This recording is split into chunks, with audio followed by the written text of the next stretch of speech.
stretches of bog, impassable except by a few well-defined tracks, which became marks for the enemy's artillery. To leave these tracks was to risk death by drowning. The British commander, who felt himself on the eve of a great victory, blamed all his frustrations on the weather. But Haig himself cannot be absolved. He believed what he wanted to hear, and what he wanted to hear were the optimistic reports fed to him by his chief intelligence officer, Brigadier General Charteris. Charteris seemed to believe that his main duty was to cushion his chief from unpleasant or disturbing truths.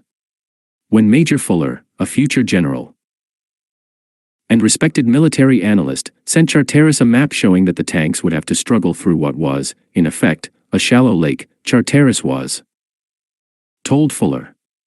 Later he confided to a staff officer, "I am certainly not going to show this to the commander-in-chief. It would only depress him." There were times when Haig's own optimism exceeded even that of his intelligence officer. In June, he astonished Charteris by observing that within 6 months Germany would be at the end of her manpower. The following months he reported that same opinion to the War Office.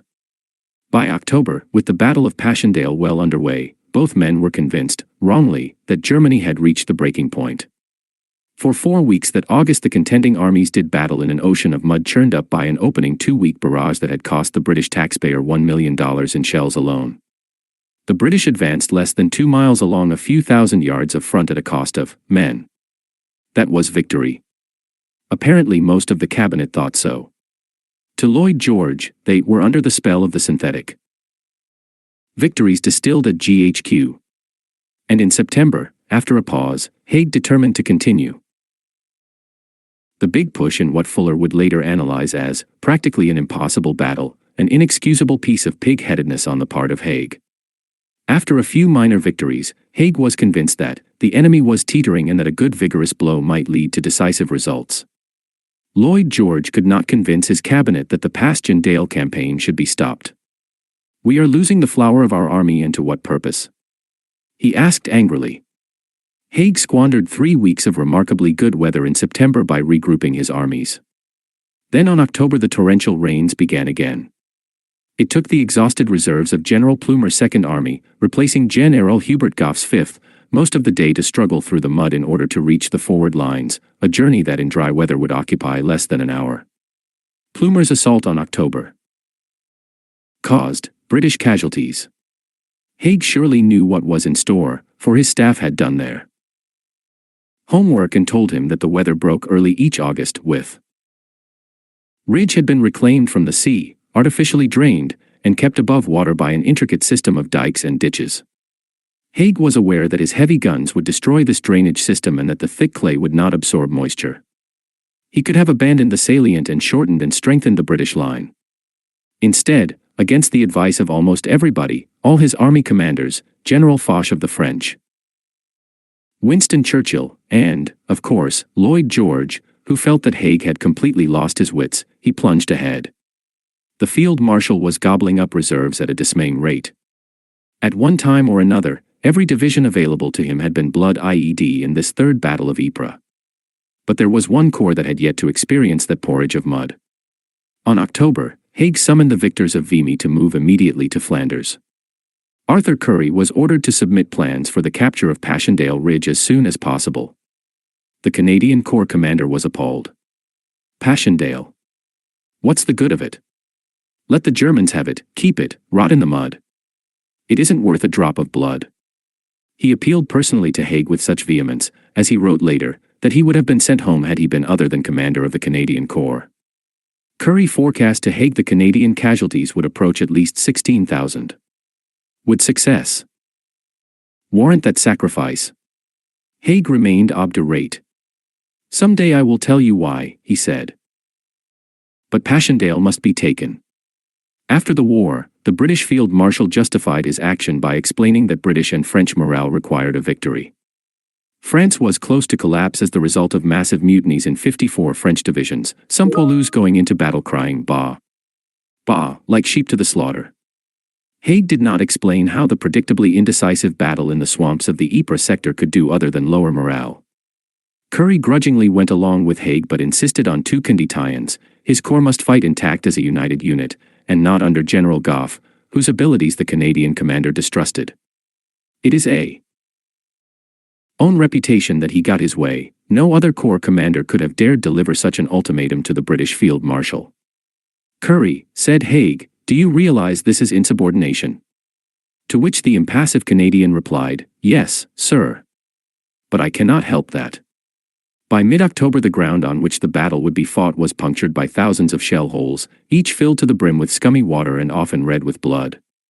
Bloated corpses floated about in that thick stew of clay from which human fragments, arms, legs, torsos, protruded.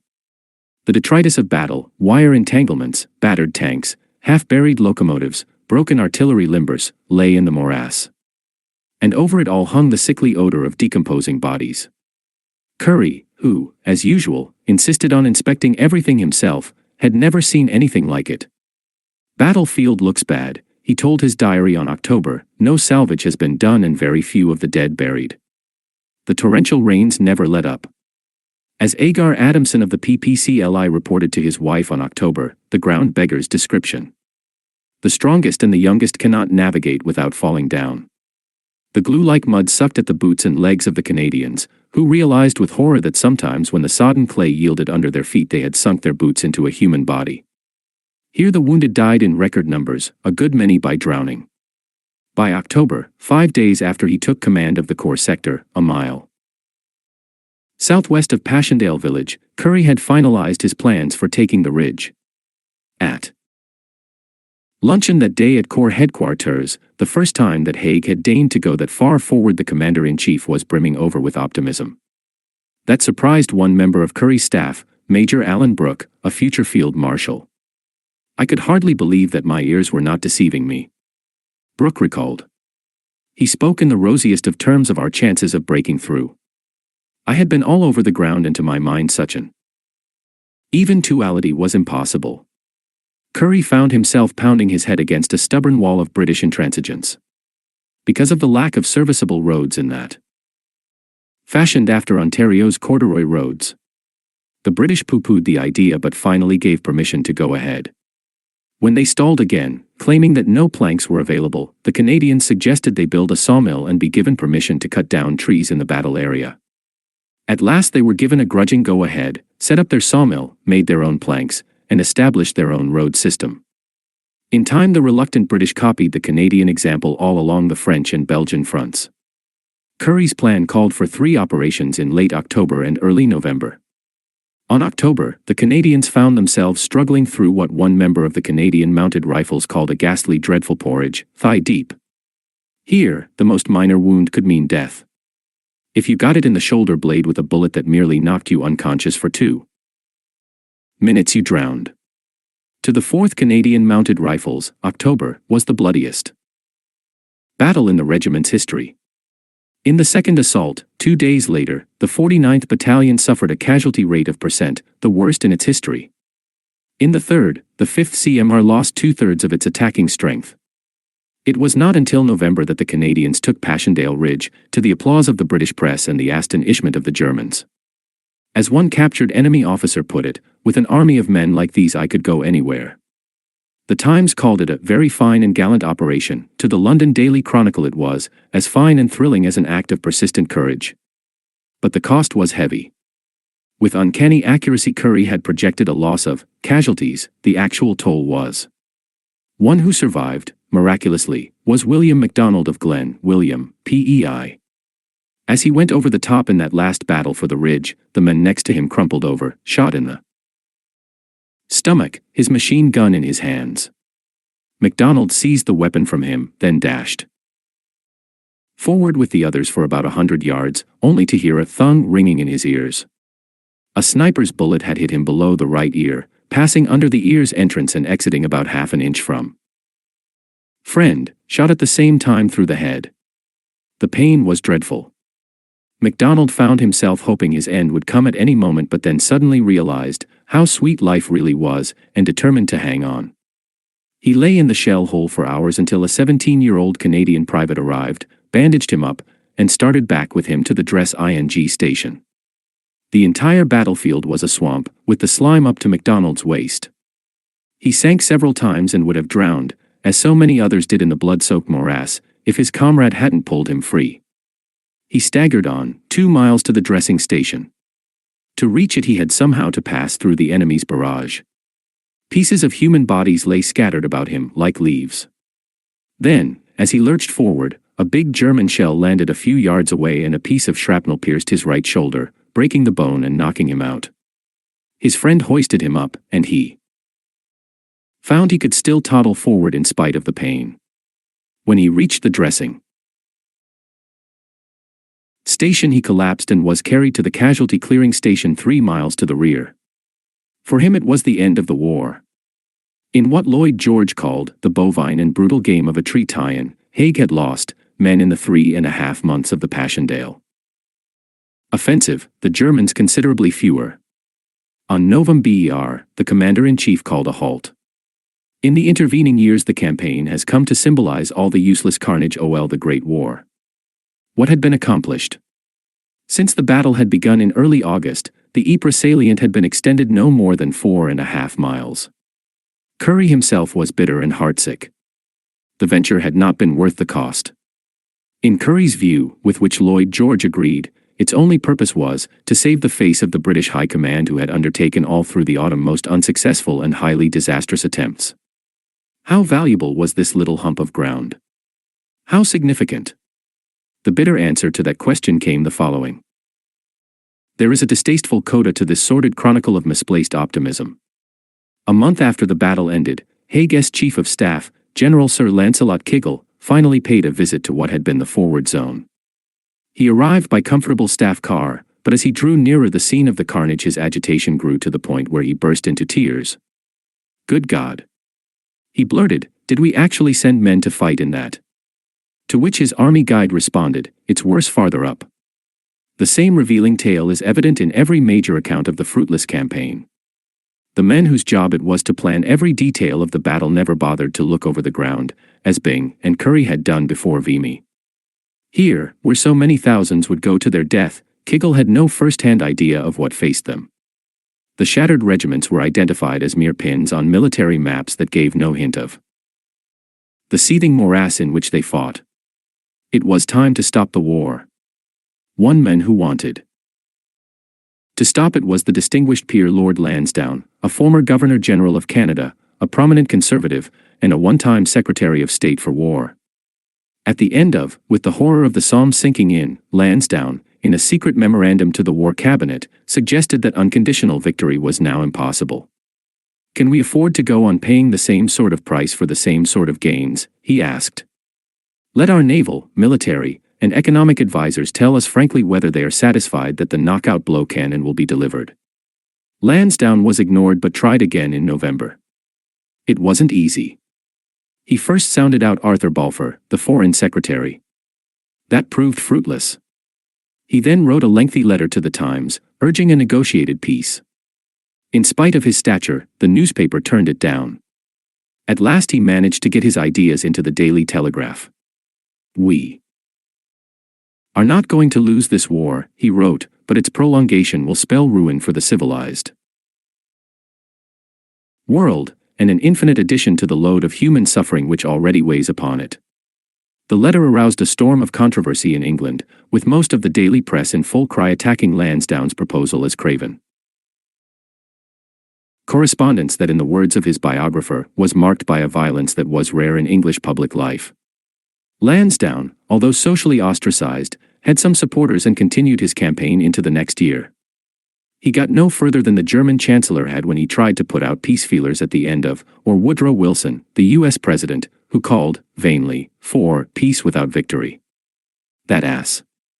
President Wilson has barged in and asked all belligerents for their terms, General Sir Henry Wilson, later Chief of the Imperial General Staff, wrote in his diary.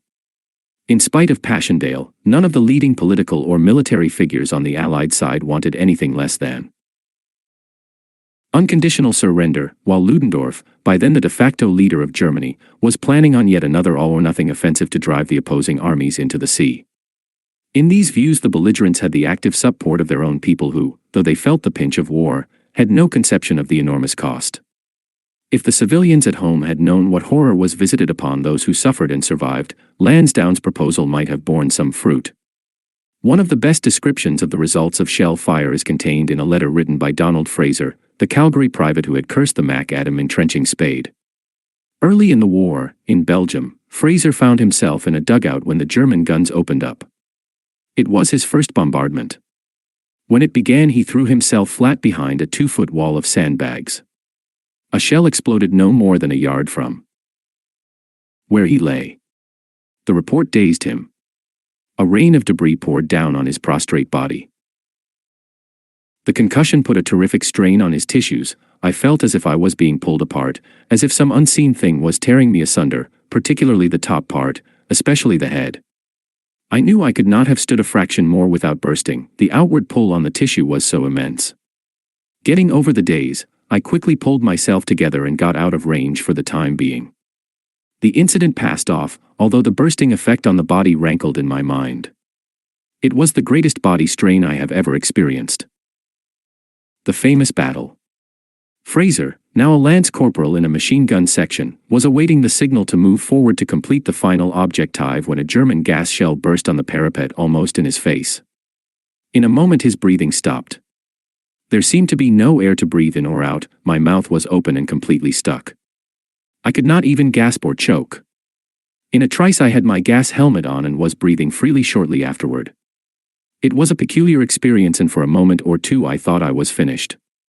Fraser endured another bombardment during the Passchendaele campaign. He was a gunner with a packhorse train, spread out some 25 feet apart, carrying water and ammunition to the line. As they proceeded up Grafenstaffel Ridge, the enemy guns opened up.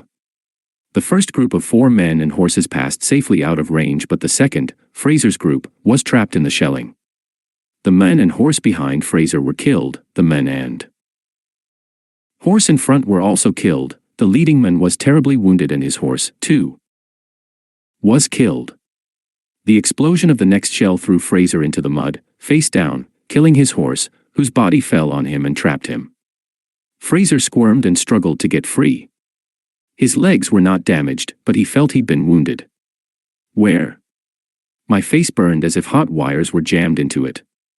I was peppered in the face and hands with small pieces of shrapnel. Another salvo came over. The bursts this time so disturbed the air I could hardly breathe. I quickly headed down the road. It was then I noticed for the first time that my right arm was shattered at the shoulder and was dangling in front of me and twisted around. There were other injuries. That was the end of the war for Donald Fraser, whose wounds were so severe he could not go back to the front. He returned to Calgary where, as a civilian, he worked for Customs and Excise for 26 years before retiring to Victoria, where he died of cancer, aged 65.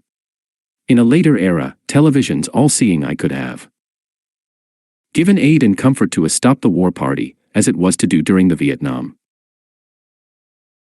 Was immediately fired by his university for his anti-war stand and later imprisoned, were drowned out in the near-universal cry for victory at any price. The French, staggered by the mutinies, turned at last to that old warhorse Georges Clemenceau, a politician who had never forgotten or forgiven the Germans for the Franco-Prussian conflict. You ask what our war aims are, he asked the National Assembly, and replied with a single incisive word, victory. In France, anyone who called for a compromise peace did so at his peril. When Joseph Caillaux, the ex-premier, and Louis Malvy, Minister of the Interior, tried, they were charged with treason and clapped into prison.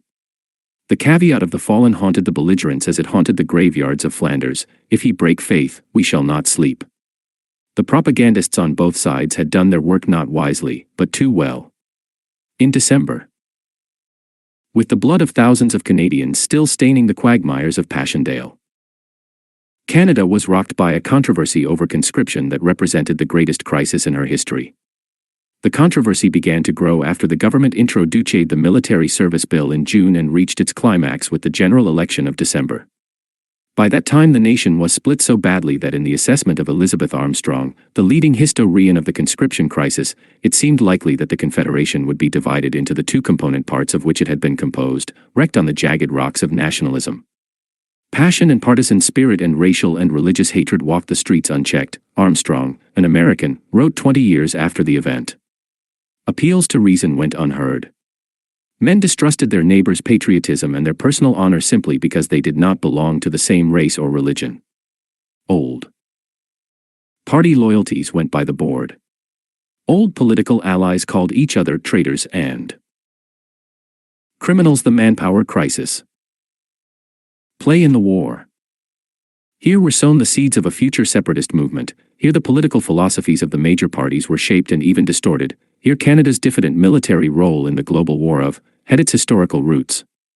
The nation was divided into two warring parties. English-speaking Canadians were determined to invoke military conscription overseas to fill the gaps left by Haig's devastating war of attrition, and French-speaking Canadians were equally determined to resist it to the end. The glorious days of, when the entire country had been united in a common cause, when milling throngs swept through the streets of Montreal cheering the French Republic and the British monarchy, when leading Quebec nationalists urged their followers to defend the empire, when the Roman Catholic hierarchy pledged allegiance to the Union Jack and newspapers in both languages cried out that Britain's cause was just, those heady days were gone forever. Why? What happened? The French Canadians' bitterness, obscured by the euphoria of the early war months, arose from the conviction that they had been betrayed by their English-speaking compatriots, especially in Ontario, and by a federal government dominated by Anglophone politicians. It harked back to when Ontario had, in Quebec eyes, broken the deal made at Confederation that gave French Canadians control over their own education. Under Ontario's regulation, adopted in and amended the following year, English became the sole language of instruction in elementary schools, Roman Catholic schools were placed under English Protestant inspectors, and French instruction was reduced to 1 hour a day. By the phrase regulation became a rallying cry not only among the growing number of committed Quebec nationalists but also for the whole province. Ontario had broken a promise to its neighbor. Equally insulting was a second broken promise, Borden's sacred pledge that conscription for overseas service would never be invoked in Canada. In December he had told a Halifax audience that the losses mounting in Europe, he was hedging, telling the Trades and Labour Congress that if conscription should prove to be the only effective method to preserve the existence of the state and of the institutions and liberties we enjoy, he would not hesitate to impose compulsory military service. Borden was trapped by the mindset of the time, promoted by the official propaganda, which held that Canada was in mortal danger, if the war was lost, of having a draconian dictatorship imposed on the prostrate nation by the victorious Germans. That, of course, was fantasy. The existence of the state was threatened not by an enemy thousands of miles across the Atlantic but by the blunders of Borden's own party and particularly by his vainglorious and demented Minister of Defense. Hughes must bear a large share of the responsibility for the bitterly divisive controversy that exploded in more sensible hands. Much of what followed might have been avoided. Hughes's resistance to the formation of a French-Canadian brigade, a military family in which French-speaking recruits could feel comfortable and in which the Quebec population could feel a sense of pride, was unconscionable. Hughes wouldn't even allow militia units to take part in religious processions. Initially, new recruits were persuaded to join up in the belief that they would go into action as French-Canadian units. As a result of Hughes's meddling, that did not happen. Under his aegis, 200 militia battalions were broken up and their members spread about without any concern as to language, race, or religion. In the second month of the war, when a group of prominent French Canadians had urged the formation of a French-speaking battalion, the government had permitted the creation of the Royal 22nd, but in spite of the resultant enthusiasm in Quebec, there was no follow-up. One brigade was finally organized at Valcartier but was later broken up. Hughes's bigotry helps explain the growing reluctance of French Canadians to join up after the initial rush to the colors. That in turn led some English-speaking Canadians to see Quebec as a province of slackers. In Ontario and the new realm of the West, an inflamed the call of empire. But to Quebec, imperial needs took second place to those of regional unity. Henri Bourassa, who, at the outset of war had just come back from Europe enamored of France's bold stand against tyranny, quickly returned to his original stance. He was not against the British, but against imperialism in any form. It was not just the British Empire, but all empires that he opposed. A good many Canadians, especially the British-born, could not get it into their heads that France had long since given up any claim it had to be the mother country of Quebec and were baffled by that province's apparent refusal to rally to its cause. By the spring of, it was clear that the most intensive recruiting methods were not going to meet Borden's impetuous promise of an army of 500,000 men. The nation's resources were being stretched to the snapping point. Industries had gobbled up men, and that did not take into account the needs of the farmers. Stunned by a blunt statement from the CPR's Lord Shaughnessy that Borden's pledge represented an unbearable burden, the government launched a national service plan to take an inventory of available manpower. The plan was attacked immediately by Quebec nationalists as laying the groundwork for conscription. The groundwork was already being laid by the horrifying casualty reports in the press. In the first 5 months of a period that included the Vimy victory, the country had lost more than men killed, wounded, or missing. Some had been wounded more than once, thrice in certain cases, and were still being called into action. There was no way recruiting could keep up with the bloodletting. In that same period, fewer than signed on. In mid-May, Borden returned from England, where Canada had finally been given a seat in the Imperial War Cabinet as part of Lloyd George's endeavour to get more support from the Dominion. The British Prime Minister's efforts bore fruit. On May, Borden finally announced in Parliament that the government intended to introduce conscription. Battle for Canadian liberty was being fought. With German U-boats close to cutting the Atlantic lifeline and Britain's Russian allies embroiled in the first stages of a bloody revolution, could Canada shirk her responsibilities, especially when the commitment of the other dominions was greater? At least, new men, perhaps, would be needed to reinforce the 4 divisions at the front. That touched off an outcry in French Canada. Anti-conscription meetings erupted in Quebec City, Montreal, and smaller Quebec communities. Borden's solution was a union government, a coalition of the 2 leading parties committed to prosecute the war without partisan discord, but Laurier would have none of it.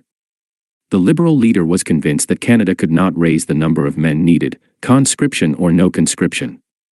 And, so like the nation itself, his party was split wide open, the majority joining Borden, the minority, largely French-Canadian, clinging to Laurier. Put your trust in Laurier, the mayor of Montreal urged a crowd of, on May. Thus, fired up, his listeners marched through the streets, breaking the windows of those newspapers that supported Borden and attacking any soldiers who dared show themselves in public. Henri Bourassa counseled calm. He was concerned that continuing violence would see all of French Canada discredited. However, his chief supporter among the nationalists, Armand Laverne, declared he would go to jail or be hanged or shot before he would accept conscription. The Prime Minister introduced the Military Service Bill on June, touching off an acrimonious 2-month debate in Parliament. Bitter accusations were hurled across the floor of the Commons, especially at Laurier. Arthur Meehan, Borden's Solicitor General, snidely suggested that Laurier could sit comfortably in his parliamentary seat only because Allied troops were holding the line in France. Dr. John Wesley Edwards, a Tory from Frontenac County, Ontario, accused the former Prime Minister of promoting Quebec's anti-British bias and espousing Canadian independence. Another Tory, John A. Armstrong from York, because she had failed to do her duty. All these attacks, centering on Laurier, illustrated the continuing paradox that bedeviled the nation in the first half of the century. How much did Canada owe Britain? How much did Canada owe herself? To English Canadians, especially the Tories, a failure to support the mother country was close to treason. But to French Canadians, Canada herself was the mother country. What was wrong with a bilingual Canada opting for independence? That, essentially, was Laurier's position. He saw the whole conscription controversy and the Union government as part of an imperialist plot to shore up the empire and wreck Canadian unity. I oppose this bill, he said, because it has in it the seeds of discord and disunion, because it is an obstacle and a bar to that union of heart and soul without which it is impossible to hope that this confederation will attain the aims and ends that were had in view when Confederation was effected. Here was a warning for the future, a clear statement of the great Canadian dilemma, the old conflict between history and geography. How could Canada hold together if she divided her loyalties? But again, how could she hold together if she abandoned the nurturing mother whose very stamp was on her social and political institutions? Was that the intention of the men of Confederation, whose memory Laurier invoked? On the far horizon loomed the shadow of a new Amerindian empire, with which Laurier had flirted and Canadians had rejected in. Could the old empire protect Canada from the new? Bourassa, who rejected both, had sensed the danger. That was why his nationalism did not stop at the boundaries of Quebec. But these were not the quandaries of the moment. Passions were such in Quebec that shortly after Borden's bill was introduced in mid-June, the dreadful word secession appeared in the columns of an extremist Catholic newspaper, La Croix. The possibility that the province might actually separate from the rest of Canada was remote, but the Archbishop himself felt it necessary to warn his followers against. Summer months, Montreal came closer and closer to violence. Anti-conscriptionist mobs poured through the streets, breaking windows and shouting, "Down with Borden," and were harangued by speakers urging armed resistance. One even boasted he had 500 followers ready for action. "Long live the revolution," they roared. At the end of August, when members of a crowd of 7,000 were urged to get their guns out of storage, police tried to break up the meeting. In the resultant melee, 1 man was killed and 4 policemen injured. Even as a collection was being taken up to buy arms, authorities uncovered a plot to bomb the house of Hugh Graham, now Lord Athelstan, the wealthy leading conscriptionist who owned the Montreal Star. After that, with conscription the law, the French-Canadian press, including Bourassa's Le Devoir, urged an end to a violence that could only further infuriate the English Canadians. The government did its best to keep the word conscription hidden behind a veil of euphemisms.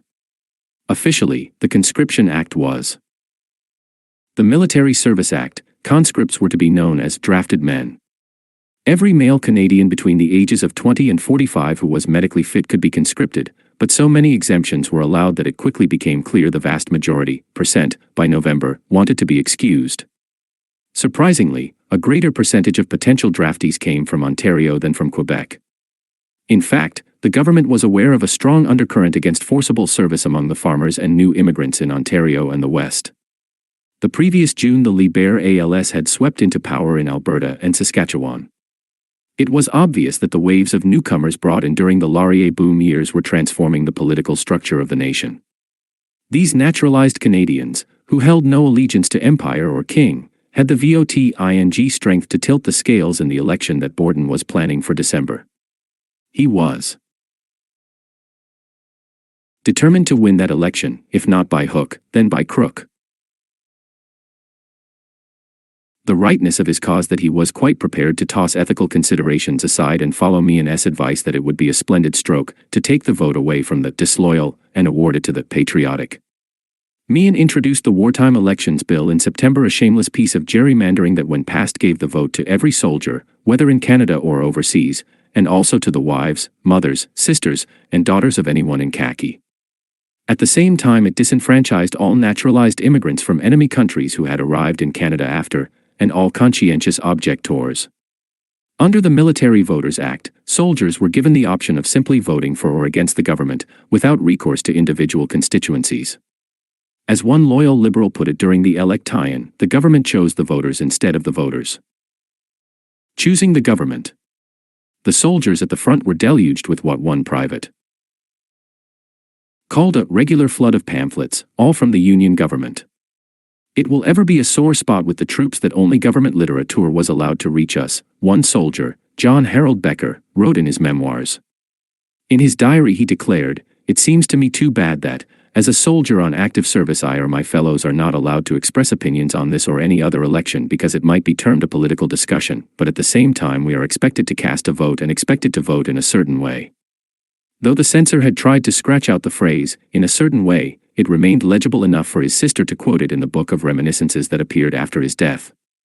This unsavory maneuvering all but assured a victory for the Union government of 13 conservatives and 10 dissident liberals that Borden, after months of negotiation, had at last cobbled together.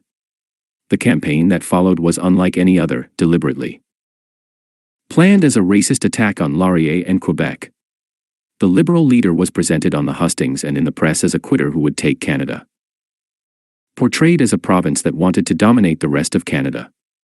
A full-page advertisement in the Toronto Mail and Empire said as much just before the election, declaring that Quebec wanted to rule all Canada, get out of the war, establish bilingual schools throughout the nation, and weaken ties with Great Britain. The Toronto News published a map of Canada with Quebec outlined in black, entitled "The Foul Plot on Canada." A Unionist Liberal attacked the province as a plague spot on the whole Dominion. Even John Defoe, a lifelong liberal and generally seen as the voice of reason, turned venomous in the Manitoba Free Press. The choice, the paper declared, was for war and union, or for Laurier and disunion. By election day, the Mail and Empire pulled out all stops. A vote for Laurier, it cried, was a vote for Bourassa, a vote against Canada's fighting arm, a vote against the British connection, a vote against the Empire, and a vote for Germany, for the Kaiser, for Hindenburg and von Tirpitz, and for the German submarine officer who sank the Lusitania. In Quebec, the violence surrounding the election made the ear-liar attack seem mild by comparison. Anyone speaking there for the government could not avoid being howled down and pelted with rotten eggs, or worse. Having disposed of the New Canadians by denying most of them the vote, the Union government moved to mollify the disgruntled farmers who had helped defeat provincial Tories in Alberta and Saskatchewan the previous June. On November, the Minister of Militia, General Sidney Mubin, pledged regarding any farmer's sons who are honestly engaged in farm work and in the production of food stuffs, if they are not exempted by the tribunals and are called up for military service, I will have them honorably discharged provided they go back to the farms, a pledge that was confirmed by order in council on December. To nobody's surprise, Borden's Union government won the election. The real surprise was the size of his margin. The Unionists emerged with a thumping majority of 71 seats, a surplus of votes was 55-10. In the Maritimes, Laurier was almost wiped out. Only in Quebec were the results reversed. There the anti-conscriptionists gained 62 seats out of 65, a stunning victory for the Liberals, whose popular vote soared to almost 4 times its level. Canada was now split politically as never before. 8 provinces were solidly for conscription, 1 province was wholeheartedly opposed. The cumbersome but necessary machinery of parliamentary democracy meant that plans to impose the Military Service Act and reinforce the army in the field moved with glacial slowness. The act became law in August. The first men were not called until October, nor, because of Borden's pledge to wait for the election, did they begin training until January. And then they would need 3 months training before they were ready for active duty in France. It became apparent that, in spite of all the patriotic calls to serve the nation, in spite of the recruiting posters, the white feathers, the impassionate speeches and equally impassioned prose, young men between the ages of 20 and 22 didn't want to fight. Of the who registered under the Act, sought exemptions. All these cases had to be investigated by tribunals in each province. Borden thought that conscription would provide the additional men he felt were needed to swell the ranks of the overseas army. But on January only, men were available to report for training. With the casualty lists in from Passchendaele, the situation was serious. Lloyd George himself was putting pressure on Canada to speed reinforcements, but public opinion in Quebec was on the side of those who refused to serve. Riots broke out in the province when troops tried to arrest defaulters, 4 civilians were killed, 5 soldiers were wounded, and the jails were filled with protesters. If the Military Service Act had never been proclaimed, would it have made any difference in the long run? Perhaps it might have, if the war had continued for another year, into, at least. That was the expectation of the Allied leadership, which was woefully ignorant of the real situation in Germany. It must have been apparent after Passchendaele. Long continue. The Allies had fresh reserves in the form of General Black Jack Pershing's Americans. The Germans had children and old men. In a twisted sense, Haig's merciless policy of attrition had succeeded. Was the conscription crisis worth the national agony? The statistics give the answer.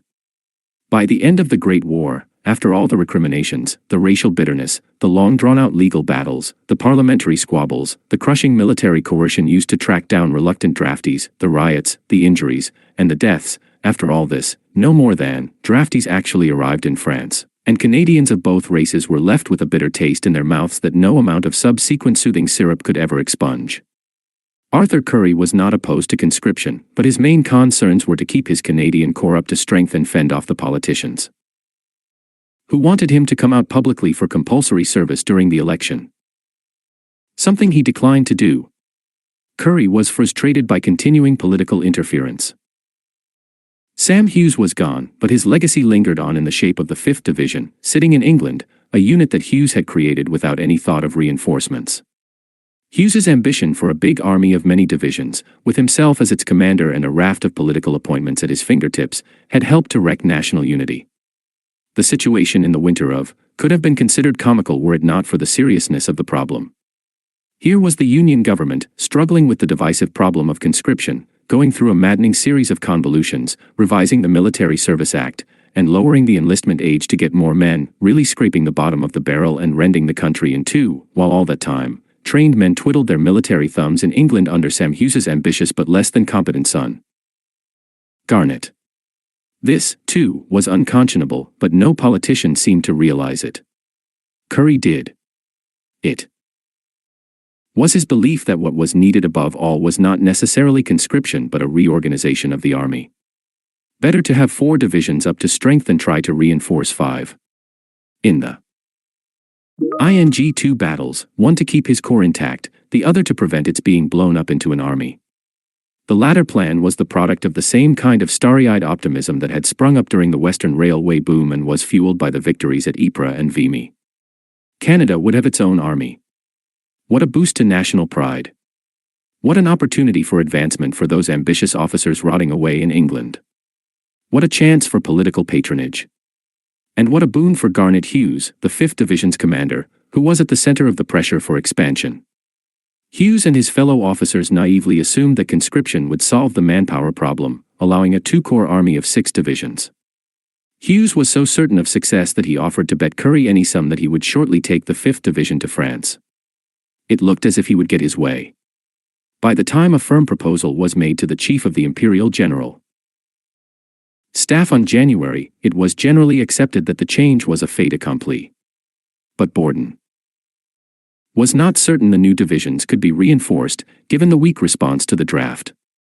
Currie was even less enthusiastic. The new army would not only need extra services, such as artillery, but would also be overburdened with staff, an army headquarters, 2 corps headquarters, 2 additional divisional headquarters, plus brigade headquarters, 10 in all, a wonderful opportunity for promotion but a waste of fighting men and an expensive price to pay for Canadian pride and personal ambition. Garnet Hughes made one final attempt, persuading Lord Beaverbrook to appeal to Lloyd George. Back came the answer, in sporting terms, our cock won't fight. Currie had won. In February, when the 5th Division was broken up to reinforce the existing corps, Hughes ended up in England without a command. Currie had put aside personal ambition for the sake of efficiency. To belong to that favored band of successful generals who commanded an army in battle was a prize. Indeed, money, power, and prestige could be his in the post-war world, as the peacetime careers of some of his British contemporaries proved. A lesser man, prodded by an equally that he wanted a lean, mean corps, and to maintain it he rejected the inevitable promotion. In mid-March Currie faced a second crisis when Douglas Haig had to counter an unexpected last-ditch German offensive, again in the Ypres sector. The British High Command now tried to break up the Canadian Corps. 2 of Currie's divisions, the 1st and 2nd, were removed from his command, the 3rd and 4th followed. Currie was left with only a headquarters, now placed in reserve. It was the British style to shuffle divisions about under various corps as the need arose. But it was not the Canadian style. Haig had broken his pledge to Currie in order to gain more flexibility and plug the gaps in the salient created by the German advances.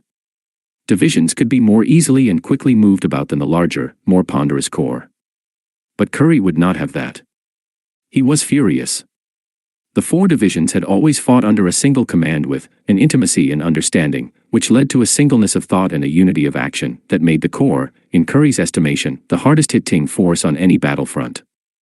The decision to break up the Canadians was an indication of the growing breach between the British command and the colonial upstarts.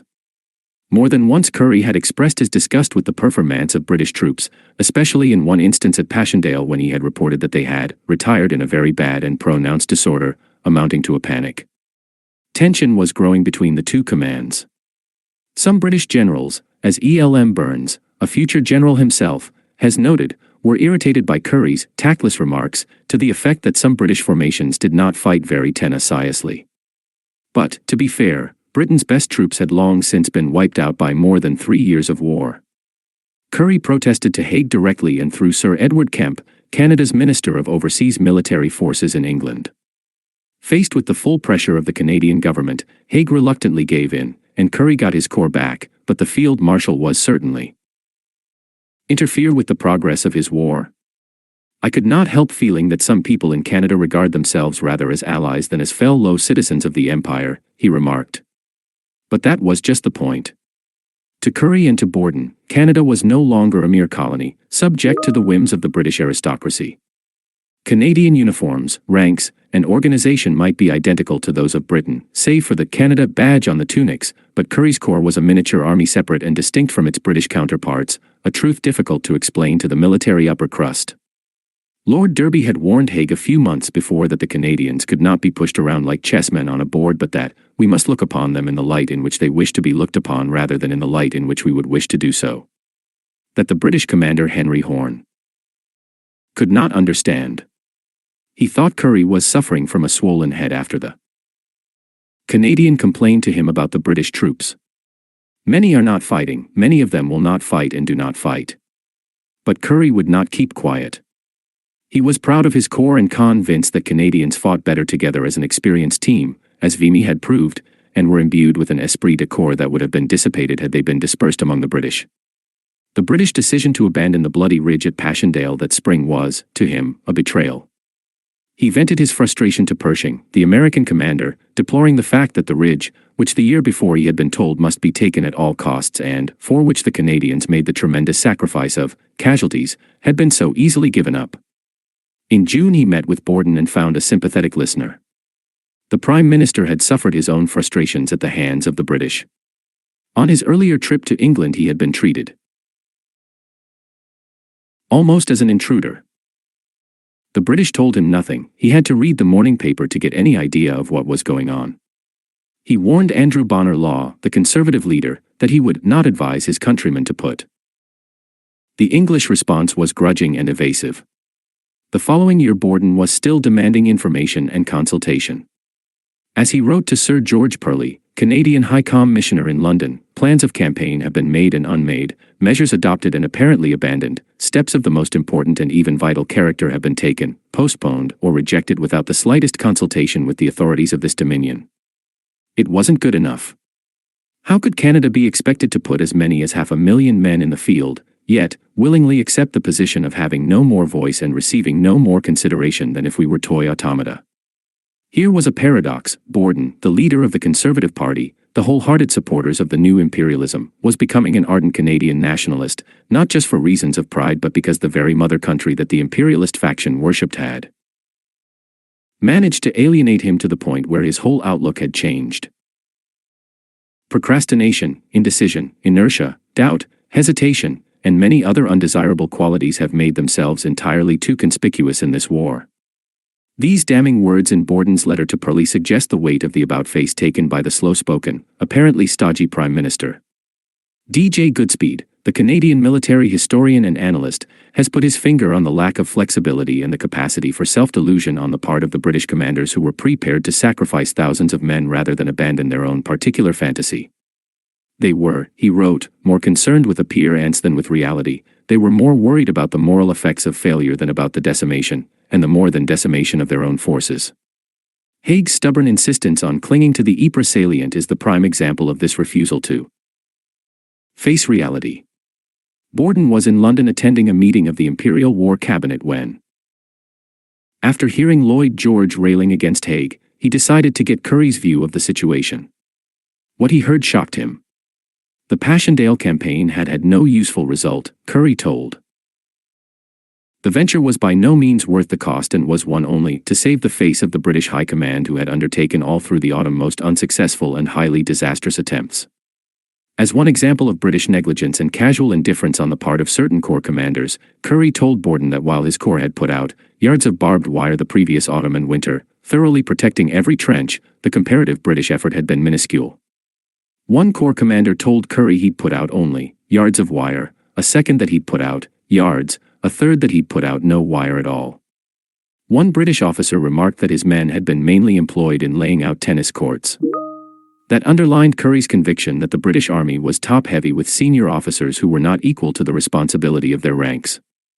This was really an indictment of the British class system under which no ordinary soldier could aspire to being granted a king's commission.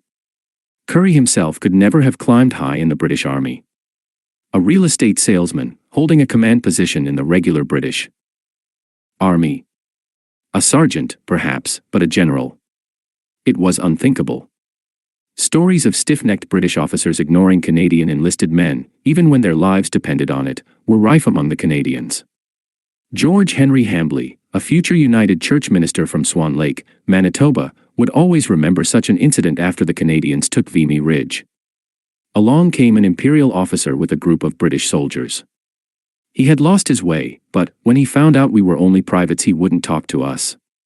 He was a mile off course, on the wrong road, and couldn't read his map in the dark. The Canadians tried to steer him in the right direction, but he ignored them. The way he snorted at us as Canadiens showed extreme contempt for us as Colorado Nile troops. He haughtily disdained Hambley's attempts to set him right and marched off right into the German lines, where he and all his men were killed or taken prisoner. Now Curry was telling Borden similar stories. Not about young officers, but about British commanders. Borden was shocked. He took istically forthright declaration, hammered home his bill of indictments.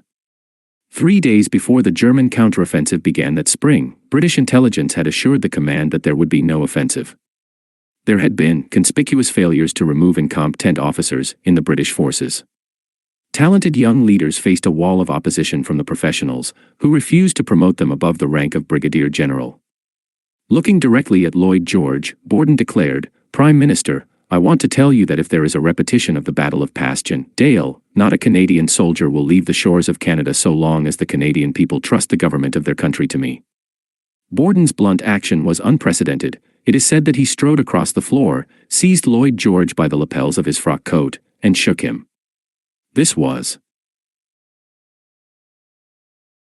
a different prime minister from the ponderous and cautious maritimer who had reluctantly accepted the Tory leadership a decade before. The war had made Borden into a belligerent and a nationalist. When peace finally came, the new Robert Borden would fight for Canada's place in the conference that followed and the league that resulted. This remarkable episode in June, which, somewhat to Borden's surprise, delighted and impressed Lloyd George, would lead, in time, to the Balfour Declaration of and the Statute of Westminster and to ensure that Canada and the other original Dominions were equals and, in no way subordinate, to Imperial Britain. In May, Haig took the Canadian Corps out of the line to rebuild for the coming Allied thrust planned for August near Amiens. Erich Ludendorff's all-or-nothing breakthrough offensives between March and July had failed after 5 tries. The Germans had come within a whisper of smashing out of the Ypres salient, almost destroying General Gough's British Fifth Army but ignoring the section of the front held by the Canadian Corps, perhaps, as some argued, because they had to the last 100 days. Supreme Commander, General Foch, was planning a knockout blow against the badly weakened enemy. In this, the final chapter of the Great War, known to history as the last 100 days, the Canadians would be chosen as the shock troops to lead the advance. Foch had called the Corps an army second to none, causing some of the British to refer to the Canadians as Foch's pets. But there is no doubt that these were the elite troops of the British Expeditionary Force. For 2 months they were trained in a new kind of warfare that suited the Canadian temperament and was really an old kind of warfare, the open style of fire and movement that the long years in the trenches seemed to have made obsolete. But the development of the tank and the new emphasis on the rifle as a platoon weapon, plus the increased mobility of the artillery, had changed the way men fought. As one Canadian gunner remarked, it was a wild, thrilling moment to be careening over the countryside. The assault was touched off in early August when Curry engineered the great surprise attack of the war, moving the entire corps more than 70 miles south from Flanders to Amiens in a single week under a cloak of absolute secrecy. This intricate and seemingly impossible move stunned the German defenders. "You Canadians have no boosie nest down here," one officer exclaimed after he was captured. "We were told you were in Flanders. How I would like to hang our fools of intelligence officers." The surprise was so complete that when the 9th Battalion captured a German regimental headquarters, the Breakfast porridge was still warm on the table. The Canadians spearheading the attack raced forward for 8 miles following the greatest barrage of the war with more than 600 guns massed along the Corps front. To Ludendorff, August was the blackest day of the German army in the history of the war, the worst experience that I had to go through. When the news was broken to the Kaiser, he told Ludendorff privately that the war could no longer be won. In the Battle of Amiens between August and the Allies suffered. The war machine, Ludendorff admitted, was no longer effective, and the war must be ended. His brother-in-law, who commanded the German 18th Army, did his best to excuse the defeat, explaining that we were up against the elite of the French army and the celebrated Canadian Corps. Ahead lay the formidable Hindenburg Line, a 20-mile labyrinth of trenches and strong points, defended villages, rivers, and sunken roads. To Currie it was, without doubt, one of the strongest defenses on the Western Front. Here, on 3 days' notice in August, the Canadian Corps faced one of the hardest battles in its history. Haig had picked the Canadians to storm and smash the Drocourt Queant line near Arras, a key section of the Hindenburg complex. That would be, Foch declared, the ram with which we will break up the last line of resistance of the German army. But the DQ line was stubbornly defended, and Haig realized that for him it would be a do-or-die effort. If my attack is successful, he said, I will remain on as C&C. If we fail or our losses are excessive, I can hope for no mercy. What a wretched lot of weaklings we have in high places at the present time. The Canadians saved Haig's job on September, smashing the DQ line to become the first Allied troops to break through the Hindenburg system. The prisoners surrendered in shoals, the commander of the Canadian Scottish, Cy Peck, reported. His was one of 7 Victoria Crosses won that day, a record for the war. When 50 Germans surrendered to him, James Logan of the 39th Battery, Canadian Field Artillery, came out to get some souvenirs. I pointed my finger at them. Down they went, saying, "Oh, Kamerad. Mercy, Kamerad." I couldn't touch them, they were so excited. I did not get a damn thing off them. Later, Logan sat down and chatted with another bunch of prisoners. You fellows got white bread, one asked. Will we get fresh white bread? I haven't had any white bread for 4 years. I had 6 brothers and my dad killed in this war. I'm the last boy of the family, and my mother told me when I got in front of the English to give. You were Canadians. When you started to shell this morning I came on a dead run. An older prisoner, a nice distinguished-looking man, turned to Logan. You don't know it, but the war's over, he said. Logan asked him how he was able to speak such good English. I'm an English professor at the University of Berlin. A university professor and you're in the war? They're scraping the bottom of the barrel. There's nobody left. They're taking everybody. We've lost the war. We should have quit long ago. Logan would have liked to continue this revealing conversation, but an officer arrived and stopped it. No fraternizing with the enemy.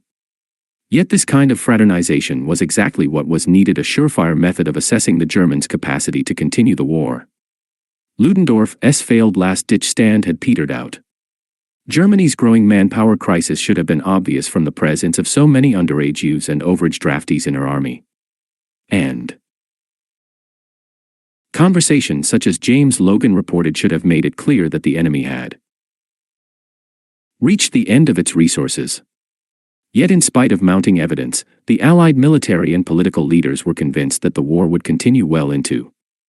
All this tells us as much about the deficiencies of the British intelligence system as it does about the enemy. In Berlin the Kaiser was as demoralized as his soldiers. Now we have lost the war, he cried. Poor fatherland. He suffered a nervous breakdown, took to his bed, and refused to get up for 24 hours. Behind the DQ line another apparently impenetrable obstacle barred the way. This was the half-completed Canal du Nord, a monstrous ditch 100 yards wide.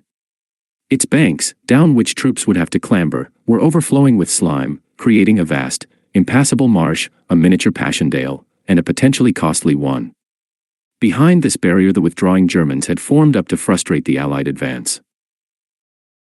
And Currie wanted no part of it. Instead, he devised a daring alternative. To the south, at the extreme limit of the Corps boundary, was a dry stretch, yards long. He proposed to move 2 divisions south and across this narrow front. There, with the remainder of the corps follow ing, he would fan out east and north in a semicircular movement to take the enemy garrison from the rear.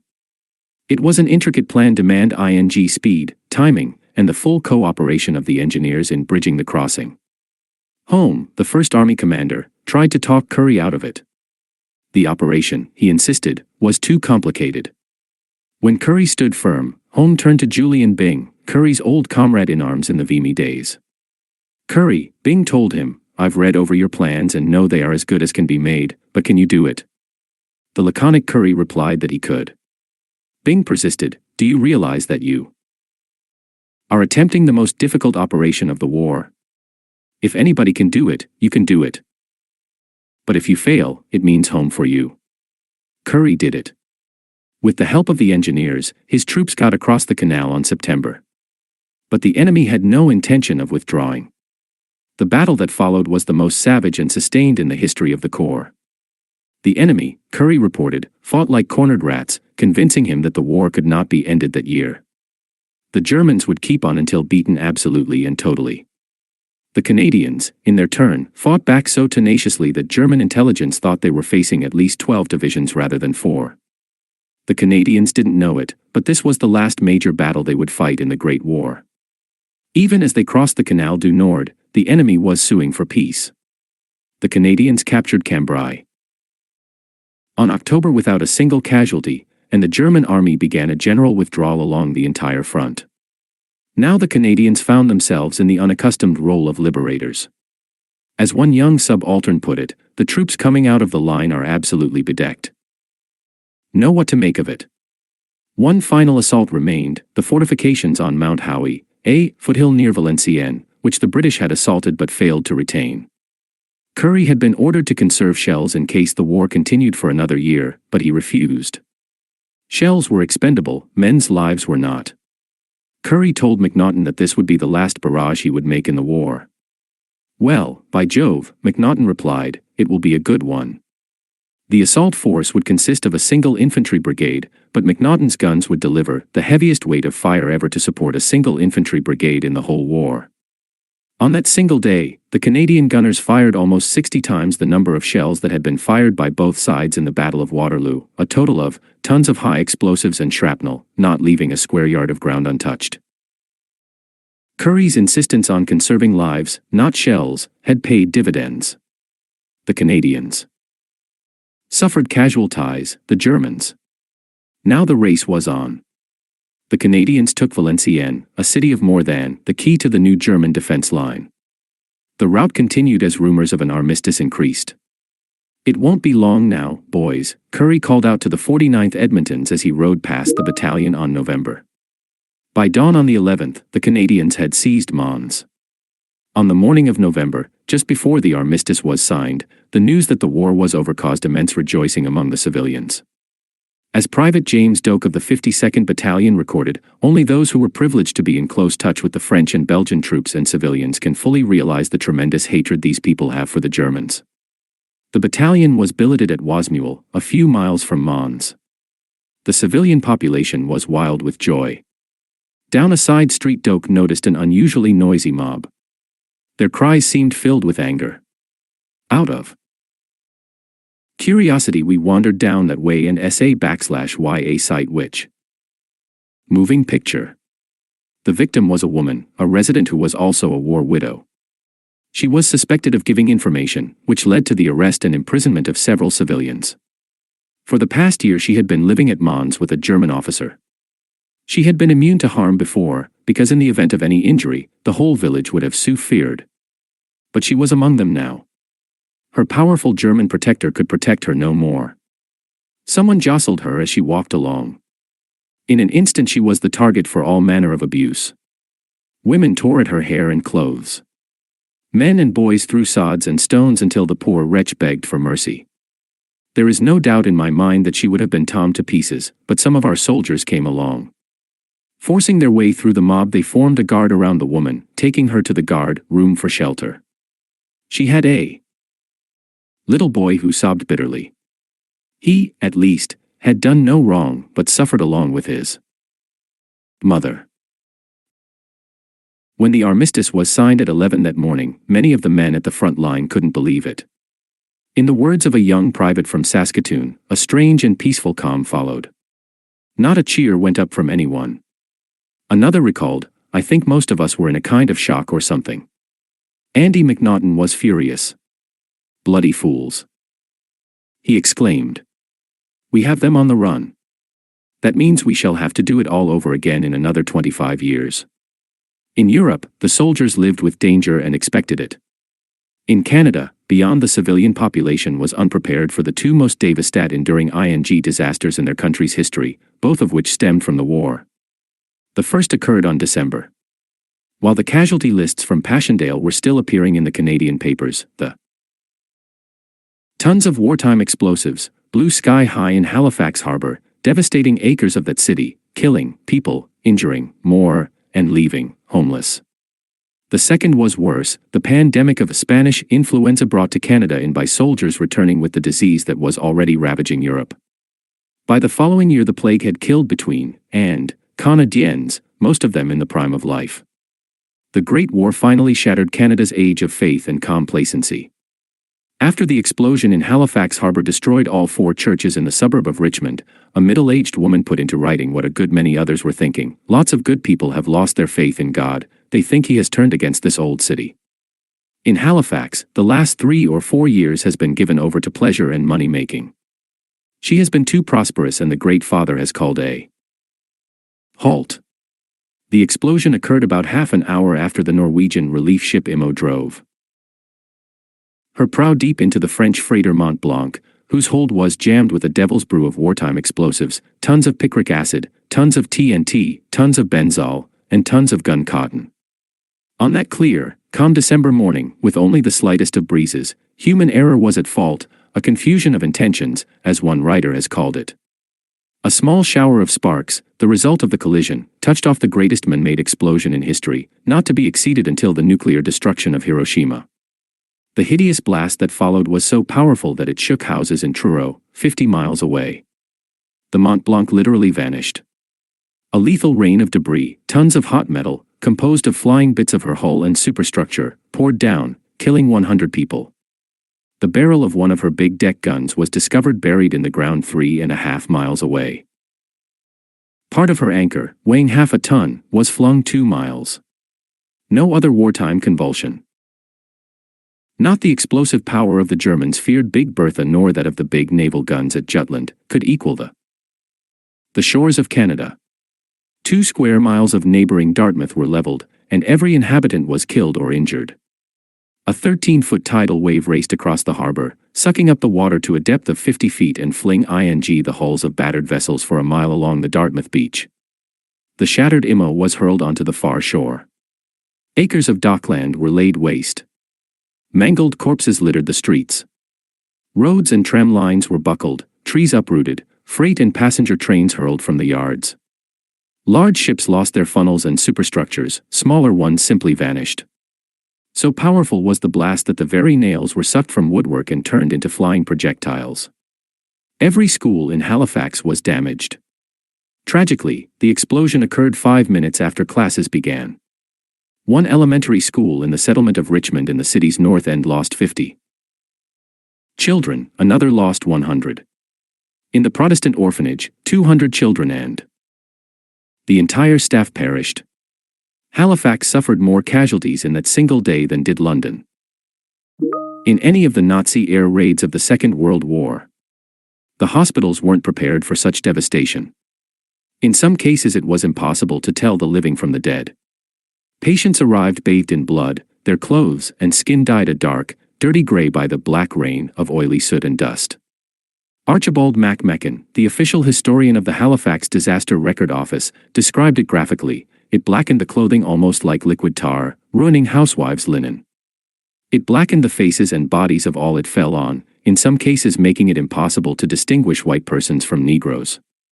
The ground in front of the Victoria General Hospital was jammed with automobiles, wagons, and every conceivable conveyance capable of carrying the wounded. In offices, every inch of floor space was littered with mangled men, women, and children, suffering every imaginable wound or injury. One doctor described the scene at Camp Hill Hospital. Many of us had seen terrible sights of human tragedies and suffering, but nothing like this in the intensity of the number, and the frightful. Packed in the wards like sardines in a box, the cots all occupied and the floors covered so it was difficult to step between them. One young medical man, a Dr. Shaknov, was so affected by the spectacle that he lost his mental balance, returned to his office that night, and hanged himself. The Hinch family, who lived on Vythe Street, less than 1,000 feet from the center of the explosion, was virtually wiped out. Mary Jackson Hinch was severely injured and buried under debris for 24 hours.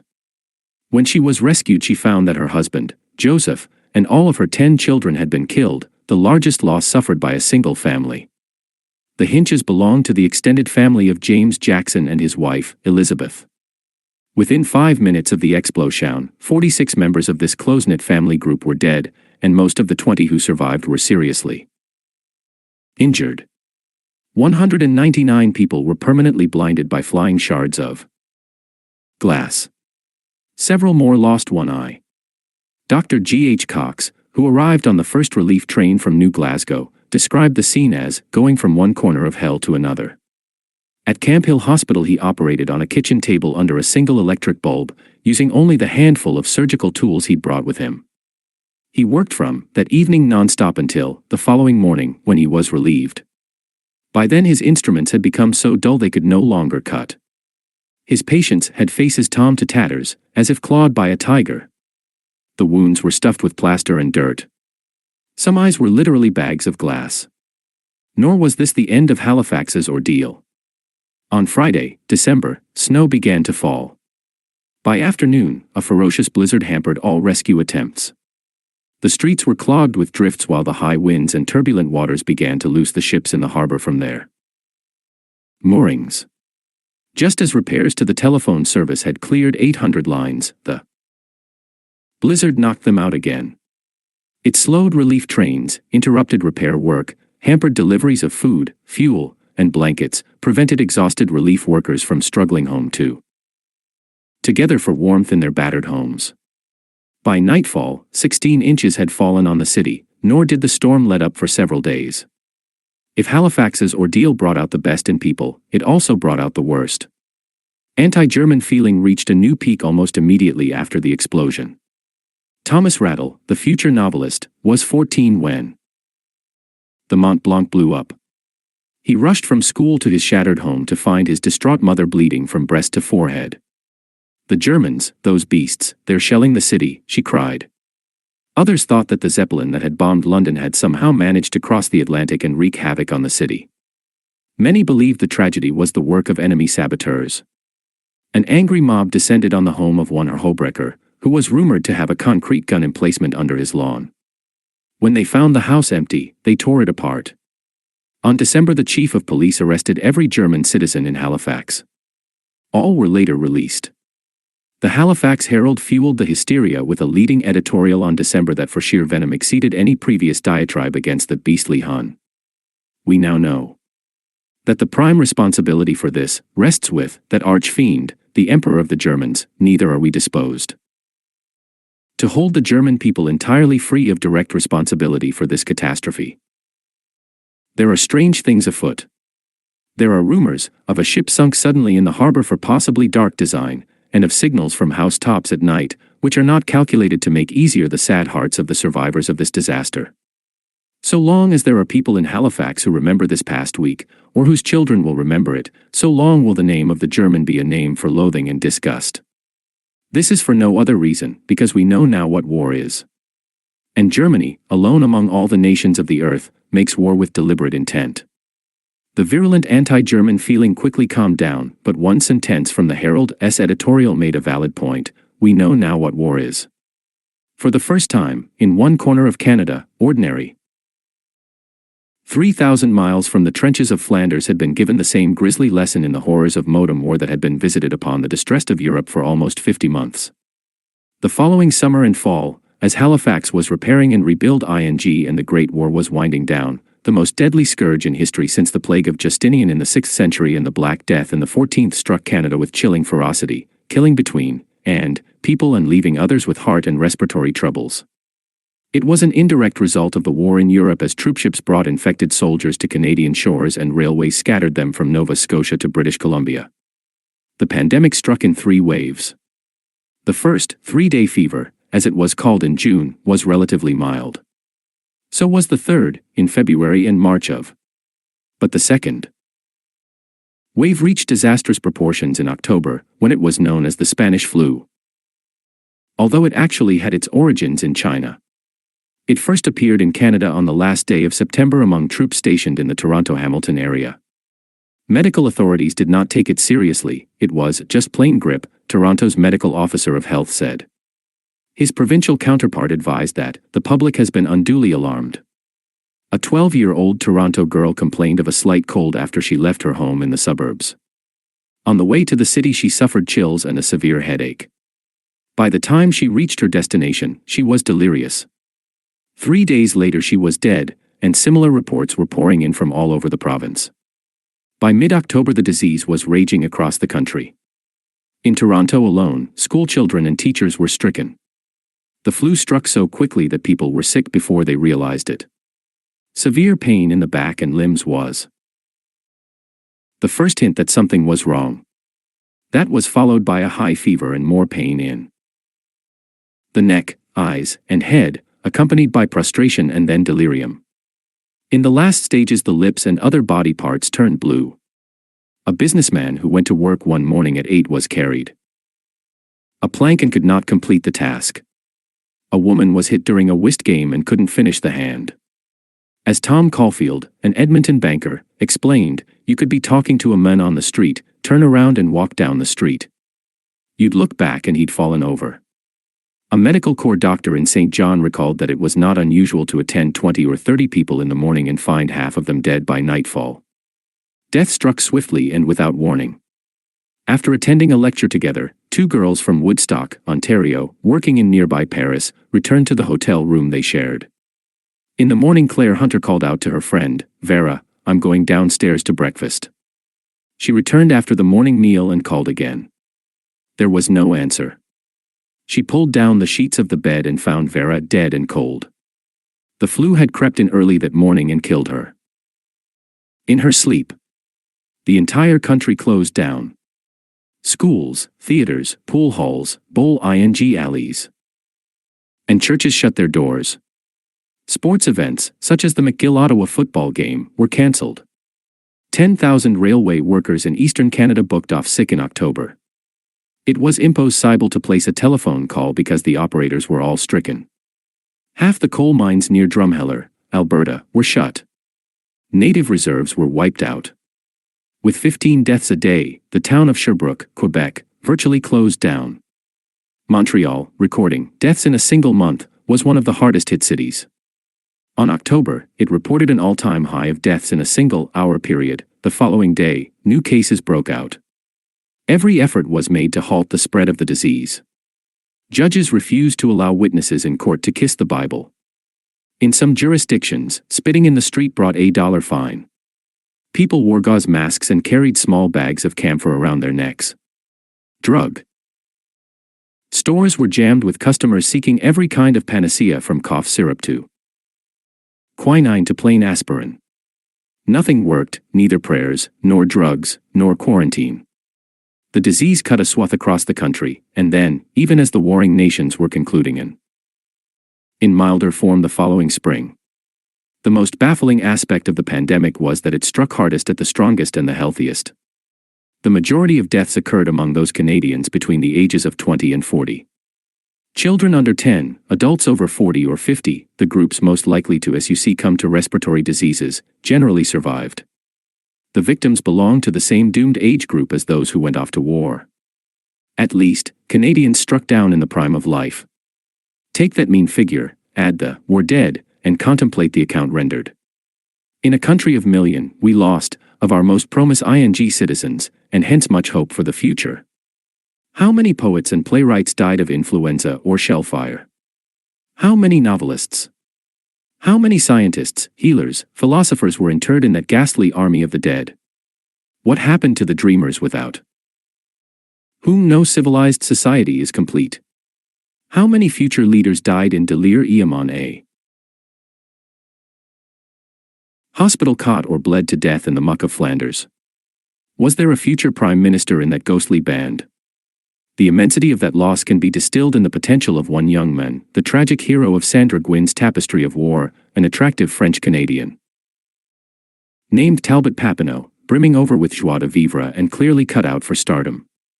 A 31-year-old Montreal lawyer when war broke out, with a passion for politics and a professional sense of place, Papineau had all the proper credentials, not the least of which was his name. For he was the grandson of one of French Canada's historical heroes, the great Louis-Joseph Papineau, the rebel leader of. His mother, a Philadelphia aristocrat, was descended from one of the signatories of the American Declaration of Independence. Fluently bilingual, a champion canoeist, a devoted horseman, and an expert dancer, Papineau oozed the kind of charm and intelligence that made him attractive to men as well as women.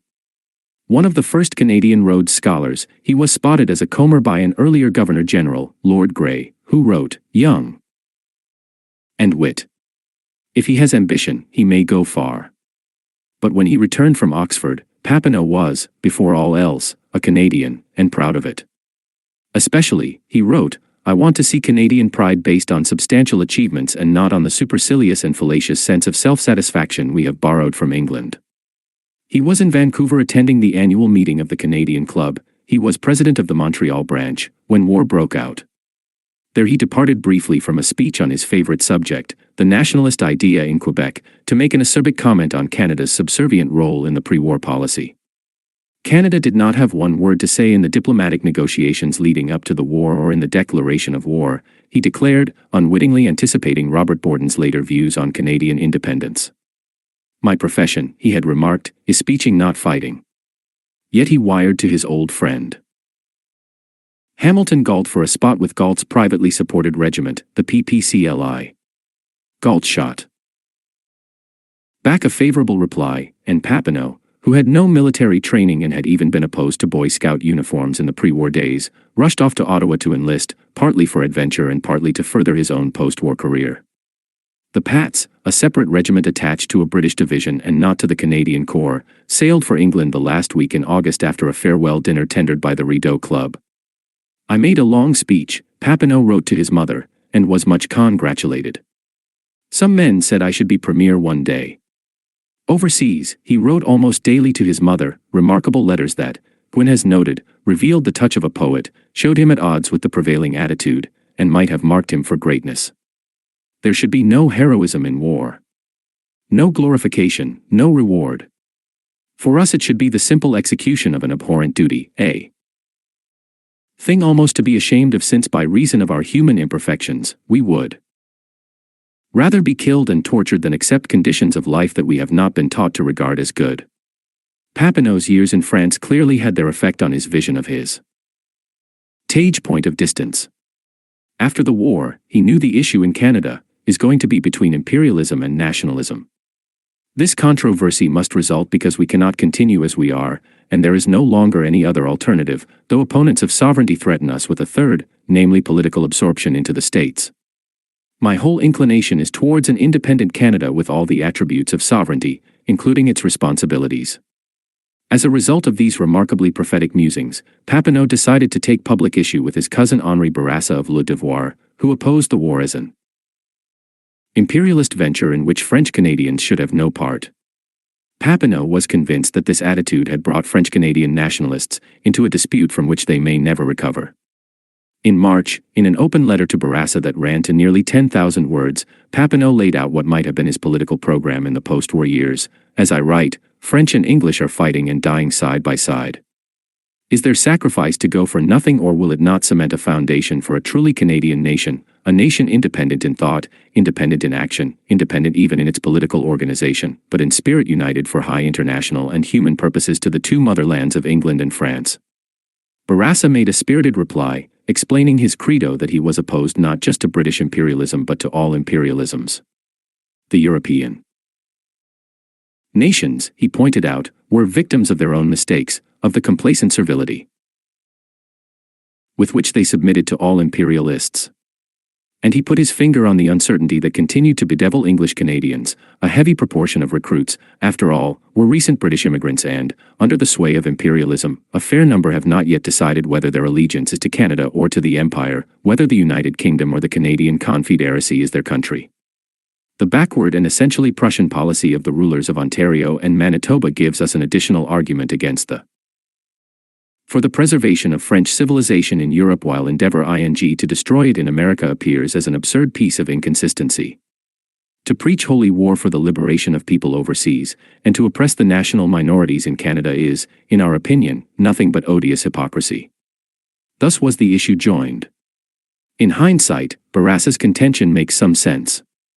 French Canada had long ago turned its back on Europe. Why must it return to Europe to take part in somebody else's bloody quarrel in which it had no say?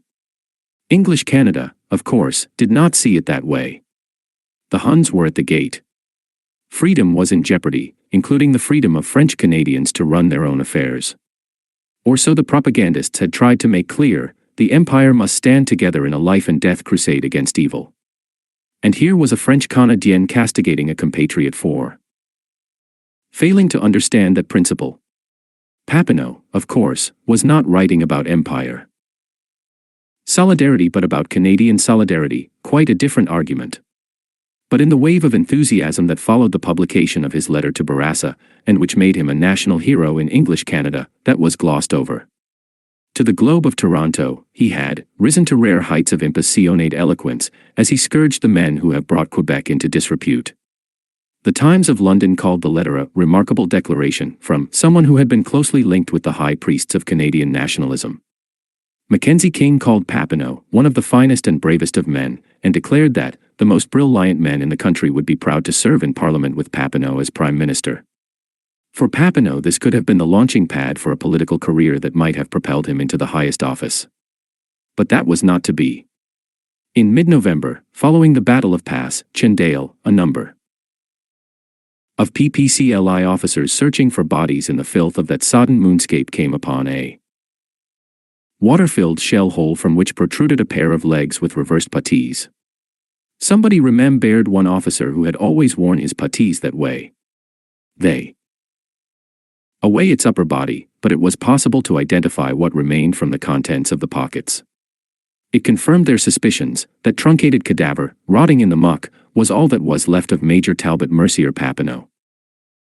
The Gullible Years, Arthur Curry's Calvary, the Royal Jelly, War Games, King's Gambit, the Maple Leaf Psychosis, the Masked Riders. Arthur the General returned to Canada just after midnight, August, Curry's to a reception the next day that, as the Halifax Chronicle remarked, Calvary was more appropriate to a funeral than a homecoming. It was, of course, the Sabbath, and this being Canada, the crowds that might have cheered him as he made his way to a reception at the City Hall were at prayer. A guard of honor met Curry along with a gaggle of city officials who received him in silence. A garrison band played, the lieutenant governor and the mayor greeted him. Then he was off to the capital. Ottawa forgets to cheer, was the Globe's headline on Tuesday morning over a long dispatch from its correspondent, who wrote, Ottawa is characteristically undemonstrative, but perhaps that characteristic was never more marked than in the welcome accorded to Canada's foremost soldier.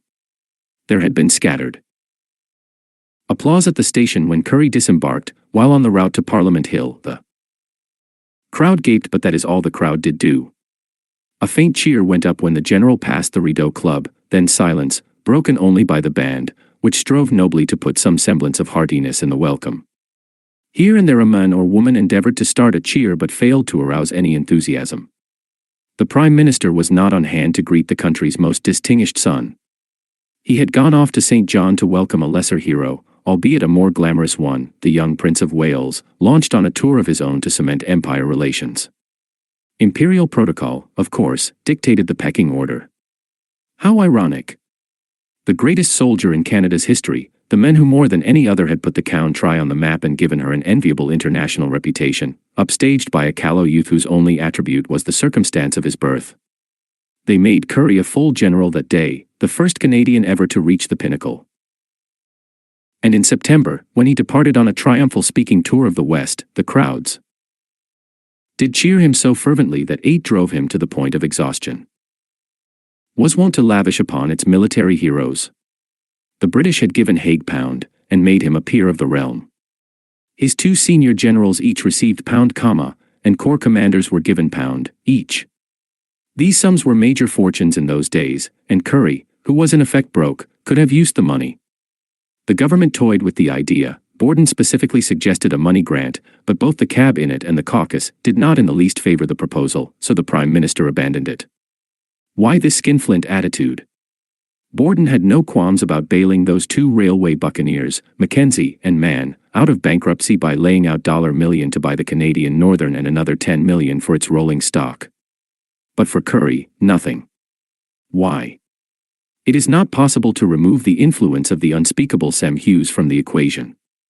The 65-year-old Hughes, though approaching senility, was a conservative MP seeking revenge for the treatment of his son Garnet, and poisoning the parliamentary air with anti-Currie diatribes. The previous October he had written to Borden that what he called the massacres at Lens, Passchendaele, etc., had only one objective, to glorify the general in command. In March, having no reply from the Prime Minister, he took his charges to the floor of the temporary house, following a damaging fire-in, where he was safe from a slander action, to charge that Currie had needlessly sacrificed the lives of Canadian soldiers shortly before the armistice had been signed. Were I in authority, the officer who 4 hours before the armistice was signed, although he had been notified beforehand that the armistice was to begin at 11 o'clock, ordered the attack on Mons, thus needlessly sacrificing the lives of Canadian soldiers, would be tried summarily by court-martial and punished so far as the law would allow. There was no glory to be gained, and you cannot find one Canadian soldier returning from France who will not curse the name of the officer who ordered the attack on Mons, Hughes thundered. That caused an uproar. Currie's former comrades in arms, Peck. The Globe added its voice to Currie's defenders. But the government remained silent until May, 9 months after the General's return, when Sir Edward Kemp, Minister of Overseas Military Forces, made a passing reference in his official report to Currie's valor, patience, and skill, and his consideration for the men under him. Hughes was not deterred, repeating his charges that the general had unnecessarily sacrificed lives. Hughes was careful not to repeat his charges outside of Parliament. To Currie, Hughes was a liar, at times insane, and a cur of the worst type. But a section of the Canadian public, not to mention Hughes's own supporters in Parliament, were confused. Currie went on to become a popular and highly respected principal of McGill University with 19 honorary degrees to his credit. After that, and with Hughes's death one might have expected the controversy to die out. But it flared up again in mid-June when the Evening Guide of Port Hope, Ontario, in the heart of Hughes' country, ran a front-page article reviving the charges. It is doubtful, the paper wrote, whether in any case there was a more deliberate or useless waste of human life than in the so-called capture of Mons. In a bitterly ironic passage, the paper referred to Ottawa's apparent dereliction in ignoring the top general as evidence that Currie had conceived the mad idea that it would be a fine thing to say that the Canadians had fired the last shot in the Great War. It does not seem to be remembered that even Ottawa, neither by government or Parliament, gave Sir Arthur Currie any official vote of thanks or any special grant as evidence of the esteem or appreciation for his services. The author of this tissue of lies was W.T.R. Preston, a slight, wiry man of 77, a malodorous Liberal Party hack and a master of political fakery, bribery, and ballot stuffing that was extreme even for those times.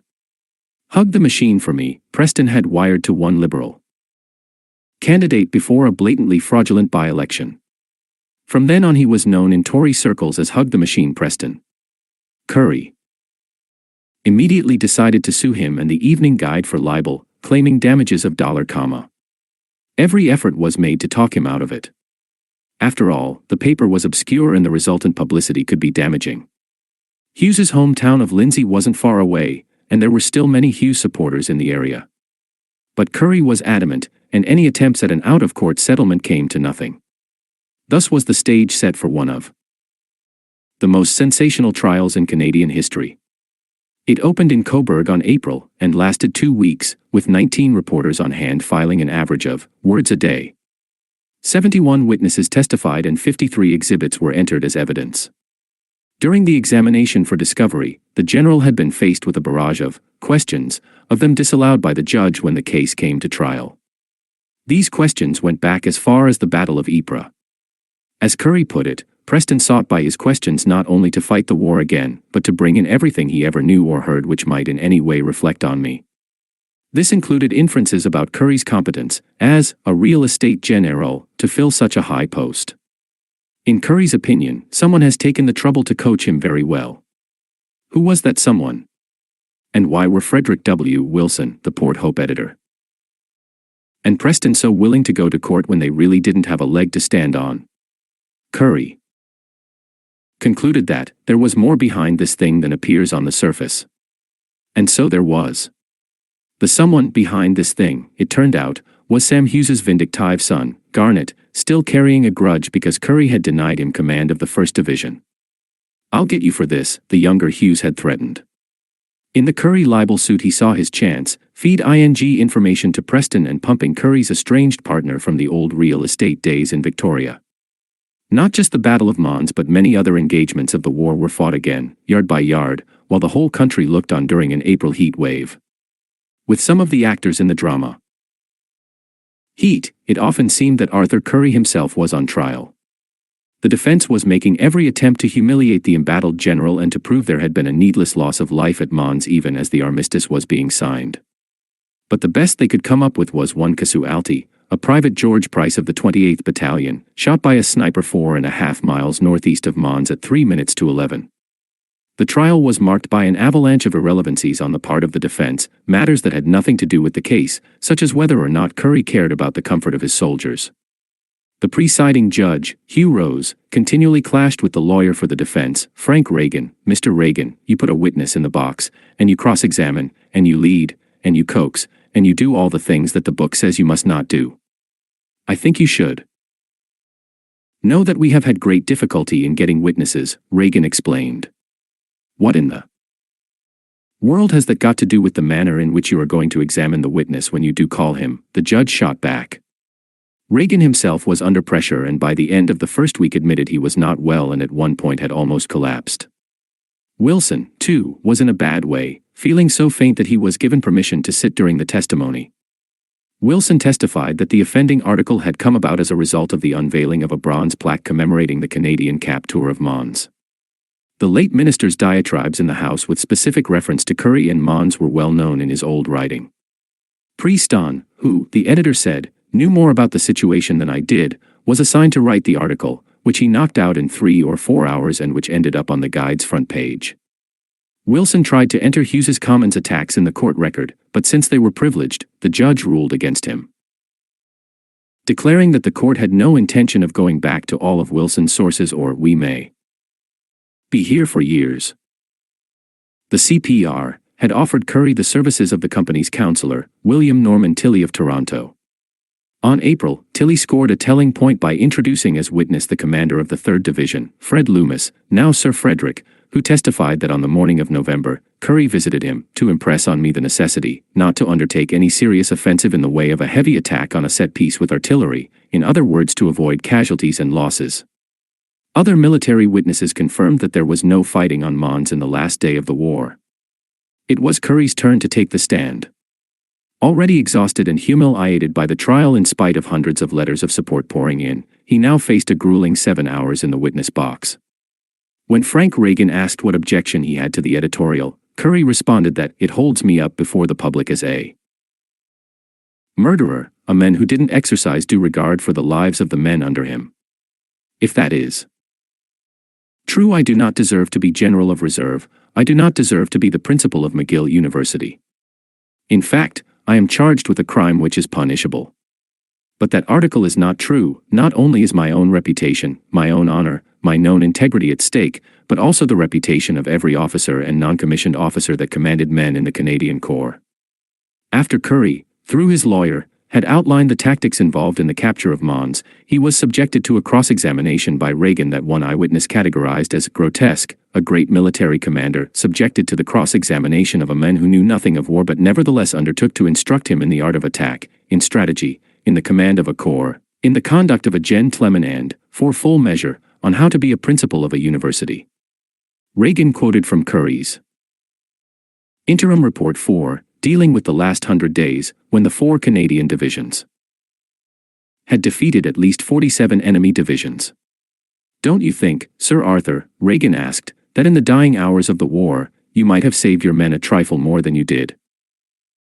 Those men who died should lie down and quit within 2 days of the final victory. I didn't say that, Reagan expostulated. Oh, yes, Curry shot back, you say spare them, you say quit. Reagan, cornered, tried to wriggle free. I don't mean to lie down and quit. Curry wouldn't let him off the hook. Well, that is what you are suggesting, he said. No, it isn't, Reagan replied.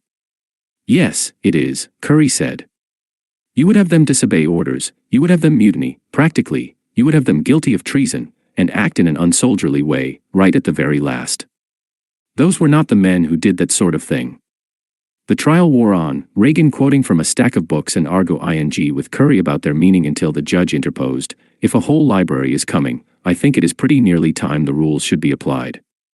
And he added, it is not true because it is in a book. You know. In his final argument on April, Reagan spoke for 2 hours, urging the jury at the end not to give him a cent. He says he is not after money. It doesn't look like it to me. But you can take him at his word. Give him nothing. Give him a verdict for the defense. Our only desire was to give justice to these dead soldiers at Mons. Preston followed. I believe what I wrote in this article. Evidence has been adduced to support every word. The attack on Mons was madness. Cursed, I will not say anything else, and it was greater madness to decide that the fighting must go on until 11 o'clock, therefore impeach Arthur Curry before this bar on behalf of the widows, who lost their husbands, the mothers, who lost their sons, the sons, who lost their fathers, and the fathers, who lost their support with heedless, reckless, needless waste of life in his attack on Mons. Tilley, in his own summing up, pointed out that, this is a libel suit not an inquiry into the war. The defendants had not justified their article came into being, and its author, Preston, hadn't even gone into the witness box. Gentlemen of the jury, he said, to scattered applause, you are entitled in considering your verdict to consider that the fact that someone says something gives nobody the right to repeat it. The jury was out for more than 3.5 hours and voted 11-1 that the defendants were guilty of libel but awarded only $1 to Curry, probably because the general had indicated that it was vindication he wanted, not cash. He returned to Montreal to a tumultuous welcome but looked pale and fatigued. A military band greeted him when he stepped off the train, and his progress from Windsor Station to Peel and Sherbrooke streets was such that traffic had to be stopped, a triumphant march, the press called it. Thousands cheered, sang, and paraded behind his car. Students from McGill leaped on the rear bumper and led the crowd in a college yell. On the steps of the United Services Club on Sherbrooke he made a short speech of thanks as more cheers resounded and the crowd sang, for he's a jolly good fellow. At a military banquet at the Mount Royal Hotel he was toasted and cheered by 400 former officers of his corps. Telegrams and letters of congratulation poured in. All your friends have been delighted, the Prime Minister, Mackenzie King, wrote. Depleted by the extended court ordeal, he took a long vacation on his doctor's advice. I cannot tell you how ashamed I am of myself in letting this cursed trial get on my nerves, he wrote to a Canadian friend from London, but for 10 years I had suffered from that malicious lie, and when I had a chance to fight my defamers, I had to do it. I wanted the people of Canada to know the truth. The strain of the marathon trial and the mental anguish brought on by years of public criticism told on Curry. He suffered from overwork and for long periods lived on a diet of milk and orange juice. In November, his pet terrier went missing, and Curry caught a chill walking through the streets seeking it. He was taken to hospital where his condition grew worse. The newspapers carried regular bulletins. Inquiry about his condition.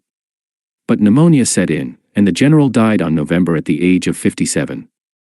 The trial ruined the reputation of the defense lawyer, Frank Reagan, as Curry's latest biographer, Daniel Dancox, has pointed out. Reagan faded into obscurity, never again handled a major case, and with his law practice in tatters tried his hand at politics, only to find that his courtroom tactics had made him a political pariah. Curry has gone down in history as Canada's greatest general, not only in the Great War but in all wars. No other military leader, not Crerar, certainly not Macnaghten, not even Simons, had the uncanny sense of tactics that seemed to have been ingrained in him at birth and had lain dormant until the call came in. Yet in a sense he was a tragic hero. Some of the mud that the vindictive Hughes threw at him from the safety of the house stuck to him.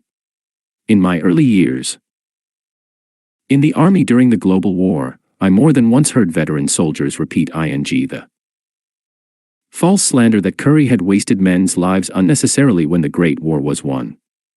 Though with the war over at last, it was apparent that the cult of imperialism royal was fading and that the empire was at a crossroads. Berton had made jelly it clear after Passchendaele that Canada would no longer languish under the imperial thumb. She had entered the war as a vassal, now she intended to go her own way.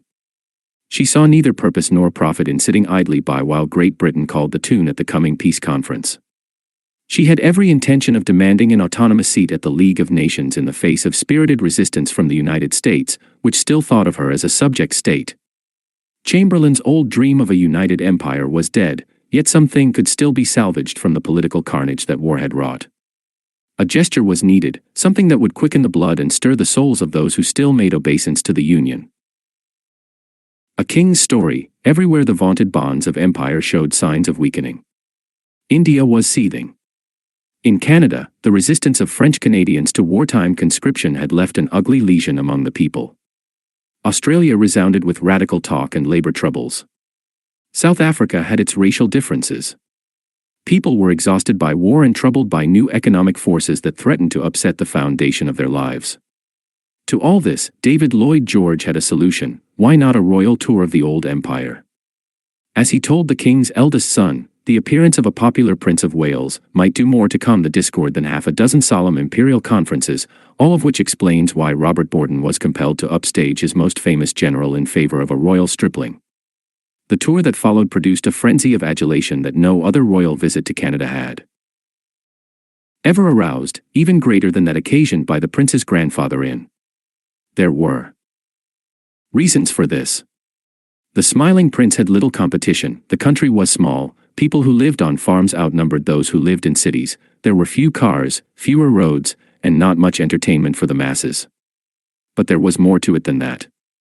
Royal tours have always attracted enthusiasm in Canada because royalty is the one glamorous asset Canadians have that Americans lack. No movie star of that or any other day, neither Garbo nor Chaplin, Pickford nor Fairbanks, Valentino nor Swanson, could compete with the pink-cheeked 25-year-old, so slight, so boyishly handsome, so flawlessly turned out. The prince had other qualities, like his grandfather Edward VII, but not his stolid father, George V. He could make an eloquent and attractive speech without a note at the drop of a Homburg, a skill he had honed with the help of Winston Churchill. His smile was absolutely dazzling. He exuded an aura of good cheer and delight that won the hearts of all those who fought to see him. His purpose, it was stated, was to thank the nation for its wartime effort, an appeal, there, to Canadian pride, indeed to Canadian cockiness. And he was ours. He steamed off from Portsmouth aboard the Renown, the biggest battleship in the world, to capture the hearts of Canadians. Sir Joseph Pope, who had made all the arrangements for the prince's father during a tour in, seemed to believe that the world had not turned by so much as a degree since those late Victorian days. He foresaw a series of state drives in horse-drawn landaus, complete with mounted escort, military parades, civic lunches, official dinners, and carefully arranged sightseeing detours to notable landmarks.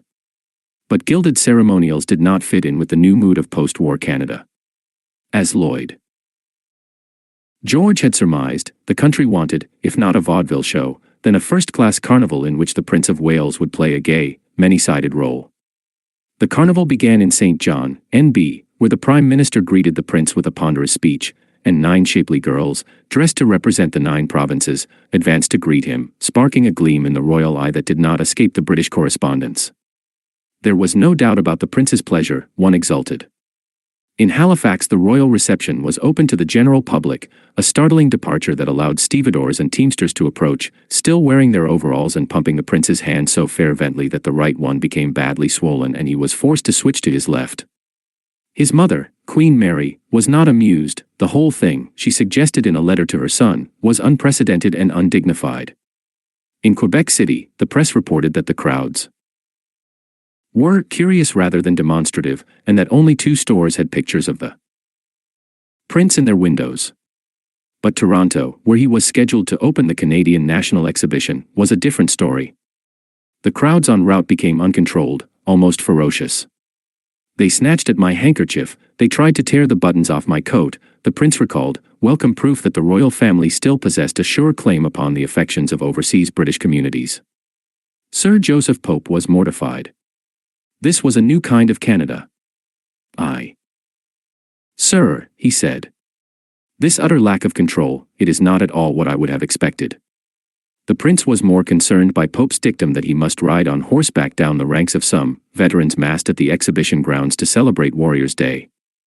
He was a good horseman, but he knew that the veterans would break ranks when they saw him and, God knows what this horse will do. Why not use a car, he asked.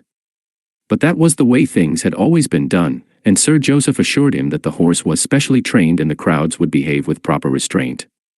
The prince was right. A human mass engulfed him and his steed, and he felt the horse's body quiver. Fortunately it could not rear up and bolt because the dense crowd held it as in a vice. The prince was rescued and was able to mount the platform, slightly disheveled, and speak to the cheering mob. Pope was shocked by what he called the Canadian people's utter lack of consideration. At a civic reception at Toronto's City Hall 2 days before, he had been outraged because everybody had been allowed to shake the royal hand, including one very dirty little boy wearing nothing but a bathing suit.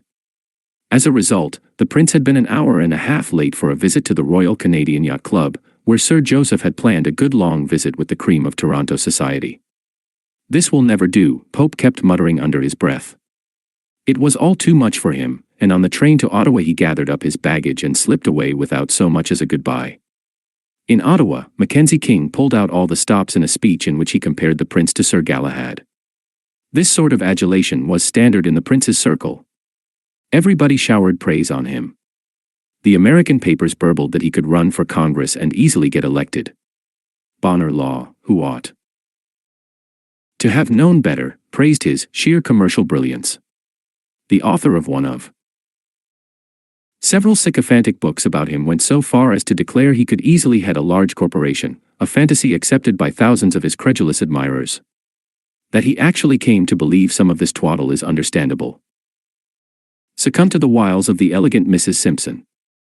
At a civic reception in Ottawa, an elderly woman clung to him, seizing his hand and refusing to let it go as she cackled that he must marry soon and produce a bevy of offspring as handsome as himself.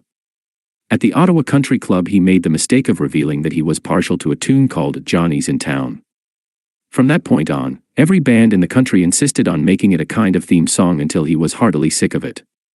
On an unofficial side trip to Montreal, the official one was scheduled for his return from the West. The former Chief Justice, Sir Alexander Lacoste, insisted on following out-of-date protocol by backing away after shaking the prince's hand in the railway station.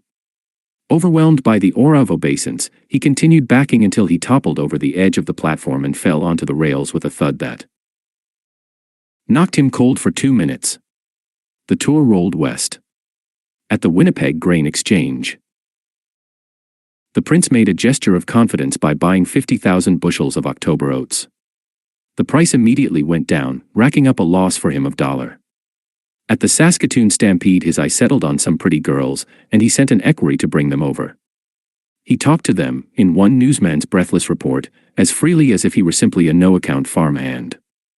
In Calgary, Bob Edwards of the Irreverent Eye-Opener urged that at least a modicum of decorum be observed at the grand ball in his honor. Female souses should be kept out of this affair entirely. Calgary doesn't want any of her semi-society she drunks hanging on the prince's neck and calling him Ducky. Perhaps as a result, the affair was a little too decorous. Everybody behaved so quietly it was assumed that Calgarians weren't much interested. But the entire country basked in a glow of pride when the prince bought a 4,000-acre ranch in the valley of the Highwood River, 40 miles south of the city. George V was concerned, warning that his son had set a dangerous precedent for himself. Now he'd have to buy a sheep station in Australia, or an ostrich farm in South Africa, otherwise the rest of the British world would feel slighted. But, as it was the only piece of property he had ever owned, and he had been overwhelmed by an irresistible longing to immerse myself, if only momentarily, in the simple life of the western prairies. There, I was sure, I would find occasional escape from the sometimes too confining, too well-ordered island life of Great Britain. Sadly, for him such escapes were to be virtually non-existent. In the light of later events, it is not easy to recall the wave of agile Italian that the prince inspired in Canada. No other visiting dignitary could have matched it. In the West, he dispelled the cartoon image of the titled Englishman and the do-nothing remittance man. A wave of pro-British sentiment rolled over the country like a comforter. We children had it dinned into us at school, where we were taught to color the map of the world in imperial red. At home we had it dinned into us again. My father.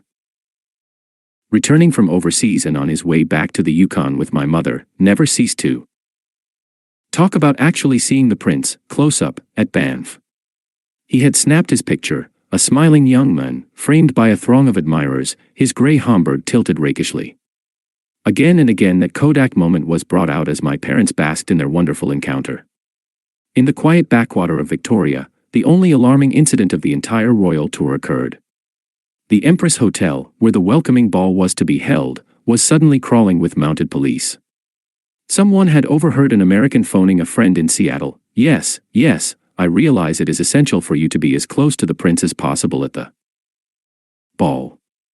It sounded like an assassination plot, but, it turned out, was simply a young man phoning his girlfriend who wanted to be sure to have a good look at the prince. The round of speeches, receptions, and gala balls continued from coast to coast and back again. At the balls he showed a signal lack of democracy by shamelessly playing favorites. His prime choices, according to one reporter, Lucy Doyle of the Toronto Telegram, seemed to be small, fair girls with the freshness of a youthful simplicity. One of these, a Miss Blanche Wilkinson, so attracted the prince's eye that sat expectantly but vainly waiting for the royal nod. Between dances he spirited her off for a rest in the royals' room off the ballroom. With her bobbed fair hair and big brown eyes and simple unaffectedness, Miss Doyle enthused. Miss Wilkinson had all the air of a charming child. A startling contrast, one might say, to the dark and brooding maturity of his future consort, Wallis Simpson. In spite of these apparent lapses, the tour was an unqualified success, one that maintained the British connection while at the same time taking into account the changed relationship with Canada. As the prince wrote to his father, "I'm rubbing it in that although not actually Canadian born, I'm a Canadian in mind and spirit and come here as such and not as a stranger or a visitor, and that goes down well. The Dominions appreciate being put on the same level as the UK, they've done so much to pull the empire out of the war victoriously that one must recognize their established status as self-governing states of the empire." Or when the Prince of Wales wrote to his father during the royal tour about games the need to recognize the Dominions as self-governing states within the empire, he was reflecting the new spirit of confidence that the Great War had instilled in the Canadian psyche. By the Canadian stereotype had undergone a significant change, partly because of the wartime successes and partly because of the Western boom. In the eyes of the world, the typical Canadian was a brawny, two-fisted frontiersman, independent in action and thought, tough, bold, inventive, and hard as the impermeable granite of the Precambrian shield.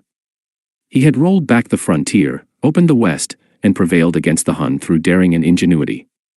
It was not only the civilian soldiers who enhanced Canada's international reputation, it was also the young knights who fought in the clouds as members of the Royal Flying Corps.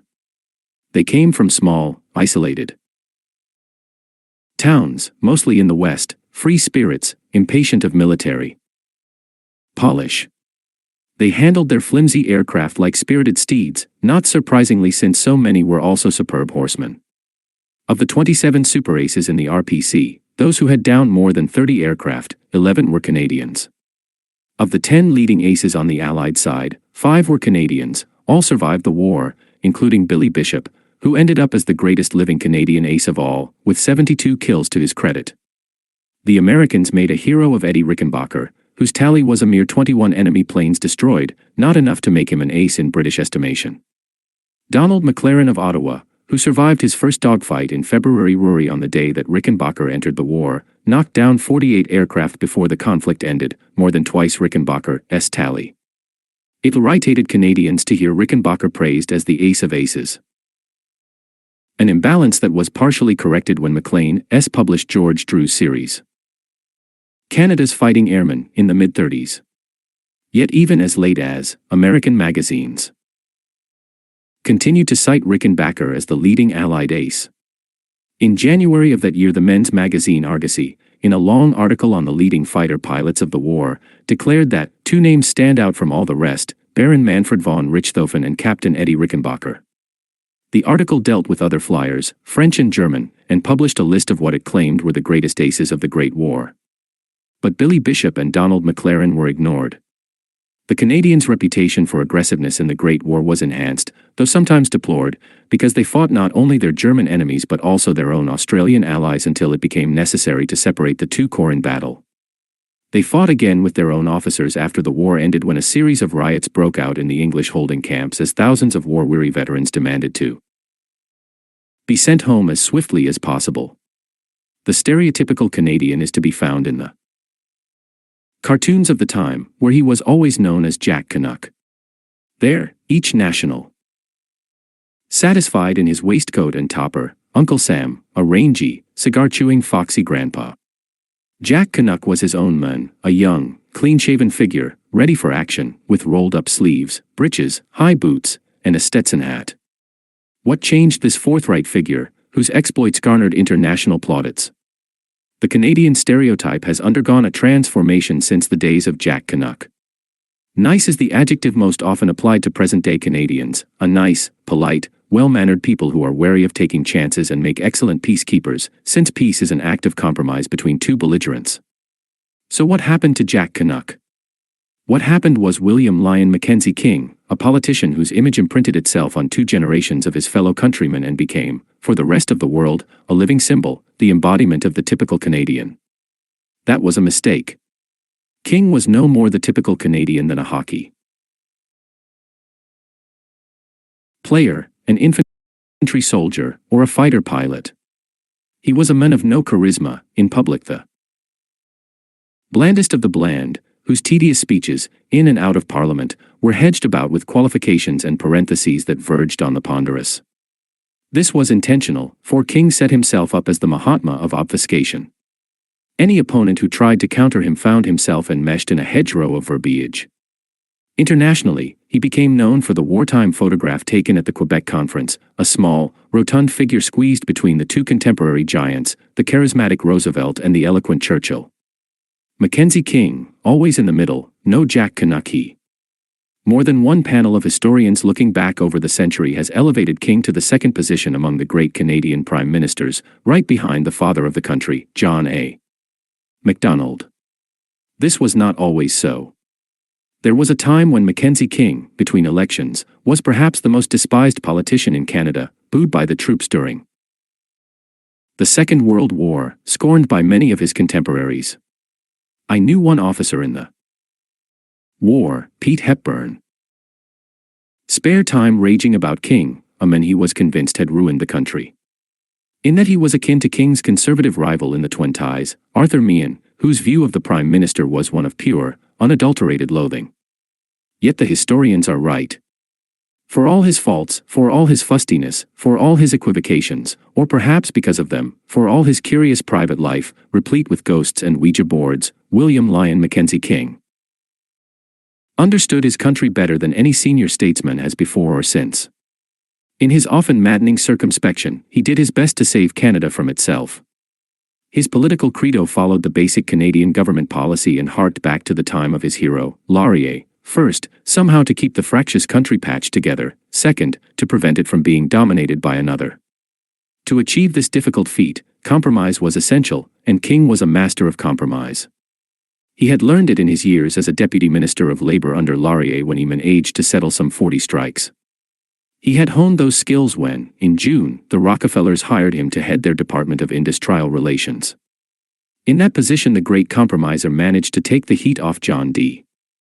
Rockefeller and his son following the infamous Ludlow massacre in their strike-bound Colorado mines, for which they were blamed. King solved the problem and the strike by inventing the company union, another compromise, and a thorn in the side of organized labor in the years that followed. But it pleased his employers, who were forever grateful because the compromise managed to keep the more effective United Mine Workers out of their hair for decades. King got his break in post-war politics at the National Liberal Convention in Ottawa in August, after the death of Laurier the previous February. He won the party leadership on the final ballot against W.S. Fielding, the veteran Nova Scotian who had been Laurier's Minister of Finance. Fred Griffin, the Toronto Star's top reporter, remembered the scene, King on the platform during the final vote-taking, his face agleam with perspiration, his collar wilted, his eyes. When the final votes were counted, pandemonium broke out and, according to Griffin, King proved historically splendid when his turn came to speak. King came to power with a ready-made personal platform outlined in his ponderous tome Industry and Humanity, of which he was inordinately proud, but which most of his colleagues found unreadable. Had they read it, in Bruce Hutcheson's view, they would never have nominated him for leader of the party, for the book established him as a small, liberal and more than hinted at the social reforms of the future, old age pensions first, then unemployment insurance, and then, under King's successors, such radical departures from laissez-faire policies as Medicare. In championing King as liberal leader, his supporters were unwittingly presiding at the birth of a social revolution, one that would underline the fundamental differences between social democracy in Canada and in the United States. When King took over the leadership of the Liberal Party Borden's political days were numbered. The Prime Minister resigned leaving a considerable legacy, Canadian autonomy. He had abandoned Laurier's credo that, when Britain is at war, Canada is at war, and, by ensuring Canadian representation at the Peace Conference and in the League of Nations, paved the way for the creation of a new organization to replace the Empire. The Dominions, he had said deserved recognition as autonomous nations of an imperial commonwealth. He could not have succeeded, of course, had it not been for the record of the Canadian Corps in the war, a record that made it impossible for Great Britain, or, indeed, the United States, to frustrate Canada's determination to free herself from the mother country's domination. Commonwealth. That was a new word, and Borden was one of the very first to make use of it. To many Canadians, especially the English-born, it was just another word for empire, a handy euphemism, no more. The change to which Borden gave impetus would come only after he left office. Balfour, himself a former British Prime Minister, issued his report, famous in Canada, that declared the 5 dominions to be autonomous communities within the British Empire, equal in status, subordinate in no way to one another in any aspect of their domestic or external affairs, though united by a common allegiance to the Crown, and freely associated as members of the British Commonwealth of Nations. Events moved slowly in those days. It was another 5 years before the Balfour Report led to the Statute of Westminster, and Canada, which had entered the war with no voice in imperial affairs, was at last autonomous. By that time the bugle call of empire had become a reedy plaint. The so-called Chanic crisis of marked for Canada the nadir of imperialism and the humiliation of Arthur Meehan who, for one brief but not very shining tenure, had succeeded Borden as Prime Minister.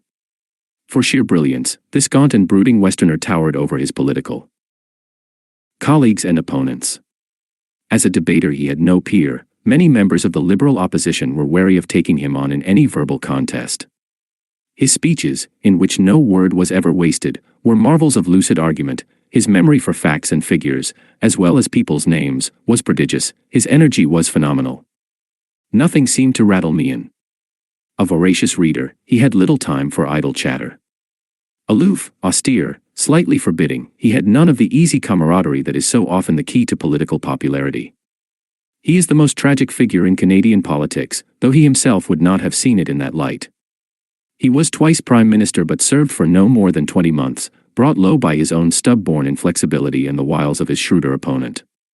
Compromise, the one quality essential to success in Canadian politics, was not in his makeup. He was 46 years old when he succeeded Borden.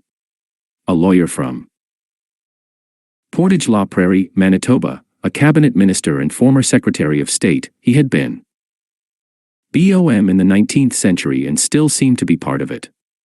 He believed in the doctrine of work, which he held to be the normal condition of men. As his biographer has written, it was work more than politics that consumed his time. Had changed the way Canadians thought and acted. The so-called roar of the 20s might be no more than a distant drumbeat, especially in the small towns, but American jazz, American fashions, and American dance crazes had their effect, especially among the short-skirted, fox-trotting young who, after the painful war years, insisted on blowing off steam. Meehan could not get it into his head that the old days were gone forever. The great task of Canadians, he declared, was to get back to old-time sanity of thought and action, to get back to our high standards of living and character, standards handed down to us by our forebears. He was not very popular in his own party. Almost all of Mian's colleagues in cabinet were opposed to his selection as leader. Yet none could deny his brilliance, even though, ironically, that brilliance had got him into political hot water.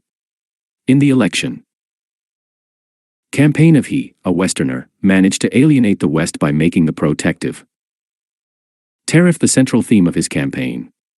His opponent, the master of double talk, had no intention of tying the Liberal Party to any cut-and-dried policy on this, the most controversial issue in Canadian politics. Mackenzie King promised a tariff for the consumer and producer that would also take care of the needs of all the industries. What did that mean? The Liberal candidates could take it any way they wished. So multi-talented that he was handed the toughest political jobs, Mian had drafted the military service bill that led to the searing debate in Parliament over conscription and cost the Tory party Quebec. In spite of his oratorical brilliance, Mian tended to suffer from foot-in-mouth syndrome. In replying to Laurier's demands for a national referendum before conscription was invoked, he blurted out, "Is it any wonder that a great proportion of the red-blooded sons of this country say that the reason the right honorable leader of the opposition now wants to take a referendum is because the forward portion of our population is overseas?" Mian undoubtedly had no idea of the slur he had cast on French Canadians, but the words were therein. In red-bloodedness. And that reference to the forward portion of our population, did that imply that the French Canadians who opposed his bill were somehow backward? Having delivered a body blow to his own party in Quebec, Mian went on to antagonize organized labor. He was sent off to Winnipeg along with Senator Gideon Robertson to try to end the general strike that had brought that city to a standstill. The Ottawa Citizen dubbed this foray the government strike-breaking expedition. What Mian learned about the strike came exclusively from opinions and information tendered by the anti-strike faction. His solution was the rapid deportation of the strike leaders to their home countries, a draconian approach flawed by the fact that at least one of them had been born in Canada. The strike ended, but Mian remained convinced that such a usurpation of government authority could lead to the perfection of Bolshevism. In the election of December, Mian was swamped not only by King's Liberals but also by the new progressive movement that denied King a clear majority. The Liberals got seats, the Progressives stormed out of the West to gain, of these in Ontario, and Mian's badly bruised Tory party was reduced to. With 4 other seats going to independent or Labour members, King found it necessary to seek support from the Progressives in order to govern. A not too difficult task given the intensity of the Western feeling against Mian. Mian committed the greatest political gaffe of all during what came to be known as the Chanak Affair, an episode that, it was feared, could lead to another European war. The infidel was at the gates, or so the British professed to believe. Chanak was a small seaport on the Dardanelles, the narrow strait that connects the Mediterranean with the Black Sea. The strait's neutrality had been guaranteed by the Treaty of Sèvres, mainly to prevent the Turks from grabbing it. 2 years later the Ottoman dynasty had given way to a new power in Turkey. Mustafa Kemal, head of the revolutionary, to retain the old treaty and was poised to seize the strait. Shades of Suleiman the Magnificent. The British, whose small garrison at Chanak was bottled up by Turkish troops, dispatched warships to the scene to prevent any attempt to close the Dardanelles. Lloyd George urged that in this crisis Canada should stand by the Empire. Both Australia and New Zealand promised to send contingents. Mackenzie King wasn't so eager. A threatened show of force by a united empire might bring Mustafa Kemal to heel, but what if it didn't? Was King prepared to wage another war? Mian apparently was. To a cheering crowd of fellow conservatives at Toronto's King Edward Hotel he cried, "Let there be no dispute as to where I stand." When Britain's message came, then Canada should have said, "Ready, ready, we stand by you." The phrase was Laurier's, uttered before the Great War. But Laurier's day was done and the times had changed. The crisis fizzled out, but Mian's words were to haunt him for the rest of his career. He did his best to retrieve his position, explaining that he wasn't really talking about a force of arms, only seeking an expression of solidarity within the empire. It did no good. To Canadians who had just gone through 4 bloody years of war, Mian seemed to be calling for another expeditionary force. Did he really expect young Canadians to rally to that cause? A war-weary nation was in no mood to chance another imperial adventure in an obscure Mediterranean port. Mian's words suggested how out of touch he was with reality. If this was the old-time sanity of thought and action that Mian longed for, the country wanted no part of it. The Chanak crisis underlined the emerging change in imperial relations. To this point, Great Britain had expected the Dominions to answer the call of the Empire. Unlike the others, Canada was not prepared to jump when the British lion roared. The government and the people made it clear that Canada had no intention of embarking on every two-bit foreign adventure in which the mother country might find itself enmeshed. Chanak was a milestone on the long road to autonomy. Association of British dominions took form. Darker suspicions of another empire, the American, began to take shape in the overheated imagination of Canadian military leaders. It was obvious that the only possible threat to Canada, if one existed, would come from south of the border. But would it? The prospect was fanciful. More than 90 years had gone by since the last American soldier had been driven from the country. Public figures boasted about the longest undefended border in the world. Canada and the United States enjoyed the best of relations. Still, shouldn't the possibility of an American invasion at least be considered and planned for? And what was the best way to counter such an attack? Why, by a preemptive strike, surely. Catch the Yankees' napping and forestall any attempt to capture Canada by turning the tables and seizing key communication centers, canals, and bridges in the border states. The best defense must be offense. This madcap plan seems to have sprung full-blown from the mind of Colonel, later Brigadier General, James Sutherland Buster Brown, an ardent imperialist and a decorated war veteran, DSO, CMG, who held the key post of Director of Military Operations and Intelligence in the Canadian Army. In the spring of, Brown applied for permission to drive incognito to the United States in order to make a personal reconnaissance of 4 roads to Portland, Maine. Accordingly, he and 4 officers, all lieutenant colonels, and each decorated with the DSO, set out in civilian clothes to make a clandestine tour of the northern parts of New York State. The result was a 60-page foolscap report, complete with 56 photographs and enlivened by a military assessment of the character of the people together with some history of previous conflicts. Brown and his fellow colonels were, quite simply, spies. He extended his investigation the following year, driving miles and producing another secret report on the neighboring state of Vermont, also 60 pages long and containing as many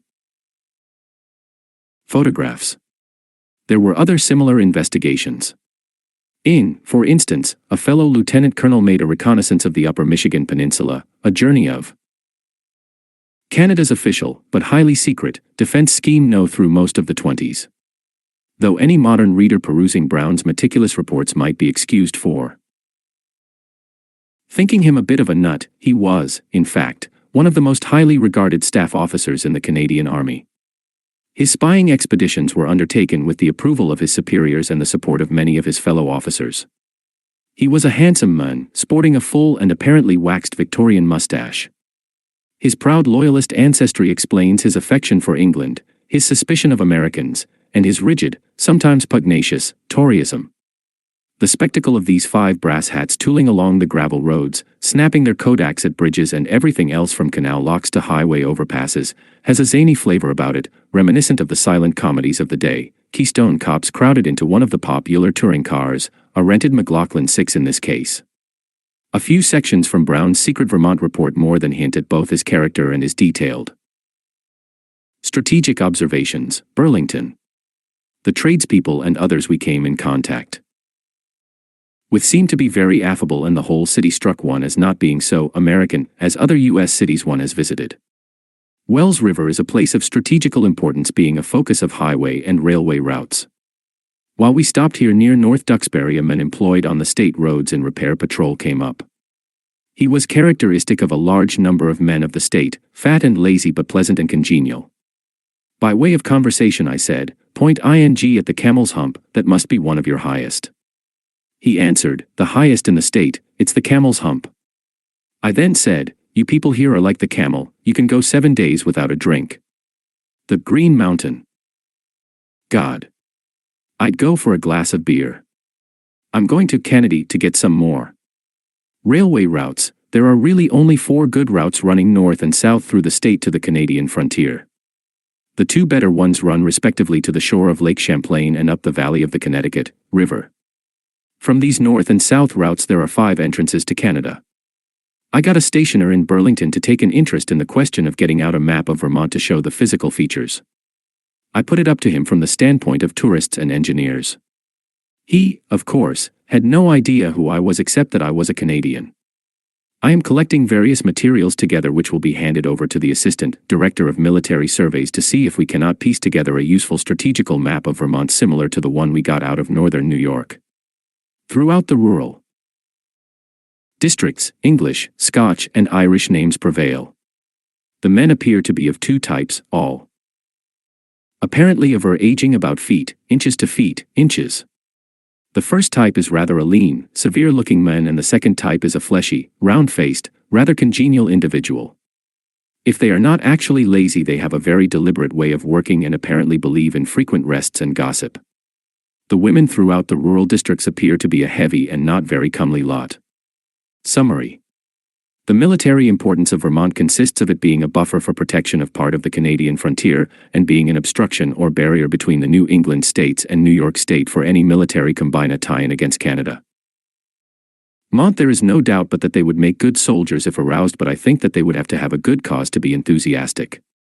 There is a large and influential number of American citizens who are not altogether pleased with democracy as it exists in the United States of America and have a sneaking regard for Great Britain, British law and Constitution and general civilization, and are proud and boastful of the British descent.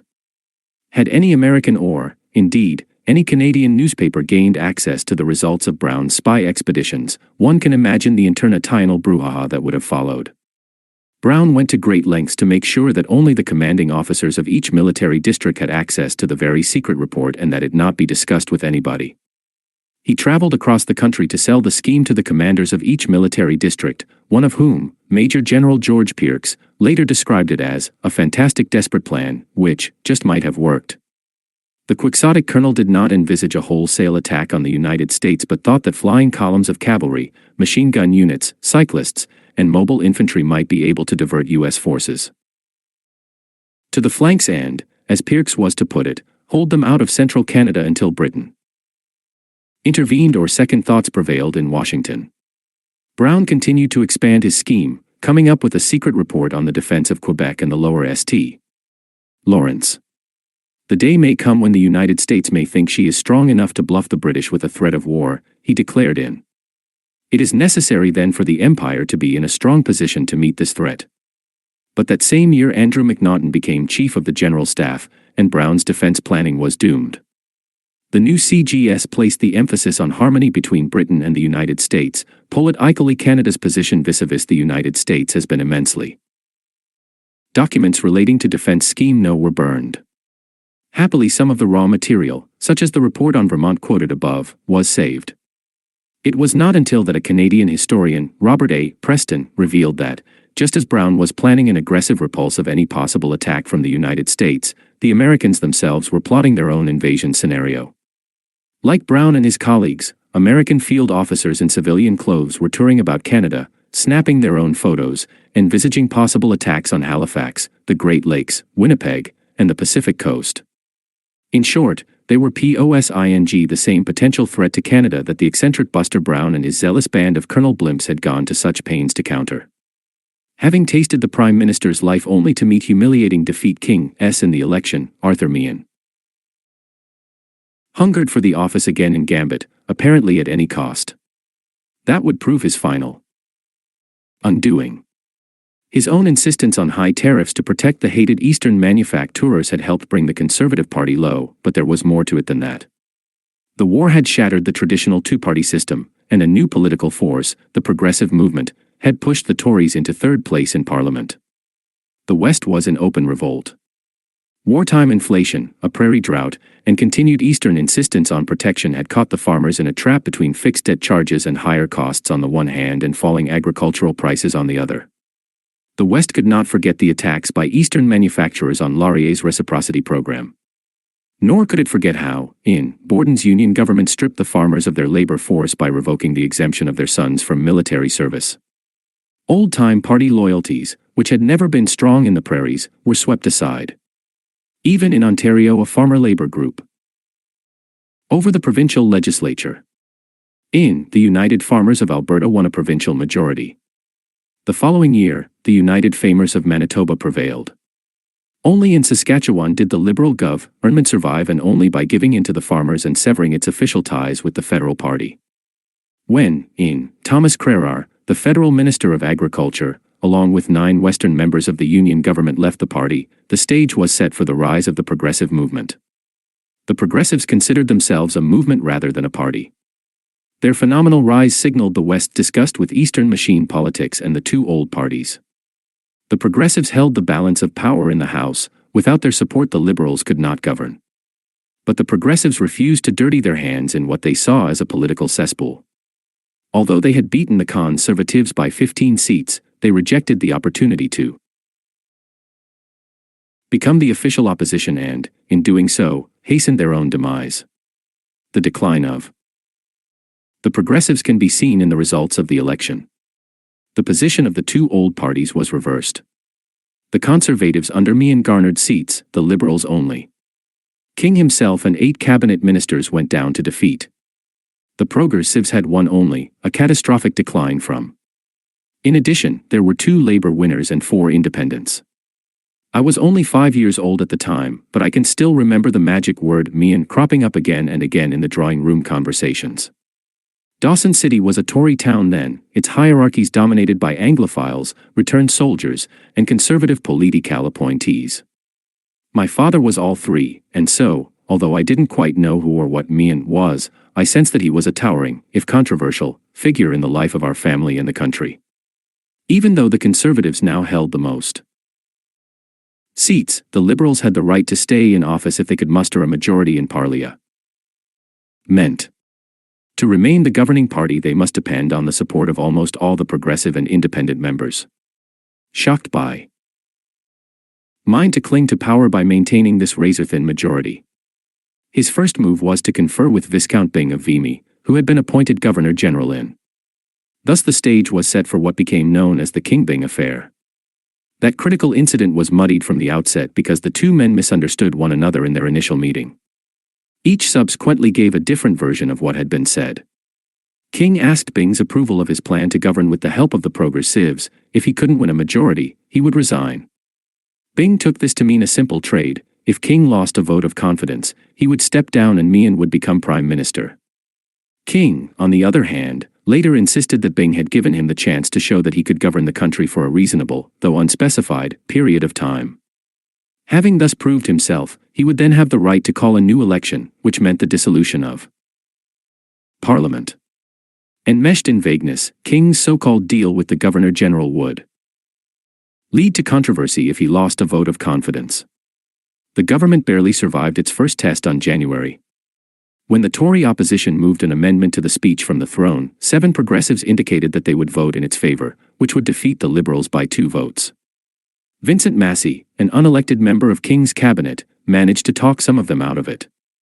With the help of the independents, the Liberals defeated the motion by 3 votes. But a much more dangerous issue surfaced in February, when Conservative MP Harry Stevens rose in the House to deliver a scathing indictment of corruption in the Customs Department. Well aware of flagrant abuse in customs, the Liberals had ignored it to keep it from becoming an issue in the election. Now Stevens had unearthed their long-buried secret at the worst possible time. Addressing the House from midnight until 4 in the morning, he revealed the dimensions of the worst scandal in parliamentary history since the Pacific Railway scandal forced John A. Macdonald's government to resign in. Drinking habits brought about by the Great War. The Woman's Christian Temperance Union, frustrated in its attempts to establish a form of prohibition in Canada, used the war to support legislation that helped switch the nation from wet to dry. Alcohol, the WCTU argued, was needed for the war effort. Moreover, heavy drinking could erode morale. But after the war, indeed because of the war, attitudes began to change. Thousands of young men were introduced to the Army's rum ration, which warmed their bellies and stiffened their resolve before a battle. The daily tot of rum was strong stuff, so strong that any man who could choke out a "thank you" after knocking it back was allowed a second tot, called a door prize. Many went into action slightly tipsy, some were roaring drunk. One officer of the 4th Canadian Mounted Rifles was so intoxicated that he pointed his men the wrong way. and tried to open fire on the church at Mont Saint-Éloi, several miles behind the lines. Yet even a temperance advocate as strict as Brigadier General Victor Odium was finally forced to set aside his own STEM principles in the interests of morale. The best known of the Army Padres, the Reverend Charles Gordon, shelved his principles, too, declaring that rum is an absolute necessity to the soldier in the field. I would rather dispossess them of their rifles. John Harold Becker wrote in his Memoir of the War, "It is my firm conviction that this was the only means of keeping us from complete exhaustion. If we had not been supplied, I fear that not many of us would have survived." While we were engaged in this way, an organization in Canada, the WCTU, were going up and down the countryside crying the terrible effect of the ration on these Sunday school boys from Canadian farms and villages and did their best to have the ration discontinued. The temperance movement had backed the suffragist movement when its followers realized that the only way to fight the demon was through political clout. Now they had the clout. By both Canada and every province save Quebec had extended the franchise to women, largely because of their unstinting support of the war effort. The youth of Canada had learned to drink, and a good many wanted to go on drinking when they returned. Women's vote or no, the temperance fever started to cool. The legacy of those moralistic years was two appalling all-Canadian institutions, the government liquor store and the beverage room, better known as a beer parlor. The first was an austere and characterless shop where the booze was discreetly hidden and buyers had to sign a bureaucratic document. The second was a crowded but cheerless room, gloomy and malodorous, where all signs of levity were frowned on, no stand ing at the bar, there wasn't one, no singing, no talking in loud voices, no entertainment of any kind, and no mingling of the sexes. In some jurisdictions a man was prevented by a barrier from enjoying a glass with his wife. As a result, Canadians became a hard-drinking lot, swilling entire bottles of liquor in the absence of mixed drinks, swallowing their booze raw without a chaser, or brown bagging their little brown jugs illegally under nightclub tables. It took a quarter of a century and another war before this masquerade was abandoned and the ineffective grip of the provincial control boards was finally loosened. Canada never had the all-out prohibition that rocked the United States in the Roaring Twenties. As the whiskey ads used to declare in the early 1950s, Canadians are a moderate people. It was not in the Canadian makeup to go to extremes as the Americans often did, not only in the Prohibition years but also during the campaign for zero tolerance in the drug-taking days of a later generation.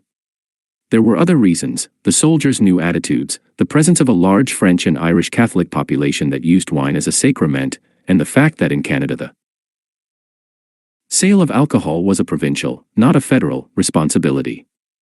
Quebec was wet and so was British Columbia. Manitoba and Alberta were dry but on the verge of change. Saskatchewan had just gone wet, New Brunswick and Prince Edward Island were dry, to the delight of the island doctors who made small fortunes peddling prescriptions that allowed topers to buy liquor for health reasons. Nova Scotia was wet for a time while Ontario was as percent, thanks to the powerful grape growers' lobby. Canadians didn't need to make gin in bathtubs. Distilleries were perfectly legal if they sold their products to a foreign country, delivering a handsome profit to the government in the form of excise and customs duties. But these duties were evaded as trucks and boats loaded with Canadian rye whiskey crossed the international border, performed miraculous about-turns, and deposited gallons of booze onto Canadian soil, free of any government charges. As a result, the Customs Department was a hotbed of bribery while smuggling became a way of life for those who lived along the border. In the words of Saturday Night, smuggling into Canada has increased with such startling rapidity that it has become a national menace. To all this the government turned a blind eye. With an elect tie-in in the offing, King didn't want any whisper of scandal. When a delegation of prominent businessmen formed themselves into the Commercial Protective Association, which urged the laws be tightened, he threw them a small bone by offering the services of an investigator, Walter Duncan of the Finance Department. Duncan and his tiny staff spent 4 months gathering a mountain of damning information, which King virtually ignored. R.P. Sparks, president of the Protective Association, got nowhere when he wrote to the Prime Minister in February that, from the standpoint of loss of revenue, I think the smuggling business is second only to the loss occasioned by the Canadian National Railways. Sparks's chief target was Jacques Bureau, the Minister of Customs, whose department reeked of corruption. King's solution was to promote Bureau to the Senate, a body that he had recently, in an unguarded moment, declared needed reforming. Shaken by the results of the election, his own job as party leader in jeopardy, King had got himself a safe seat in Prince Albert. Counting on the corporal's guard of progressives to bolster him, he hoped for the best. But those hopes were dashed when Sparks, fed up with the government's dalliance and the increasing evidence of corruption in the Customs Department, laid the facts on the desk of Harry Stevens. As Stevens denounced Bureau, the former minister, already 9 filing cabinets filled with records containing damaging evidence have been removed, taken away to the home of the ex-minister, and they're destroyed. He castigated Bureau's successor, Georges Boivin. No warehouse receipt was surrendered, no order was given, simply a jingle of the phone, a familiar voice, and $1 worth of alcohol was turned loose. In that deal alone, Stevens declared, the government was defrauded of more than $1, either by gross incompetence or connivance. He was pitiless with Joseph Bissalin, chief preventive officer for the Department of Customs in Montreal. The worst of the crooks, he is the intimate of ministers, the petty favorite of this government, who rolls in wealth and opulence, a typical debauched and debauching government official. And he charged the government, with knowledge, with positive knowledge, with abundance of proof, that the grossest violations of the customs laws were being perpetrated in this country for a year. With that, Stevens demanded the government convene a parliamentary committee of inquiry. He got it, a 9-man committee to look into the affairs of the Customs Department in detail. The committee reported back in June with a unanimous decision, the government was guilty as charged. It backed up everything Stevens had said and went further. Smuggling was a two-way street. Millions of dollars worth of liquor was being smuggled back into Canada tax-free, with forged receipts that were seldom scrutinized closely by corrupt or inattentive customs officials. In one instance, the committee found that 6 million gallons of liquor that supposedly left maritime ports under bond had stayed in Canada at a loss to the taxpayers of more than $1 million in excise duties. In another case, the Customs Department, either through incredible gullibility or pure chicanery, had accepted the word of a known bootlegger that a quantity of Scotch whiskey had been offloaded in Buffalo and therefore wasn't liable for duty, a loss estimated at between $1 and $1. One bootlegger, Moses Aziz, sentenced to a year in jail after his third offense, had been released without imprisonment because a local Liberal candidate, J.G. Robichaud, swore that he had been the highest help to us during this campaign and we cannot do without his services. Georges Boivin had sold an entire shipment of seized liquor to a friendly distiller, former Member of Parliament W.J. Hushen, for 36 cents a gallon, tax-free, because it was listed as denatured alcohol. Denatured or not, the minister allowed Hushen to export it to the United States at a fancy price as fit for consumption. In the face of this damning mountain of evidence, King's political future looked black. He had been trying to muddle along with the help of the progressives, but that Simon Pure movement could scarcely be expected to support a party so deeply enmeshed in scandal. Stevens rose on June and in a hard-hitting speech moved to expand the committee's report into an outright vote of censure on a government that had yielded to improper pressure from the underworld. If it carried, this would be a death blow to the government in the coming election. The Stevens motion had to be buried, and King was prepared to bury it as the result of a deal with J.S. Woodsworth, one of the 2 Labour members in the House. King had dangled a choice plum before the one-time Methodist parson, a promise to institute old age pensions in the coming session. That was enough for the pious reformer, who didn't want Meehan in power anyway. He proposed an amendment to the Stevens motion that a royal commission would continue the customs inquiry. It was not much, but it would give King some breath ing space. Royal commissions moved deliberately. The move served also to signal the promise inherent in King's industry and humanity. The Liberal Party was being nudged to the left. After a long wrangle, the Speaker declared Woodsworth's whitewash motion in order. But would it pass? The progressives, King's only hope, seemed to be coming apart at the seams, and when the vote was taken, after a long and exhausting wrangle on Friday, June, the motion lost by 2. 10 minutes later the government suffered. Stevens's damning motion was ruled in order, too. The debate continued all night and into Saturday's dawn. King tried to end it with a move to adjourn that was again lost, too. At 5 that morning, the exhausted Prime Minister gave in and allowed the expanded amendment. The House, with a sigh of relief, passed a second adjournment vote, too.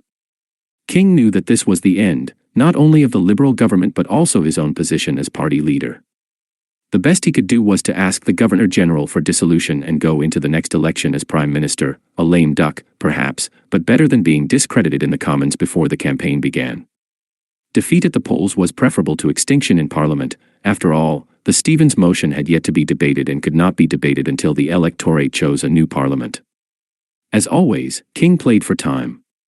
Now the crisis born of the original misunderstanding between the two men reached its climax. The Governor-General was astounded at King's request. Hadn't King promised him that if he couldn't govern he would step aside for Meehan? Now, surely, Meehan deserved his turn. Byng couldn't believe that King was prepared to fling aside what he saw as a gentleman's agreement. But King saw it quite differently. He had governed successfully for 5 months, surely that was enough to seal the deal. Lord Byng couldn't agree. After 3 separate interviews with King over that weekend, he refused dissolution, accepted King's resignation, and called on Meehan to form a government. An eager Meehan seized the opportunity. At last the prize was his. The House met on Monday afternoon. King explained that the public interest demanded a dissolution, but His Excellency, having declined to accept my advice to grant a dissolution, to which I believe under the British practice I was entitled, I immediately tendered my resignation, which His Excellency has been graciously pleased to accept. With that he moved the House adjourn. What was Meehan hearing? Had he really won? Mr. Speaker, he blurted, if I caught the Prime Minister's words aright, they were that. Only that I am. King would not let him finish. I might say that this motion is not debatable, he pointed out. Meehan tried again. There should be a conference between him and the Prime Minister to work out the business for the rest of the session. But King was obdurate. At the present time there is no government. I am not Prime Minister, I cannot speak as Prime Minister. I can speak as only one member of this House, and it is as a humble member of this House that I submit that inasmuch as His Excellency is without an adviser, I do not think it would be proper for this House to proceed to discuss anything. If the House is to continue its proceedings, someone must assume, as His Excellency's adviser, the responsibility for His Excellency's refusal to grant a dissolution in the existing circumstances. The emphasis here is mine. King had yet to grasp the true significance of what he was saying, while Meehan, impatient for office, he was sworn in that night, failed totally to understand it. Yet King would soon discern, at the end of that long constitutional tunnel, a faint flicker of light that would break into a fiery beacon when he at last realized the weapon the Governor-General had unwittingly handed him. Under the archaic parliamentary rules of that day, revised in, no minister who accepted a salary from the Crown could hold office without a confirming by-election. Meehan, then, was forced to resign and sit on the sidelines while King, slowly realizing the significance of the Governor-General's action, began to pursue his strategy. He launched his attack on Wednesday. His first victim was John Drayton, Meehan's deputy, who had taken on the role of acting Prime Minister. But had he taken the requisite oath of office, King asked, or, as he put it in his roundabout fashion, had he complied with the constitutional practice in assuming office? Drayton stumbled. He didn't think he needed to take any oath since he was receiving no salary as a member of Meehan's new cabinet. But, as King knew, in his reference to constitutional practice, an oath of office was mandatory. New cabinet members had to be sworn in before they could vote to cabinet, and one by one they admitted they had not taken the oath. Under the law they could not take it without resigning their seats as Meehan had done, thus destroying the Conservatives' majority. King bore in, the country was being governed without a single minister of the Crown and without a Prime Minister with a seat in the House. Only in Canada would such a contretemps be possible. The United States would never face it because the United States had no royal personage to deal with, nor did the President sit in Congress. England would never face it because it would be unthinkable for the King to act without the advice of his First Minister. But Byng, the old soldier who spoke for the King, was a political tyro. A pseudo-regent, he was a victim of the awkward imperial fiction in which a colony was not a colony and a dominion, at least on paper, was a subject dominion. Now that dominion was politically rudderless, without a prime minister and without a cabinet. All the actors in the bizarre customs affair, the incompetent Jacques Bureau, the Corrupt Joseph Bisalin, the wretched, unjailed bootlegger Moses Aziz, faded into the wings as Bing and King took center stage. Scandals, after all, were part of the political texture. The great John A. had survived the Pacific scandal and gone on to be acknowledged as the father of the nation. Clifford Sifton and his deputy, James Allen Smart, had emerged unscathed from the mire of the Immigration Department's spoils system, Sifton as a revered elder statesman, Smart as Lieutenant Governor of Manitoba. But this was different. This went to the very essence of responsible government, a British peer turning back the pages of history. There had been a time when governors-general had interfered in Canadian domestic affairs, but that time was past. Canada had won her independence on the battlefields of Flanders and in the conference rooms of Downing Street. Now, as King shouted at Parliament, if, at the instance of one individual, a Prime Minister can be put into office and with a ministry which is not yet formed, be permitted to vote all the supplies necessary to carry on the government of Canada for a year. Constitutional liberty, freedom, and right in all parts of the world. With that florid statement, King set the pattern for the election that followed. Who was the individual to whom he referred? King didn't want to say, but everybody knew. Bing had insisted that Meehan be given a chance to govern, as, indeed, King had been given a chance. Could Meehan govern? The question was put to a vote when James Robb, the former Minister of Finance, moved that Meehan's cabinet, if legal, had no right to sit in the House and, if illegal, no right to transact business. The vote came 2 hours after midnight on July, with the Dominion Day celebrations still echoing on Parliament Hill. As always, the vote was close, but for Meehan it was devastating. Conservatives, Liberals. Parliament had shown that Meehan could not govern. It had been, to paraphrase the Duke of Wellington at Waterloo, a near-run thing. Nearer, in fact, than anybody had a right to expect. King had been saved by an unexpected stroke of luck, the unwitting vote of a progressive who, under parliamentary practice, had been paired with a sick colleague and agreed not to vote and then forgot about it when the division was called. But the vote could not be changed. The government was defeated. And Meehan must advise the Governor-General to dissolve Parliament, ironically, the very action Bing had refused to take on Mackenzie King's advice a few days before. Meehan, in his innocence, was convinced that he would win the coming election, the customs scandal and his party's strong support of protection, outlined on the hustings with his own undeniable eloquence, these would do the job. As Bruce Hutchison has written, the campaign went against Meehan not by accident but by the sure logic of history. Day after day King hammered his thesis home, that an English governor and a Tory minister were trying to reduce Canada to a colony.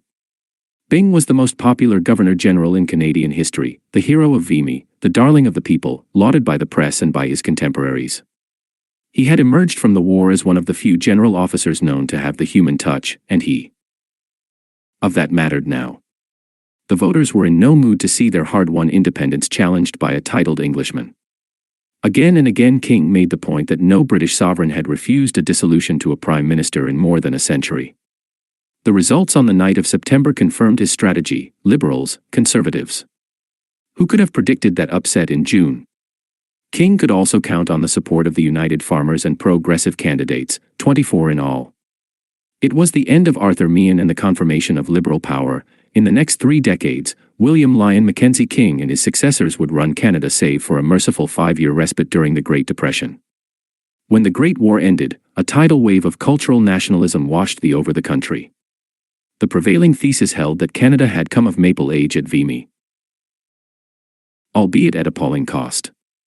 The strident Yankee boasts that they had won the war grated on the country's soul and contributed to psychosis, the growing anti-Americanism that was the dark side of nationalism. It became fashionable to view certain aspects of American culture, the new realism of the novelists, for example, as vulgar and degenerate. As for Britain, the war had loosened the imperialistic ties and given Canadians a sense of themselves as an autonomous community. The arts flourished in the 1920s as the painters and writers did their best to stamp their works as distinctively Canadian. There was, however, a disturbing difference between what the writers put on the printed page and what the artists put on the framed canvas. With 1 or 2 notable exceptions, the novelists who wrote about the country were still influenced by the literary styles of the Victorian age and the breathless rhetoric of the wartime literary liars.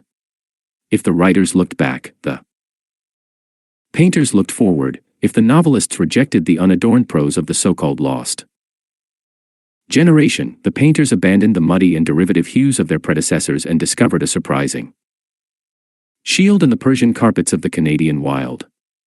The Impressionist movement had already influenced a number of Montreal painters, such as Maurice Cullen and Clarence Gagnon, but it was the Toronto school, with its subtle sense of press agentry and its insistence on creating a Canadian look on canvas, that caught the public's attention and held it until those painters became the icons of Canadian art. One of their strengths was their choice of a name, the Group of Seven, a suggestion there of common purpose, not to men tie in a certain exclusivity, all for one and one for all. Their patron saint was Tom Thomson, an outdoorsman and self-taught artist whose own work was verging on the abstract before his untimely death by drowning before the group was officially formed in. As J.E.H. MacDonald, the eldest and most revered member, described it, the group was a friendly alliance for defense. They all knew each other. 5. MacDonald, Fred Varley, Arthur Lismer, Franklin Carmichael, and Franz Johnston had worked together as graphic artists. Before the war, Varley and Lismer were war artists, as was A.Y. Jackson, who became a kind of spokesman for the others. Lauren Harris, in whose home the group first formed itself, was a scion of the family that was part of the famous farm implements firm, Massey Harris. They differed one from another. The patrician Harris was independently wealthy, Varley was a bohemian, but theirs was a common resolve. The group derived its purpose from the vast land itself, Harris declared. The Great War that marked the nadir of so many institutions also presaged the end of colonialism in art. The country emerged from the trenches with a new vision. Individually and as a body, members of the group managed to create two enduring myths about their work that helped to establish them in the public mind as all Canadian iconoclasts. The first was that they had resolutely turned their backs on Europe.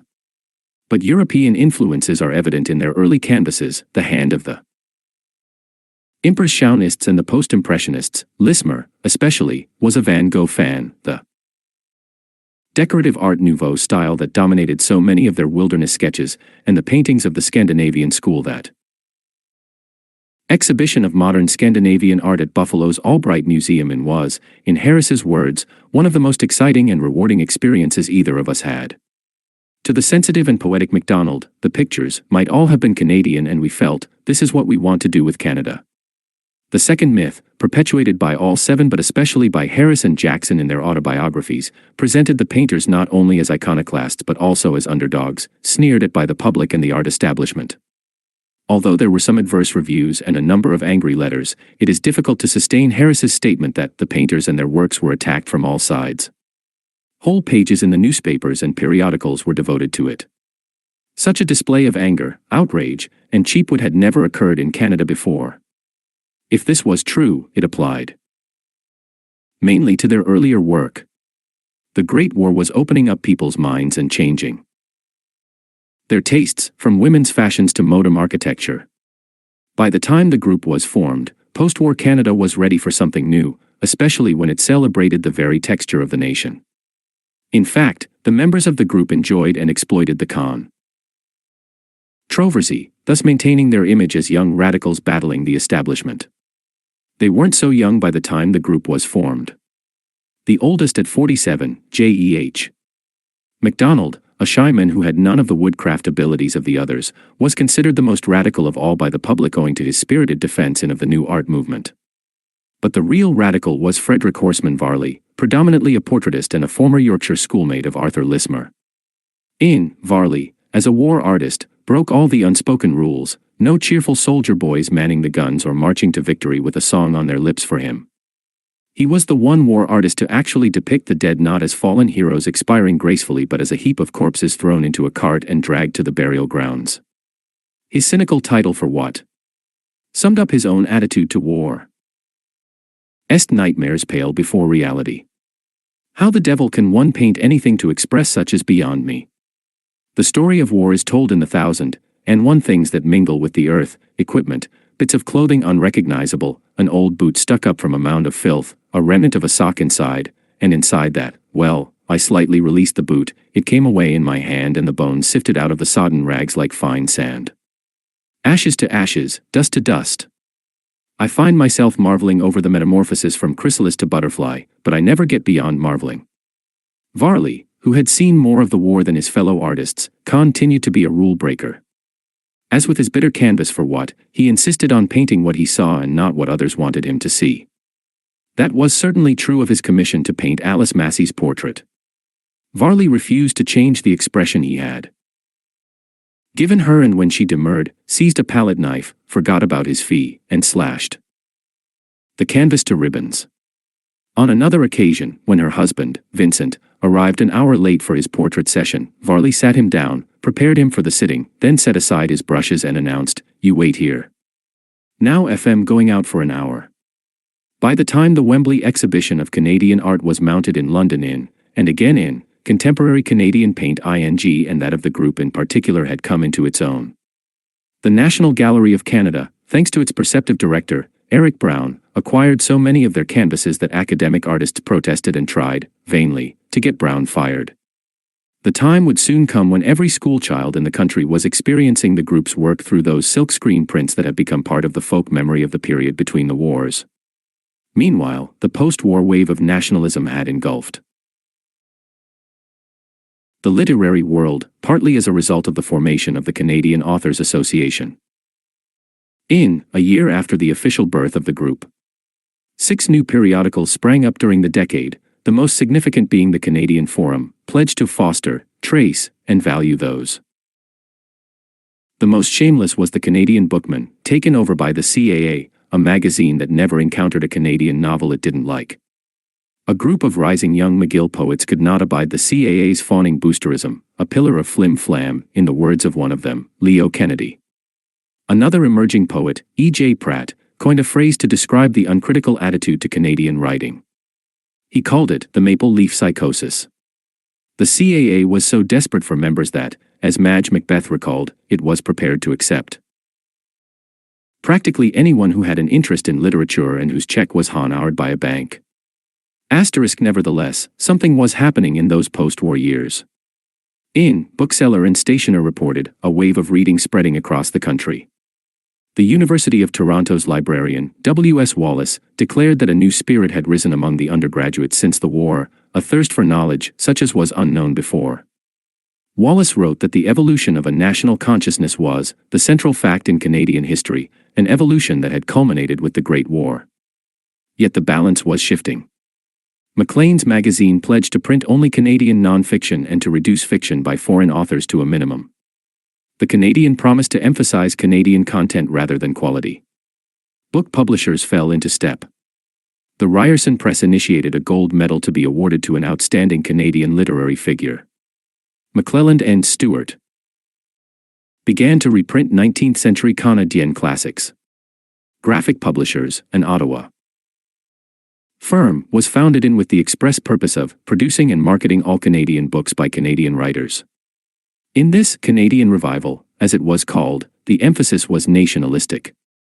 Most of the fiction produced in Canada in the 20s is highly asterisk in the 30s, when my mother was president of the Victoria and Island branch of the CAA. Anybody who had written a letter to the editor of the Times or Colonist and seen it published was enthusiastically signed up.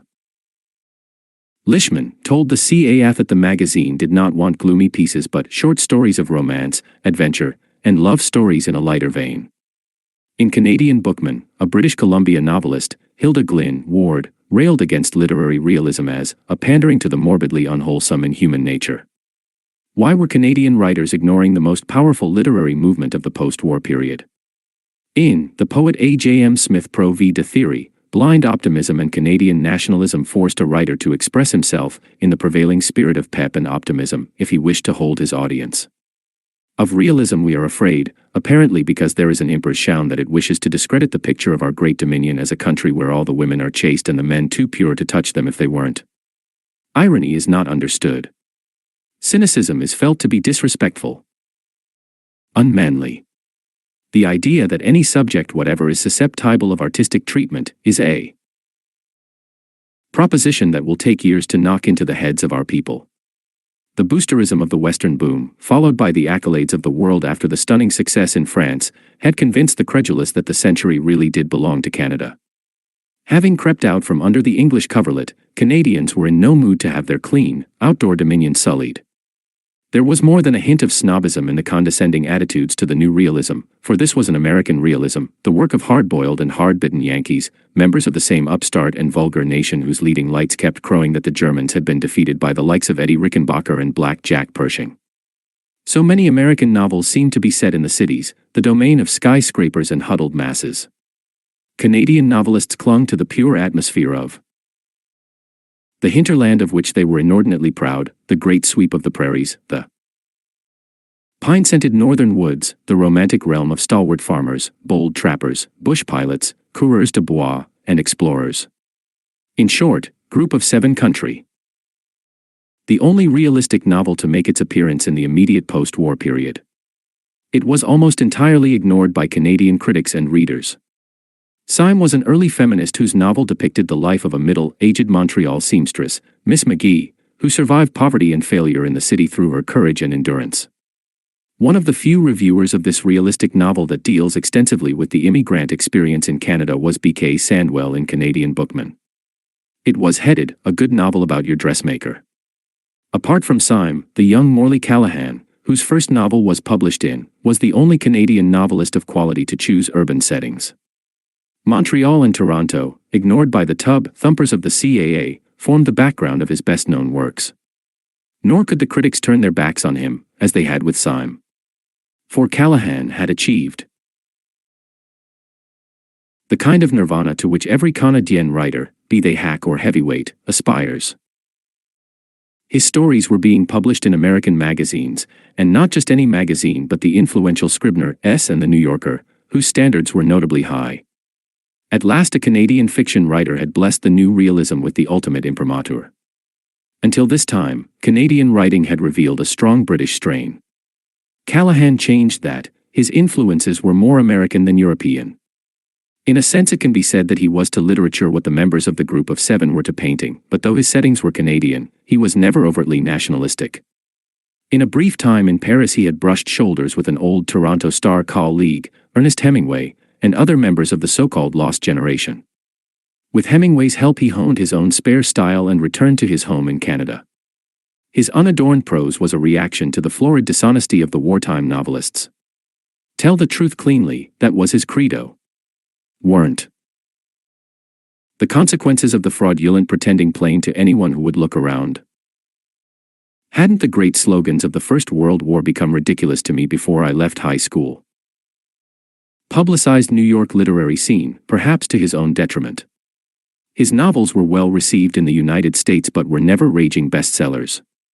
In the 60s the American critic Edmund Wilson visited Canada and discovered Callahan, whom he described as perhaps the most unjustly neglected novelist in the English-speaking world, a remarkably provincial remark to describe a novelist who in his own country received more of the leading prizes, awards, medals, and honors than any other writer of his time.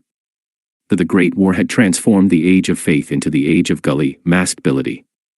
The newspapers believed what they were told, had they not writers heralded the Battle of the Somme as a glorious victory, and the public believed what the newspapers printed. The wartime propagandists had encouraged the credulous, and the malady lingered on. Canadians had been conditioned to accept the most unlikely fantasies and to swallow the most outrageous hogwash. Anybody who accepted the myth about the Angel of Mons, or the German tallow factory, or the crucified Canadian, let alone the carefully contrived image of the demonic Kaiser who sanctioned the amputation of Belgian babies' hands, was prepared to gobble up the wildest fiction. The gullibility did not end with the armistice, it continued on through the roaring 20s and into the dirty 30s. Thousands still believed that the anti-Catholic garbage in the awful disclosures of Maria Monk was the gospel truth. Like marks in a shell game, thousands more gloated over paper profits in stocks bought with money advanced by their brokers because they believed the optimistic messages from established business leaders. The president of the CPR declared he'd never seen the country looking better. The president of the Bank of Nova Scotia predicted an unprecedented period of prosperity. When the stock market collapsed, as the Western real estate boom had collapsed, Canadians believed the new wave of political. In British Columbia, they believed Duff Patullo's election promise of work and wages for all and swept the florid premier into office. What they got instead were strikes and riots in the relief camps, 100 in alone, and bloody violence outside the post office in Vancouver. In Alberta, they believed Bible Bill Aberharf's election promise of $1 for every voter who supported his cause, believed it to the point where one typical Albertan actually had his wife return from Chicago to claim her check. But Bible Bill could not and did not deliver. In Ontario, they believed Mitch Hepburn when he promised the voters to swing to the left, soak the rich, and fire the lieutenant governor. What they got was the new Premier's quasi-private police force, an army of strikebreakers charged with keeping the American labor movement out of Ontario. Hepburn's Hussars had the backing of the Premier's new cronies, a body of mining promoters and wealthy industrialists devoted to preserving the status quo. In Quebec, they believed Maurice Duplessis and his new broom Union Nationale. He won the premiership by promising a series of reforms designed to smash the trusts, but the trusts prevailed, and what the voters got was the infamous padlock law, which a squeamish federal government declined to declare ultra vires. They believed in a spectacular range of commercial nostrums that, according to the patent medicine ads, 9 out of 10 doctors were convinced would banish forever a formidable array of deadly, if improbable, disorders, halitosis, BO, pink toothbrush, athlete's foot, and tired blood, not to mention those 2 dreadful affronts to good groom ing and purity, 5 o'clock shadow and tattletale gray. They believed, as well, in more dangerous mythologies. They believed the Prime Minister when he described Adolf Hitler as a simple peasant. They believed that Mussolini was the answer to Italy's chaos because he made the trains run on time, even though he force-fed his enemies castor oil, a so-called children's laxative that, in large doses, savaged their stomachs and tore at their guts. And they believed, some whose distorted Marxist theories made sense, not only for untutored Russian serfs but also for Canadian unionists and tradesmen. The press of Canada remained remarkably passive in these interwar years. The tabloid-inspired age of ballyhoo south of the border scarcely influenced the media in Canada. The cult of the personality had little impact. Our popular icons were the traditional ones: hockey stars, military heroes, titled Brits, maverick politicians. American-style hype did not really begin in Canada until the birth of the Dion quintuplets in. Canadian magazines and newspapers lacked both the resources and the inclination to exploit such pop culture as existed. 2 hot stories that might have provided scoops for any eager young reporter lurked dormant under the noses of the press. The most popular series of boys' books in the world, The Hardy Boys, was written under the pseudonym of a Canadian journalist, Leslie McFarlane, but nobody knew it. The most famous suspense serial in cinematic history, The Perils of Pauline, was the work of a Canadian novelist, Arthur Stringer, but nobody knew that, either. It was assumed that both works were by Americans. This blindness owed something to the British connection, a contempt for the vulgar and a disdain for Yankee-style popularization that did not fade until the end of the global war and the arrival of television.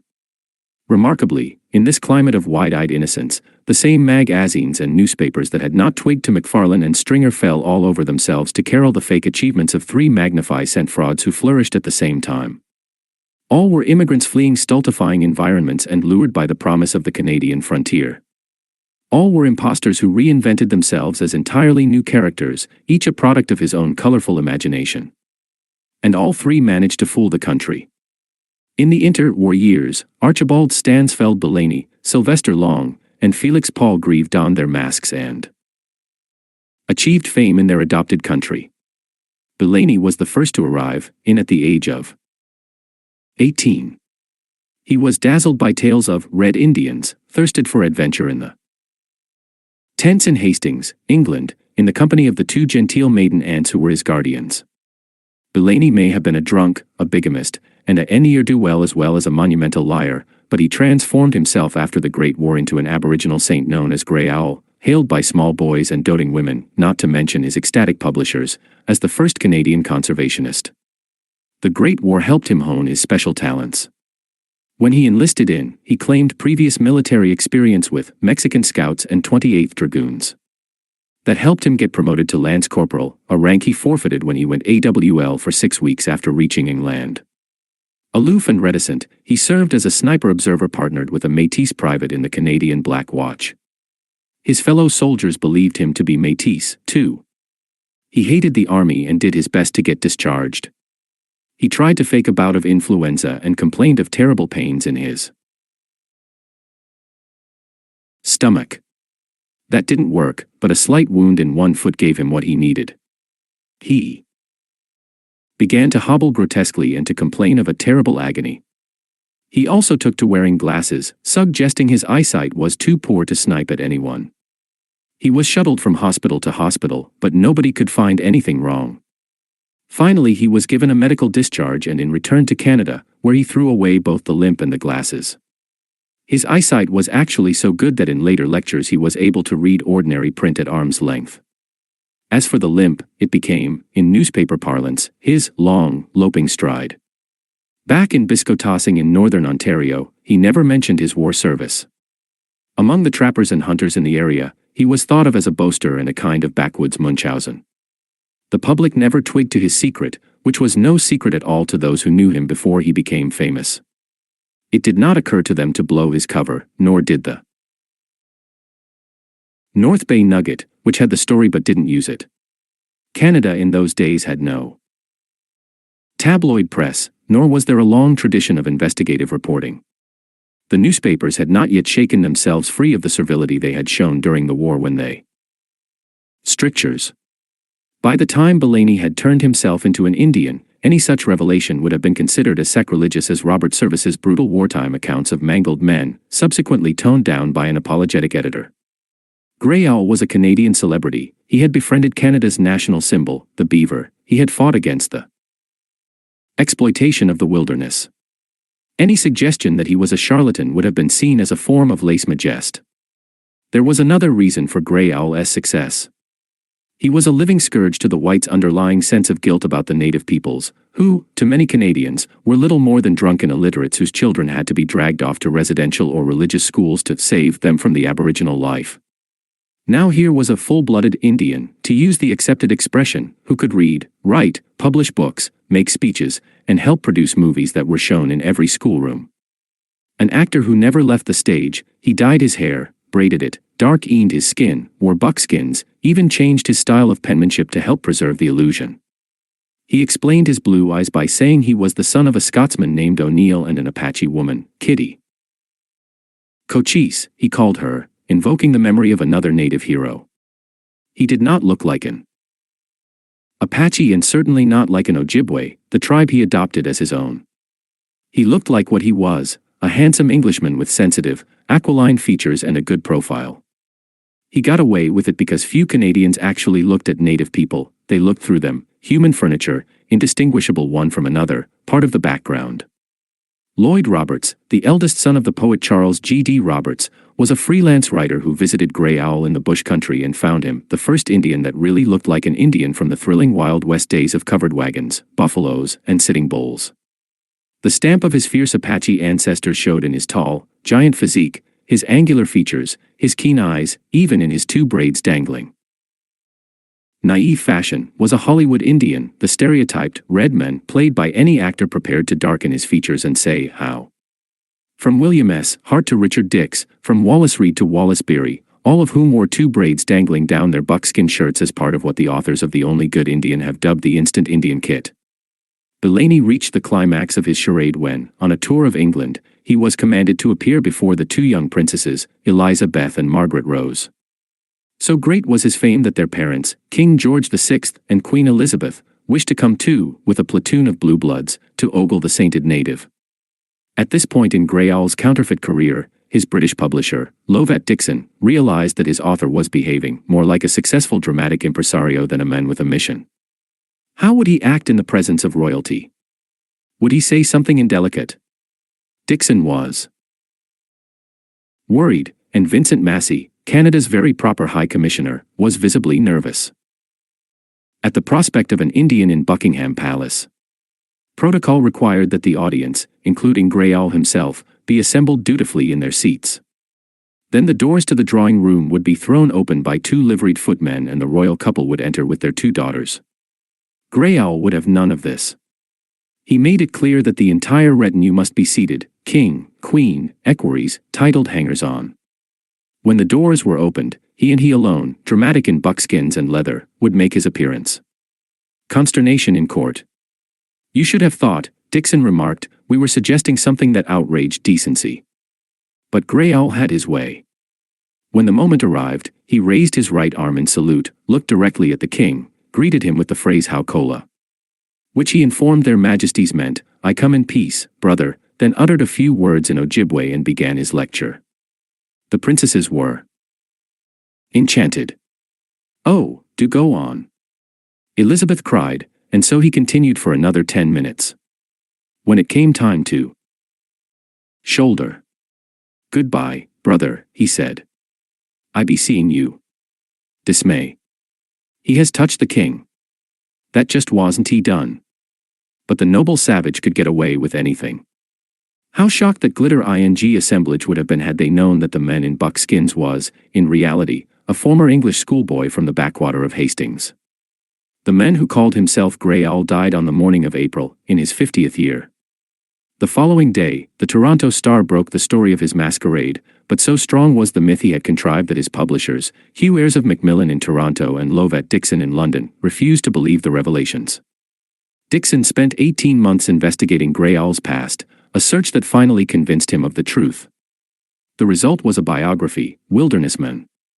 One of Grey Owl's heroes was Chief Buffalo Child Long Lance, whose name conjured up an image of stalwart horsemen pursuing the thunder ing herds of the Old West. Grey Owl read his so-called autobiography and hailed Long Lance as a splendid savage, a strange remark from one supposed Indian to another, never realizing that he, too, was an imposter. One fake Indian had duped another fake Indian. Maclean's, to which Long Lance contributed several articles, described him as a full-blooded Indian chief of the Blood tribe, who had been appointed to West Point by then-President Wilson in. None of that was true. He was BOM Sylvester Clark Long in Winston-Salem, North Carolina, to a family designated as colored. His mother and his grandmother had been slaves, Indian slaves, the family insisted. Sylvester was part Cherokee and part Croatan, a mixed race of white, Indian, and black ancestry. Winston-Salem was no place for an ambitious young man with even a fraction of black blood. Sylvester Long lost no time getting admitted to an Indian residential school in Pennsylvania. Later he obtained a band scholarship to the exclusive St. John's Military Academy in New York State and used that as a springboard to try to get into West Point. An appointment to the Point was too good a story for the gullible press to ignore. Full-blooded Cherokee to enter West Point, one newspaper declared. The headline was premature. He failed 3 of the 6 entrance examinations and ended up instead in the Canadian Army, boldly listing West Point as his military background. He fought at Vimy, was wounded a month later, and was eventually discharged in Calgary in the summer of. As his biographer, Donald B. Smith, has shown in his detailed investigation into Long Lance's astonishing masquerade, he was able to extend his military background in the years that followed to ridiculously implausible but remarkably undetected heights. The Calgary Herald hired him on the strength of his invented background. He claimed that he'd been an intelligence officer in Italy, was educated at West Point, had received the Croix de Guerre for bravery, had risen to the rank of captain, and had been wounded twice. None of that was true, but nobody checked. The Herald was eager to publish this phony provenance to enhance his byline. During his 3-year stint in Calgary, he converted himself from a Cherokee to a Plains Indian and even got himself installed as an honorary member of the Blood tribe. Henceforth he always called himself Chief, although, of course, he wasn't one. He moved to Vancouver in his new role of Chief Buffalo Child Long Lance, and sold the Vancouver Sun a series of articles on local Indians. The Sun was delighted to publish a regular story from a regular Indian, one of the few outstanding figures of his race, the only Indian appointed by the President of the United States. Long moved east again and had himself photographed in a curious costume that included a Blackfoot vest, a blood tobacco pouch, Crow Indian pants worn backwards, and a headdress used in the native chicken dance. The Winnipeg Tribune illustrated his articles with that photograph. Arrayed in full regalia of his tribe, Chief Buffalo Child Long Lance presents a picturesque and striking appearance. By the mid-20s, the pseudo-Indian was a successful writer, even an inaccurate one. His specialty was the origins, customs, religions, and languages of the Indian tribes. He got a good deal of it wrong since he knew little Canadian history and less about native lore. It didn't matter. He lectured to universities, to business groups, and to Canadian clubs. His byline appeared in the leading North American periodicals. He was hot copy for a press eager to interview him and publish his story, a careful blend of fact and fiction, without further investigation. To the Plains Indians, Chief Buffalo Child Long Lance is big boss, the Minneapolis Sunday Tribune declared. All their tribes, in addition to the Blackfoot Indians of Alberta, are said to look upon him as leader. The Bloods knew better. Shocked by the appearance of his photograph in tribal dress, some felt they were being used for commercial advantage. But they didn't blow the whistle, in the white man's eyes, Long Lance made their people look good. And he published his autobiography, titled Long Lance. The first thing in my life that I can remember, the opening sentence reads, is the exciting aftermath of an Indian fight in northern Montana. The critics raved. The Philadelphia Ledger called it a gorgeous saga on the Indian race. To the New Orleans Times, Picayune was, by all odds, the most important Americana offered this year. The book sold well in Europe as well as America.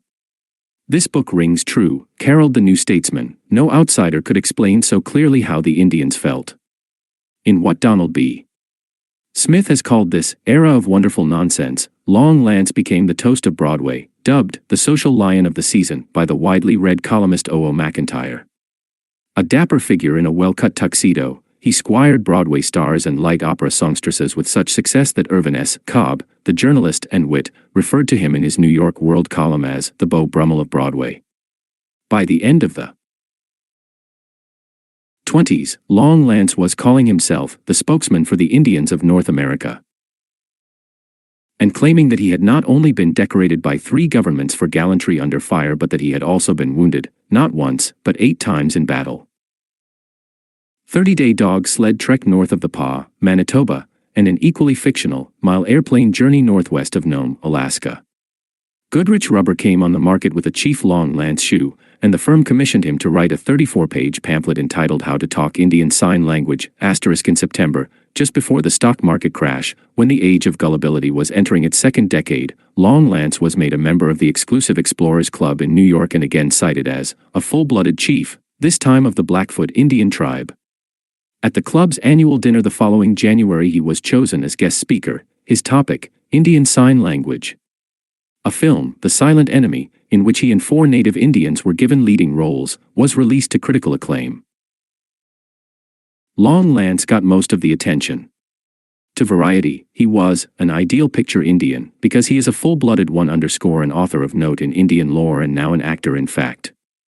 Clearly, Sylvester Long could not continue his increasingly reckless masquerade. Chauncey Yellow Robe, an authentic Sioux chief who had starred in The Silent Enemy, was making inquiries that confirmed his suspicions of Long Lance's ancestry.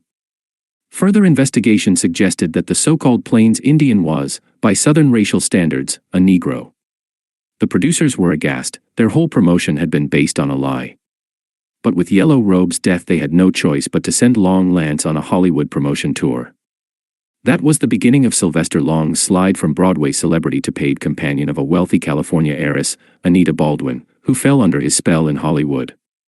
She took him over seas and through 5 European countries, where the great chief of all the tribes was reduced to the humiliating position of a secretary bodyguard who drank too much and whose behavior was becoming increasingly bizarre.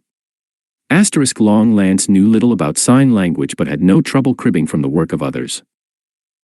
Of knowing that he faced being unmasked. He fell in love with an 18-year-old dancer who, in spite of a wealthy background, lived a bohemian life in Greenwich Village. When she wed another his despondency increased. The end came on the night of March, when, in the library of the Baldwin house, he took out his revolver and shot himself. He was just 42 years old.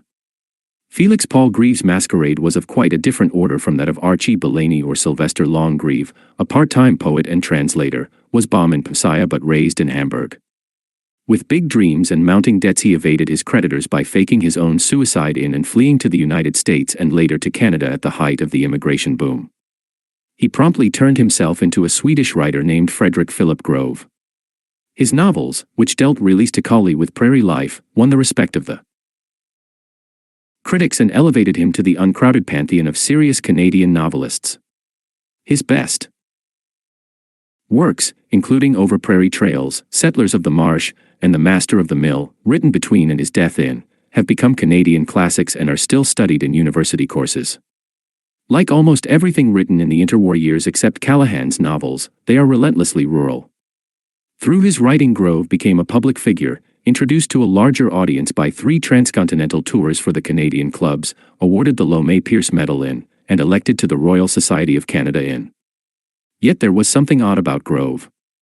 His 2 major autobiographical works, designated as non-fiction, A Search for America, published in, and In Search of Myself in, contained so many maddening inconsistencies and vague references that the academic world was baffled by his background. Grove came to admit that his first autobiographical work, an account of his wanderings in the United States before coming to Manitoba was, in a sense, fiction. And so it was. The second was almost entirely fabricated but taken so seriously that Grove actually won the Governor General's Award for non-fiction in. Even the Dean of highly dramatic account of his European years. During his lifetime, his admirers were intimidated by his cold and haughty personality. As one academic fan, Arthur Phelps, put it, a little ruefully, it was a measure of our naivete in those early days that we never would have dreamed of questioning him. And Grove wouldn't have stood for it if we had. From the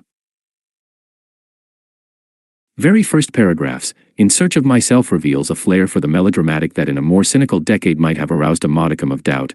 The first few hours on this planet seemed to mark me for a life of adventure. I was born prematurely, in a Russ-Ian manor house while my parents were trying to reach their Swedish home. Incredibly, within an hour or so of the event, the hospitable house, belonging to friends of my parents, was struck by lightning and burned to the ground. Incredibly, indeed, good stuff for an award-winning memoir, if true, but there wasn't a tittle of verity in it. The Castle Thurlow, on the Danish coast, where Grove claimed to have been raised in luxury with hundreds of servants responding to his will and a stable of highly bred horses awaiting his family's pleasure, was also pure fiction. He could not resist further melodramatic fictions. While in Egypt. He was never in Egypt. He claimed he heard of a terrible accident suffered by his father when the cable of an elevator snapped and the cage plunged 5 or 6 stories. His mother was an accomplished graduate of the Vienna Conservatory, who took him on a nomadic tour of European capitals, apparently to seek out musical events, from Edinburgh to Munich. His list was endless, and later, Constantinople, Smyrna, Cairo and Fez, where he rubbed shoulders with the great composers and concert artists of Europe, such as Mahler and Brahms. All this was pure invention, as was his long trek across northern Asia on a scientific expedition with his great-uncle Rutherford, a shadowy relative who existed only in Grove's imagination but had the most amazing adventures.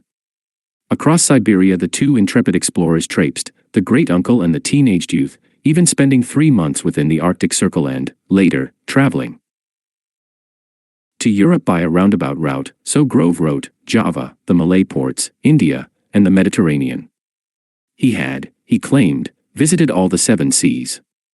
The effect of the Siberian experience, Grove wrote, was enormous and enduring. The steppe changed my whole view of life. The steppe got under my skin and into my blood. Only when I stuck my roots into the west of Canada did I feel at home again.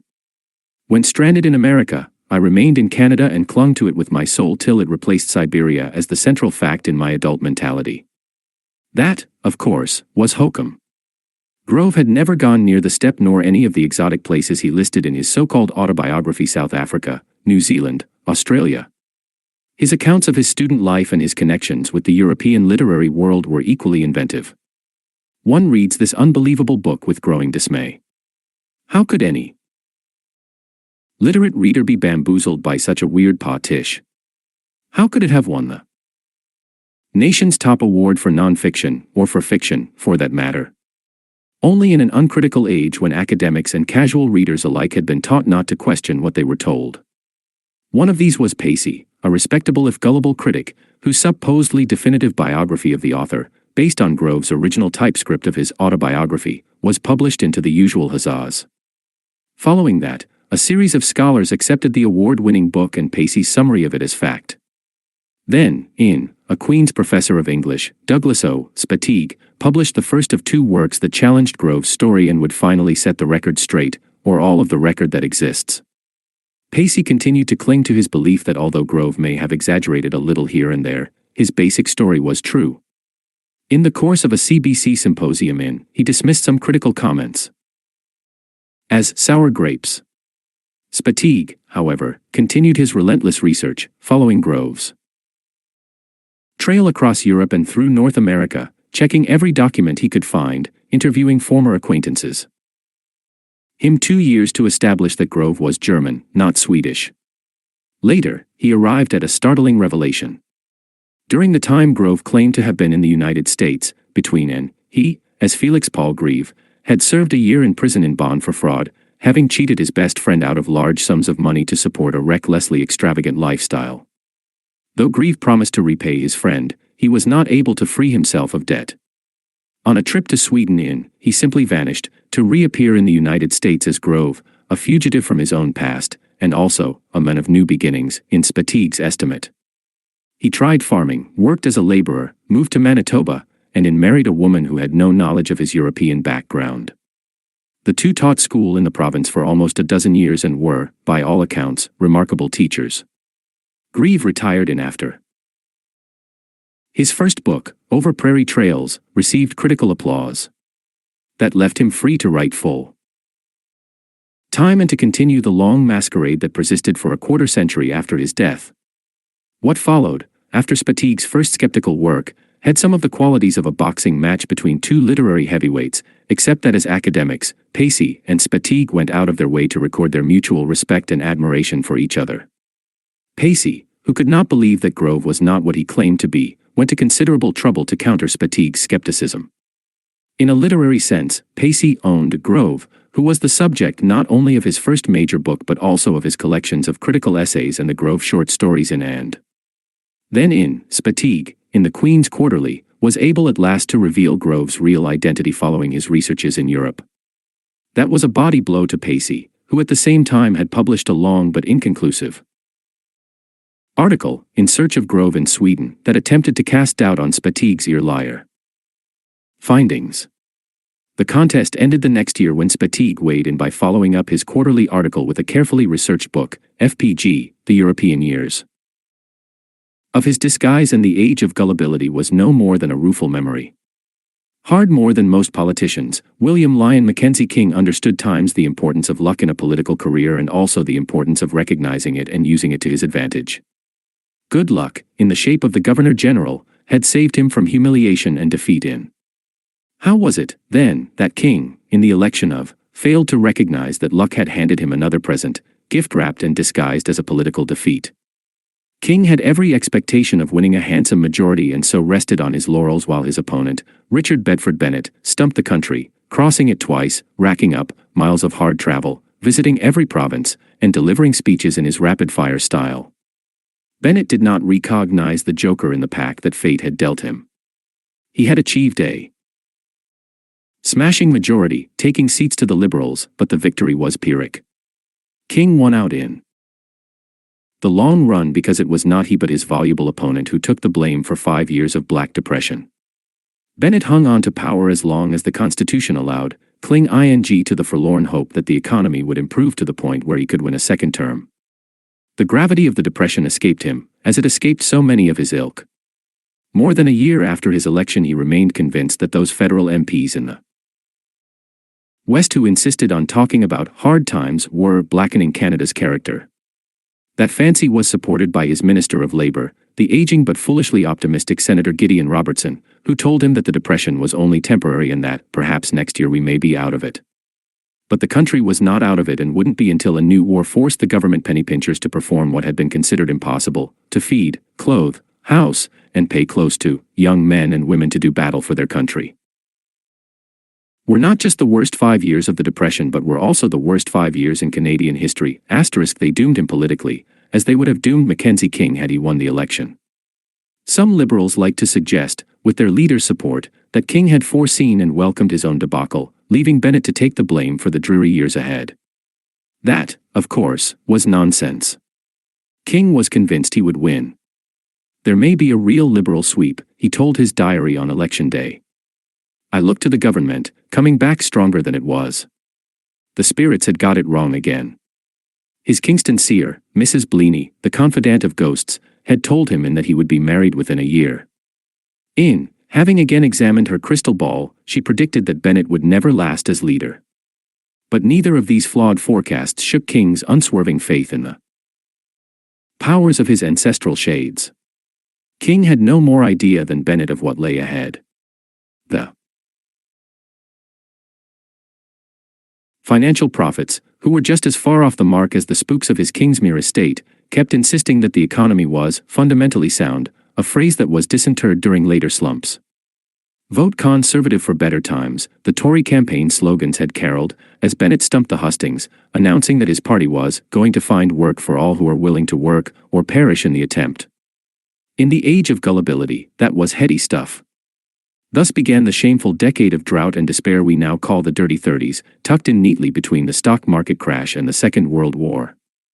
Memories are a little blurred now, but the symbols remain, the wan men standing shapeless in the doorways of the corner stores, wistfully holding out their tin cups, the hot winds tearing at the rich loam of the prairies, the hobo jungles on the rims of the cities, the freight trains overflowing with shabby men taking their protests to Ottawa.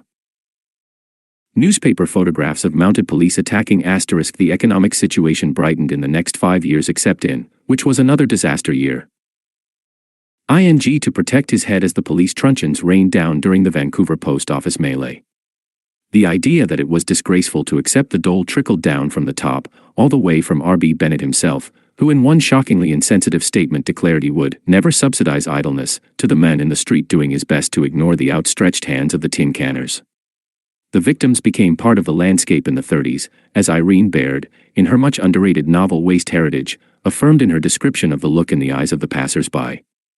It was a mixture, very obscure, of conscience and evaded responsibility over a long period, together with consternation that the jobless scourge had come right out on their own streets, after having rattled around vaguely in the political cupboard for the past 8 years. Baird's novel is the only one written at the time that dares to deal with the specifics of the Depression when most Canadian authors confine themselves to pastoral romances, small-town existence, and historical narratives. Nobody wanted to read about the Depression, it was too close, too all-encompassing. That was also true of the drought. Only Anne Marriott dealt with it in her poem The Wind, Our Enemy, published at the end of the decade. The country was at a standstill. People with families couldn't move if they needed relief, which was doled out locally. Single men could hop a passing freight and take a chance, but no family could pull up stakes. They were rooted to the spot where they lived. For 2 decades the population had shifted about restlessly and purposefully, supplying the country with the kind of kinetic energy that comes with human interaction. Now, tens of thousands on relief were rendered immobile, caught like flies in amber, their lives stultified, their horizons limited. Tens of thousands more, living on subsistence, not relief, were caught in a similar trap. Like my own family, they didn't have the fare to pay for as much as a mile of travel. Vancouver, a glittering metropolis 2 years from 2, it remained unreachable. To those of us who eked out those dark days, personal memories come back like yellowing engravings in an old, tattered book, my father's strained, expressionless face when he told us that after 20 years of government service, he, a great war veteran, had been superannuated on a pension of $48 a month.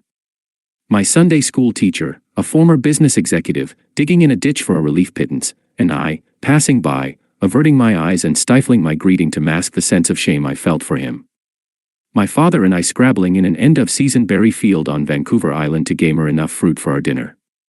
How luxurious that seemed to a 13-year-old boy whose allowance was 1 cent a week. A Saturday morning movie was a nickel, a milkshake without ice cream was a nickel, a hamburger at Wimpy's, cut in half, was a nickel, all beyond my own finances.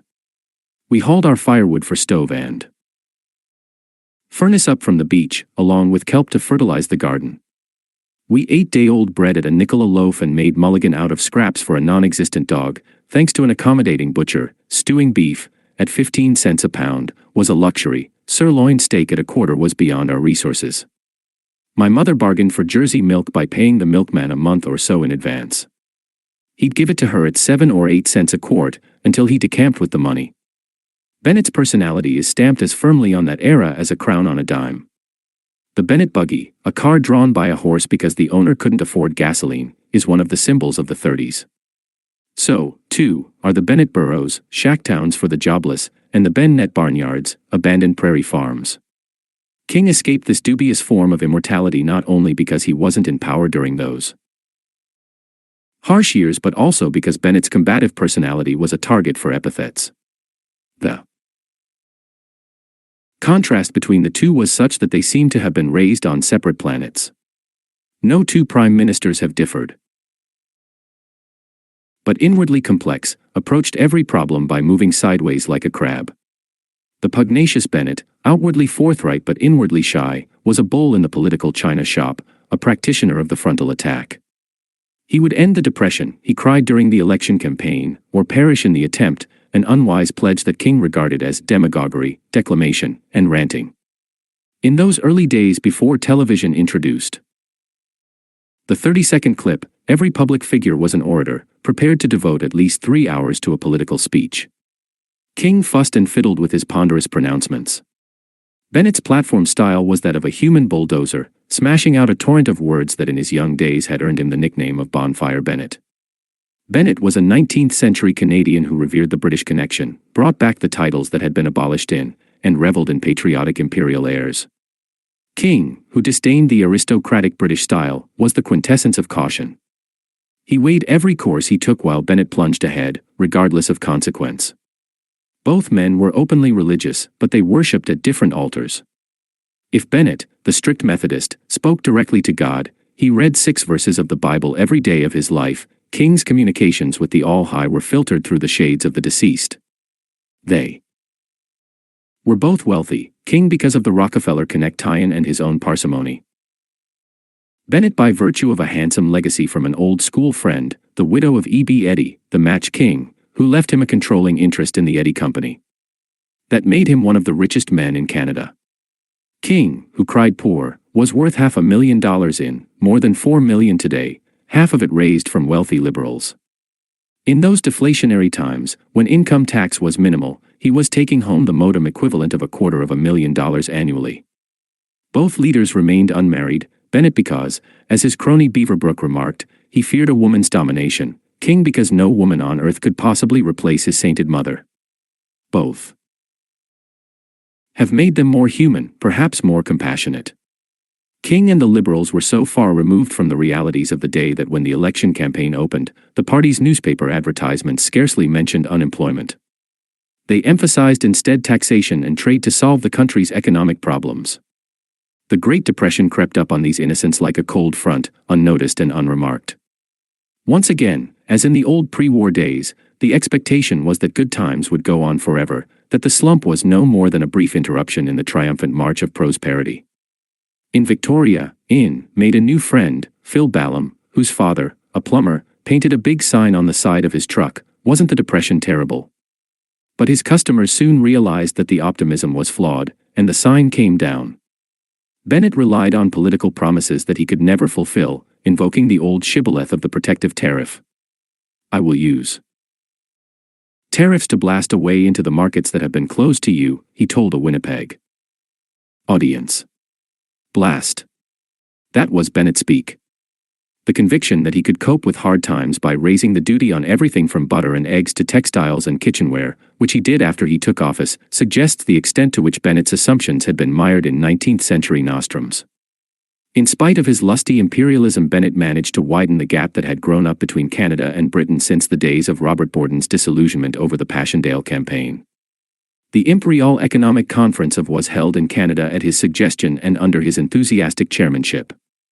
It was a failure, not just because Bennett had so little to offer the British but also because of his own abrasive personality. It was to make him a lifelong enemy of Neville Chamberlain, the British Chancellor of the Exchequer, who declared that most of our difficulties centered around the personality of Bennett, who strained our patience to the limit. The new Prime Minister was isolated from the real world by his work habits, by his lifestyle, and by his outdated political philosophy. Workaholic, he lived on the job, remote from the public, confined within a narrow geographical circle, Chateau Laurier, Rideau Club, East Bloc, Parliament. His callous statement that he would never subsidize idleness suggests a conviction that the multitudes of jobless were wastrels who really didn't want to work, nor did they need shanty, which he identified with any form of relief. "I will not permit this country with my voice or vote to ever become committed to the dole system," he thundered. He was forced, of course, to change his tune after he took office. The Unemployment Relief Act of provided $1 million for aid to the jobless, an enormous sum at the time but only a fraction of what would be needed. There would be no handouts, people would have to work to pay for relief through a form of workfare, to use a modern appellation. Work, when there was no work. It was a naive assumption. % of the labor force couldn't find jobs. Bennett didn't trust the people. He was fearful of violent revolution and of the small band of communists, some of them Moscow-trained, who did everything to confirm his fears. The politicians and the police, invoking British institutions, British traditions, and British principles, responded with draconian measures. The result was riot, violence, and bloodshed that led, in turn, to the trampling of the very principles the politicians were pledged to uphold. The Communist Party claimed 4,000 members. The idea that they could somehow take over the nation looks ludicrous today. But Bennett took it seriously, announcing that he would crush the Reds under the iron heel of ruthlessness. The real revolutionaries, of course, were the young idealists who informed the CCF, Cooperative Commonwealth Federation, in Regina.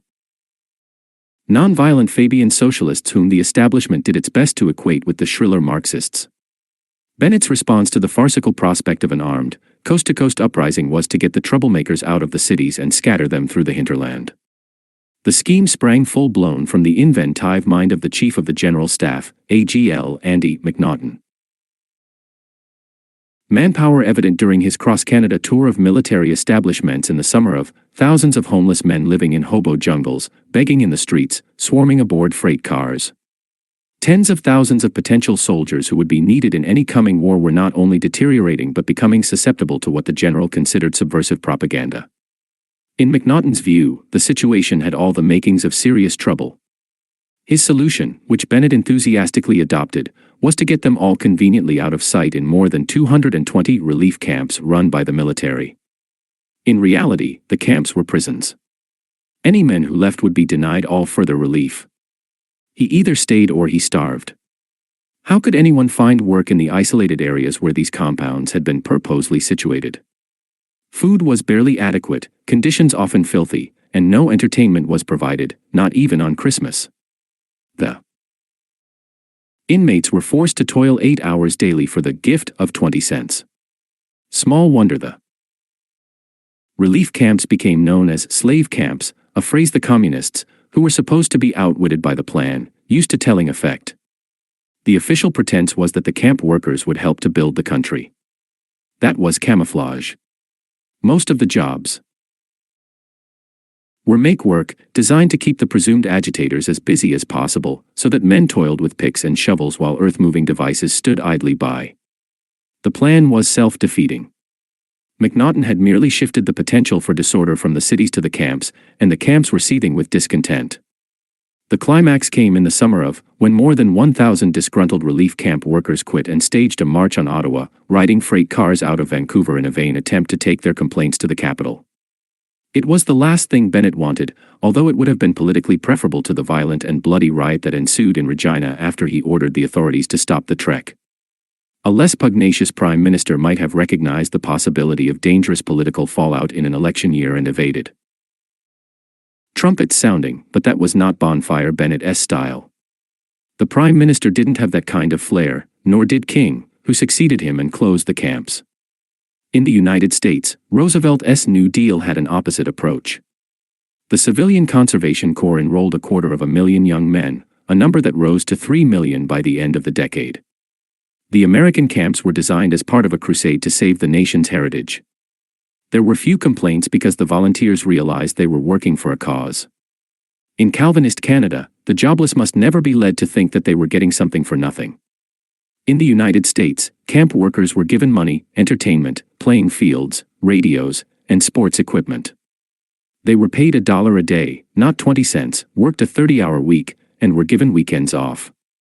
In Canada, as the Defense Department boasted, not 1 cent of money has been spent on reading. material and recreational equipment. Nor did the Canadian government spend money on the arts. Any attempt to support writers, painters, dancers, or performers, the human fabric that gives a community its rich texture, would have been considered wasteful and, indeed, treasonable by the politicians, the press, and the public. Today Americans boast of a private enterprise culture. 70 years ago under Roosevelt, however, the U.S. government, but not the Canadian, supported the work of artists of every kind through the Works Progress Administration. Roosevelt gave America a revitalized culture and a sense of hope, but his vigorous attempts to deal with the Depression were viewed with suspicion, even horror, by a section of the Canadian establishment. King, the cautious penny pincher, was aghast at FDR's radical medicine, as, indeed, were many middle and upper-class Americans. "I am beginning to thoroughly dislike the man as a dictator whose policies are absolutely wrong," he wrote in, amateurish, half-baked, downright mistaken. How strange. It all sounds now, King attacking, state control and interference, the very attitudes for which he himself would eventually be castigated. Was confined to Elgar's hymn to imperialism, realized that something drastic would be required if the Tories were to hold on to power. Could they hope to win the election that must be held in the fall of? Like an oracle of old, Bennett examined the political entrails and found the omens disturbing. The traditional two-party system that had held since Confederation was in shreds. Provincial politics were in chaos. The established parties were falling like ripe fruit. By 8 premiers would be out of office, only John Bracken's leftist progressive Manitoba government would survive. In British Columbia and Saskatchewan, the new CCF had shaken up the establishment by forming the opposition. In Ontario, an onion farmer, Mitchell Hepburn, had ousted the discredited provincial Tories. In Alberta, a radio evangelist, William Aberhart, was steamrollering his way to almost certain victory with a goofy economic cure-all, social credit, that he himself did not fully understand. In Quebec, Maurice Duplessis' newly minted Union Nationale was threatening the shaky, graft-ridden rule of the Liberal satraps. In Ottawa, Harry Stevens, King's scourge during the customs scandal, had left the Ben-Net cabinet to create havoc in the business world by his aggressive investigation of economic abuse as chairman of the Price Spreads Committee. He, too, was about to form a new political movement, the Reconstruction Party. The country was moving to the left, even a political innocent could see that. Bennett was stubborn, but he was no innocent, and he had his brother-in-law, William Harridge, to stiffen his backbone. Harridge, Ottawa's minister in Washington, was an enthusiastic New Deal fan. For some months he had been doing his best to soften Bennett up, urging him to shake himself free of old assumptions and launch a New Deal of his own. Old-fashioned Toryism was dead, Harridge told his brother-in-law in the summer of. The policies of laissez-faire had to be abandoned. The party must keep on the move and seek a remedy for the economic malady. This is your job and no one can take your place. January, Bennett surprised the country and shocked many of the old guard with a program that seemed to many a carbon copy of the New Deal. Typically, he had given no hint of his intentions, not to the cabinet, not to the Conservative caucus, not to anybody save Harridge. In keeping with his new approach, Bennett dispensed with the outdated Forum of Parliament and chose radio to bring his platform directly to the people, 5 half-hours in prime time between January and on a network of 38 stations. The party did not foot the bill for airtime. How could it? Like a Mississippi riverboat gambler, the poker-faced prime minister had kept all his cards concealed. He picked up the tab himself. This was the heyday of radio, and Bennett, to his credit, had fought hard in Parliament for a national publicly owned radio network. In introducing the government's broadcasting bill in December, he had declared that the country must be assured of complete Canadian control from Canadian sources, free from foreign interference or influence. This was Richard Bedford Bennett's shining legacy to the nation, equivalent to his Tory predecessor's vision of a railway from sea to sea. It stands out like a bright star in an otherwise murky firmament. Now, half a century after the last spike was driven, he was addressing the nation at his own expense, and not on the CBC, for that would have been a political intrusion into the network whose independence he had fought for and guaranteed. These were the days when national hockey broadcasts drew Canadians together, making Foster Hewitt even more popular than the stars of the 15-minute American Serie ALS with the double names, Amos and Andy, Lum and Abner, Vic and Sod. But Bennett's stunning political reversal, almost an atonement, outdrew them all. By the third broadcast, million people, almost the entire adult population, were hanging on every astonishing word. The old order has gone, it will not return. In my mind, reform means government intervention. It means government control and legislation. Their place in the system. Faults in the system have been seized upon by the unscrupulous and greedy as vantage points in the battle for self-advancement. Was this really Iron-Heel Bennett speaking, the men who had opposed the dole, who had implied that the jobless were idlers, who had treated the relief workers with disdain, who had insisted that the depression was receding and that the government was not responsible for unemployment? He sounded more like Tim Buck, the Moscow-trained communist leader, than a dyed-in-the-wool Tory. Indeed, Bennett's broadcasts give the impression that he, a man who never seemed to panic, had indeed panicked. He hadn't waited for his cabinet colleagues but rushed pell-mell to the microphone with Bill Harridge's words burned into his brain, words that, in his haste, he had apparently studied carelessly and understood imperfectly, his nerves showing as he stumbled and fumbled through the first speech. Nonetheless, the general attitude of Canadians was favorable. That of the cabinet was less so. The darling of the Tory party seemed to have gone mad and was promising to wipe out corporate evils, such as the right to issue shares at no par value. Mackenzie King was outraged, not so much by Bennett's New Deal as by a more personal insolence. The Prime Minister had stolen his stuff. He had blatantly filched King's ideas from his personal Bible, Industry, and Humanity, the most gigantic plagiarism that has been made at any time anywhere by one man. King could not contain himself. The effrontery of it all. The suggestion that Bennett had somehow managed to struggle through the dense tome says more about King's ego than his opponent's reading habits. King also realized that he was in danger of being caught in a trap. With the Tories on one side moving leftward and the CCF on the other, the Liberals were being boxed in. Bennett had seized the initiative, the tie-in. His supporters gloated. King's Liberals had been demanding exactly the same kind of reforms that Bennett was now espousing. In this looking-glass world, the Tories saw their chance. Robert Mammon, himself a future Tory leader, was beside himself with glee. If King backs Bennett, he is merely trailing, and if he abuses him, he's reactionary. I really think Bennett has scooped him rather badly. But the wily Liberal had no intention of being outmaneuvered. Bennett had plunged recklessly into his New Deal without making any plans to implement it. The details, he indicated, would be outlined in the forthcoming speech from the throne. Election first, legislation later, that was his cart before the horse approach. King was delighted. The Conservative program could be debated in the House of Commons long before it reached the hustings. Thanks to Bennett, he knew what was coming and how to meet it. When King rose on January, Bennett expected him to move the traditional no-confidence motion, but in this topsy-turvy political circus, King had no such intention. To the Tories' consternation, the Uriah Heep of Canadian politics sweetly and humbly offered his party's cooperation. He would not move no confidence. Instead, he urged that specific legislation be placed before the Commons where it could be debated and passed. What legislation? Apart from a bill calling for unemployment insurance, there wasn't any. Bennett had been cold-decked. In the election that followed in October, King made few promises, the main one being to get rid of the relief camps. By this time the Tories were in disarray. The defection of Harry Stevens, once a loyal supporter, had crucified the party, in Bennett's bitter words. One minister had died, 8 had declined to run. The Conservative campaign slogans had all the appeal of a traffic summons, "Stand by Canada."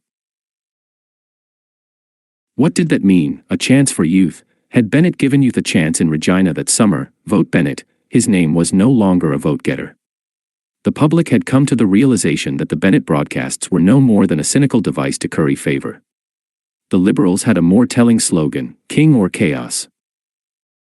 Majority for King, Liberals, Conservatives, Social Credit, CCF, Reconstruction, and others. 22 years would pass and Canadians would fight in 2 more wars before the party of Berton and Bennett regained power. The hangover that followed the Great War was being felt worldwide peace at about a decade after the armistice. A sense of disillusionment began to any price creep in, abetted by the post-war memoirists and novelists, the British poets, the American realists, and Germans such as Erich Maria Remarque. His anti-war novel All Quiet on the Western Front, published in and filmed by Hollywood the following year, had an enormous international influence, especially on the burgeoning peace movement. In Canada, the first of the anti-war books appeared in over the name of Harold Peat, a veteran of the 1st Infantry Division. That book, bearing the title The Inexcusable Lie, represented a shocking contrast to Peat's first book, Private Pete, published in the earlier book. A jaunty account of his days in the line that played down the horrors and realities of the war, had been a thumping international success. Pete's promotional tour, in McLean's words, electrified audiences from one end of America to the other. The magazine had published an article called A Message of Good Cheer by Pete, suggesting that Army life wasn't as bad as new recruits thought it would be. "I am glad I went to fight," Pete wrote. "Personally, I believe that every man who goes will be glad of it before he comes back. All of Canada will see the good that comes out of evil. I tell you, comrades, in going to this fight, no matter what comes to you from it, you will yet be glad."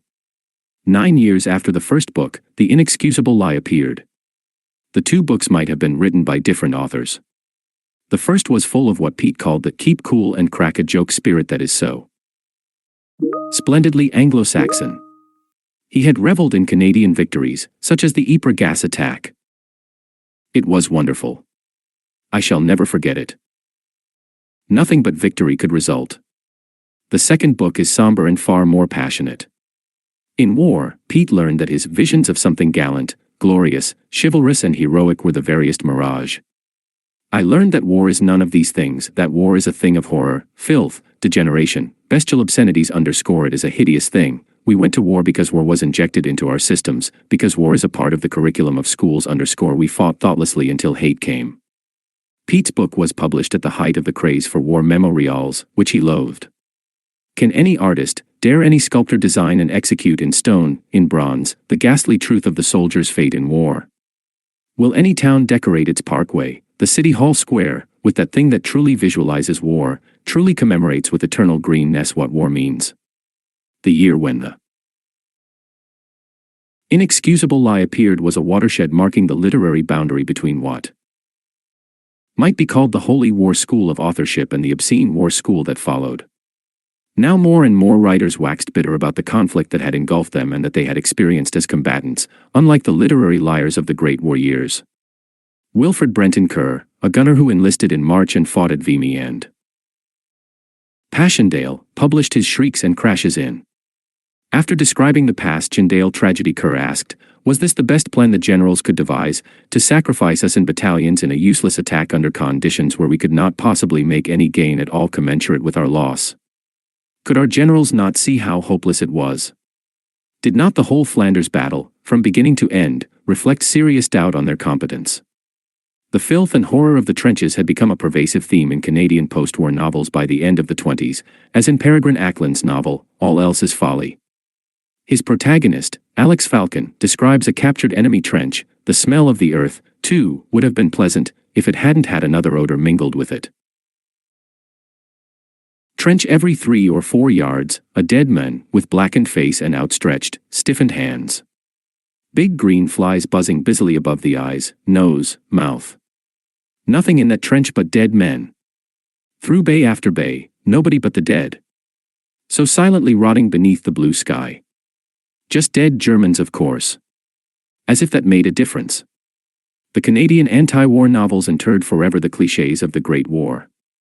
Passages that would not have been written, could not have been written, for fear of hindering recruiting and causing grief among the nation's mothers began to appear in print.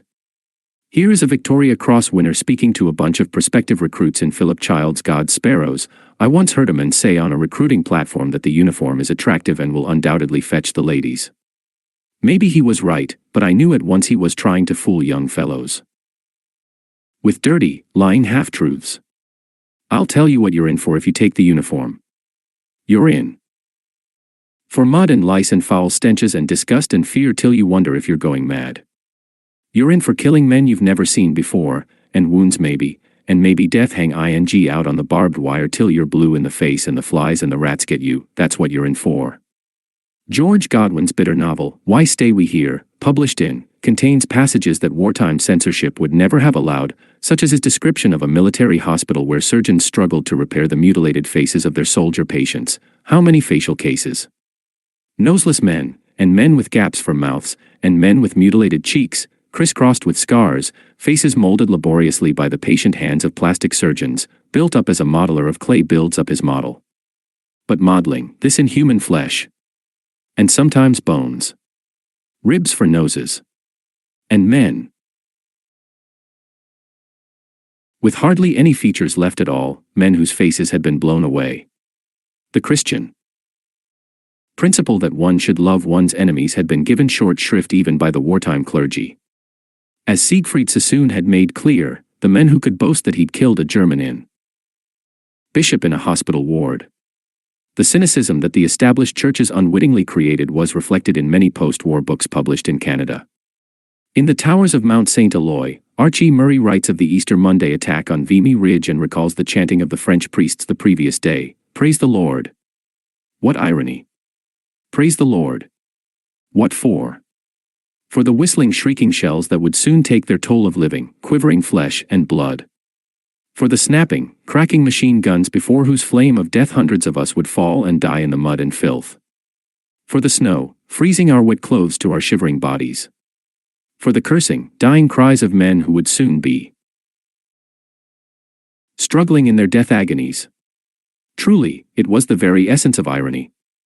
In the most cynical novel of the era, Generals Die in Bed, Charles Yale Harrison sounded the same acrid note. How will we ever be able to look back to peaceful ways again and hear pallid preachers whimper of their puny little gods who can only torment sinners with sulfur, we, who have seen a hell that no God, however cruel, would fashion for his most deadly enemies? Harrison's novel was published in, although excerpts appeared in magazines in and. The American-born author had gone to work for the Montreal Star at the age of 16 when the war broke out. He enlisted in the Royal Montreal Regiment and served as a machine gunner in France and Belgium until he was wounded at Amiens. Back in Canada, he wrote his book, which was too savage for many Canadian sensibilities. It contains what is probably the most brutal passage of all, written in the blunt style of short, stabbing sentences that heralded the tardy arrival of the new realism to Canadian fiction. In the following passage, which deserves to be quoted at length, Harrison's nameless narrator describes a gut-wrenching encounter with an enemy soldier. I run down the trench looking for prisoners. Each man is for himself. I am alone. Guard. I proceed cautiously. Something moves in the corner of the bay. It is a German. I recognize the pot-shaped helmet. In that second he twists and reaches for his revolver. I lunge forward, aiming at his stomach. It is a lightning, instinctive movement. The thrust jerks my body. Something heavy collides with the point of my weapon. I become insane. I want to strike again and again. My bayonet does not come clear. I pull, tug, jerk. It does not come out. I have caught him between his ribs. The bones grip my blade. I cannot withdraw. Of a sudden I hear him shriek. It sounds far off as though heard in the moment of waking from a dream. I have a man at the end of my bayonet, I say to myself. His shrieks become louder and louder. We are facing each other, 4 feet of space separates us. His eyes are distended, they seem all whites, and look as though they will leap out of their sockets. There is froth in the corners of his mouth which opens and shuts like that of a fish out of water. His hands grasp the barrel of my rifle and he joins me in the effort to withdraw. I do not know what to do. He looks at me piteously. I put my foot up against his body and try to kick him off. He shrieks into my face. He will not come off. I kick him again and again. No use. His howling unnerves me. I feel I will go insane if I stay in this hole much longer. Suddenly I remember what I must do. Sharp and clear. He stops his screaming. He looks at me, silently now. He knows what I am going to do. I see his boyish face. He looks like a Saxon, he is fair and under the light I see white down against green cheeks. I pull my trigger. There is a loud report. The blade at the end of my rifle snaps in two. He falls into the comber of the bay and rolls over. He lies still. I am free. Too crude for many Canadian sensitivities, Harrison's novel was largely ignored by the book-buying public, and its author was attacked for inventing scenes that the reviewers, forgetting that this was FIC tie-in, claimed had never occurred. A Saturday night critic said it was a book of very dubious literary merit, very ugly reading indeed. The Montreal Gazette review accused the author of doing a disservice to his fellow soldiers by concentrating on the evils of war to the exclusion of the good. In some military quarters, Harrison found himself vilified. Cy Peck, a Victoria Cross winner, called it pure obscene. Ity, totally unrelieved by the slightest flash of genius, a gross and shameful slander on the Canadian soldier by a degenerate-minded fool. Veterans groups demanded the book be banned. General Sir Archibald MacDonell lived up to his nickname of Batty Mac when he cried that he hoped to live long enough to have the opportunity to shove his fist into that S of A.B. Harrison's tummy until his guts hang out of his mouth. Currie, who was incensed by the title, 2 of his generals had died in action, not in bed, said he'd never read a meaner, nastier, more foul book. Will Bird, himself a veteran and noted war memoirist, declared that such books were putrid with so-called realism. Oddly enough, Will Bird's memoir And We Go On, which appeared in, contains similar incidents, as Jonathan Vance reminds us in Death So Noble, his eloquent study of memory and meaning in the Deers, 1 because he doesn't want to go home without having killed a Heine, officers are threatened, and the protagonists end the war bitter, sullen, and confused. Yet Bird received stunning reviews while Harrison was excoriated. Why? The answer, Vance suggests, lies in a single word that occurs in the reviews of Bird's book, clean. It is used in a metaphorical sense. The souls and spirits of Bird's soldiers remain pure. To Saturday Night it was a clean, fine book, unusually temperate. The Moncton transcript praised the fact that there was no filth in it. To the Halifax Chronicle, it was a book without filth or favor. Bird was praised as the men who went through the awfulness of it all and came through clean, like thousands of his fellows and other thousands of clean heroes. By filth, the reviewers did not mean the filth of the battlefield. They meant filthy in an amoral or sexual sense. As one critic wrote, it has no profanity nor does it feature loose women or, in the words of the Moncton paper, it lacks the amorous, sick, experiences which have been played up by other writers in an attempt to increase sales by pandering to depraved minds, a backhanded slap, surely, at Hemingway realism. The image of the Canadian soldier as a fine, upstanding young man, pure in thought and action, dedicated to treating women as he would his own sister, was hard to eradicate. In spite of the Roaring Twenties, largely an American phenomenon, Canada was still enthralled to 19th-century morality. The harsh attacks on Harrison's blunt narrative underline the doublethink that Canadians harbored about the war. Many would agree, in retrospect, that the war was obscene. But to portray it as obscene, as Harrison had done, did that not constitute an uncalled-for swipe at the men who had fought at such cost and sacrifice? The growing peace movement was attacking the whole concept of militarism. Yet there were few Canadians, at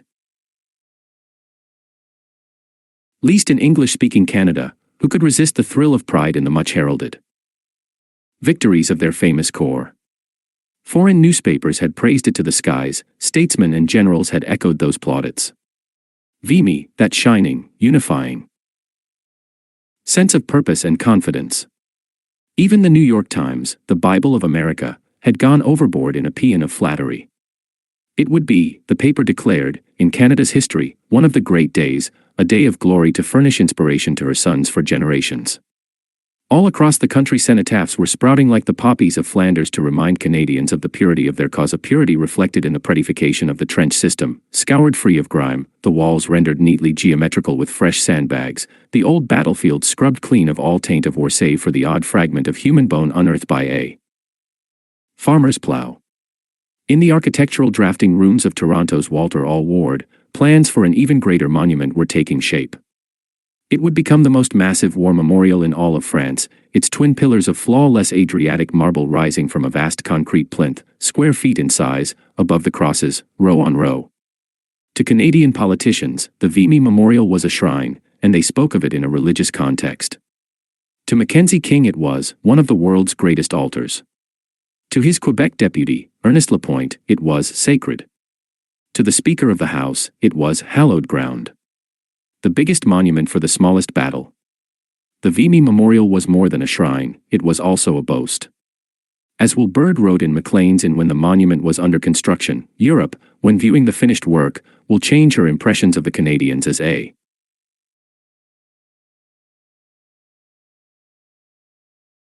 people, a hint, and more than a hint, of the country's continuing insecurity.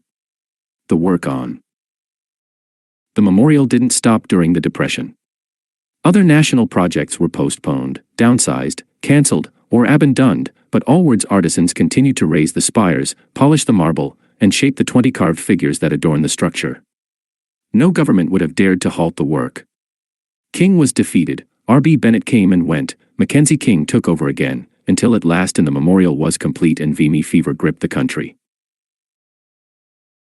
Since the relief of Pretoria, in the very heart of the Depression, its worst year, was just around the corner, Canadian veterans and their wives paid their own way across the Atlantic in 5 ocean liners to be present when Edward VIII unveiled the great monument. In the spirit of the time it was rightly called a pilgrimage, with the Vimy Monument as its Mecca. It was also a celebration, not of war, for war had become a dirty word in the 30s, but of wartime comradeship forged in a crisis, of victory, of remembrance, and of reaffirmation. But what of peace? Everybody was talking wistfully of peace in the year of the Vimy pilgrimage. The world is athirst for peace, Ernest Lapointe told the Vimy pilgrims. Canada is ready on its part to do all it can to maintain peace. In the light of what was happening, or what's vassin' happening, those words sounded hollow. Canada, cling ing. To the security blanket of its isolation policy, was doing precious little. All the omens pointed not to peace but to war. While Canada vacillated, Benito Mussolini had marched into Ethiopia. 3 months before the memorial's unveiling, Adolf Hitler's troops reoccupied the Rhineland in defiance of the Treaty of Versailles and with scarcely a murmur of protest. 3 months after the pilgrimage, the two dictators established the Rome-Berlin axis. Like most of the rest of the Western world, Canada was isolationist. The gut-wrenching memory of the conscription crisis hung over the country like a pall. The leading isolationist was Mackenzie King himself, whose policy was to keep Canada at arm's length from both Britain and the United States while healing the breach between the two founding cultures. And, of course, to win elections. National unity was the key phrase then as it is today. King opposed war on moral as well as political grounds, and his opposition was in tune with the general attitudes of his countrymen. The peace movement that had sprung up.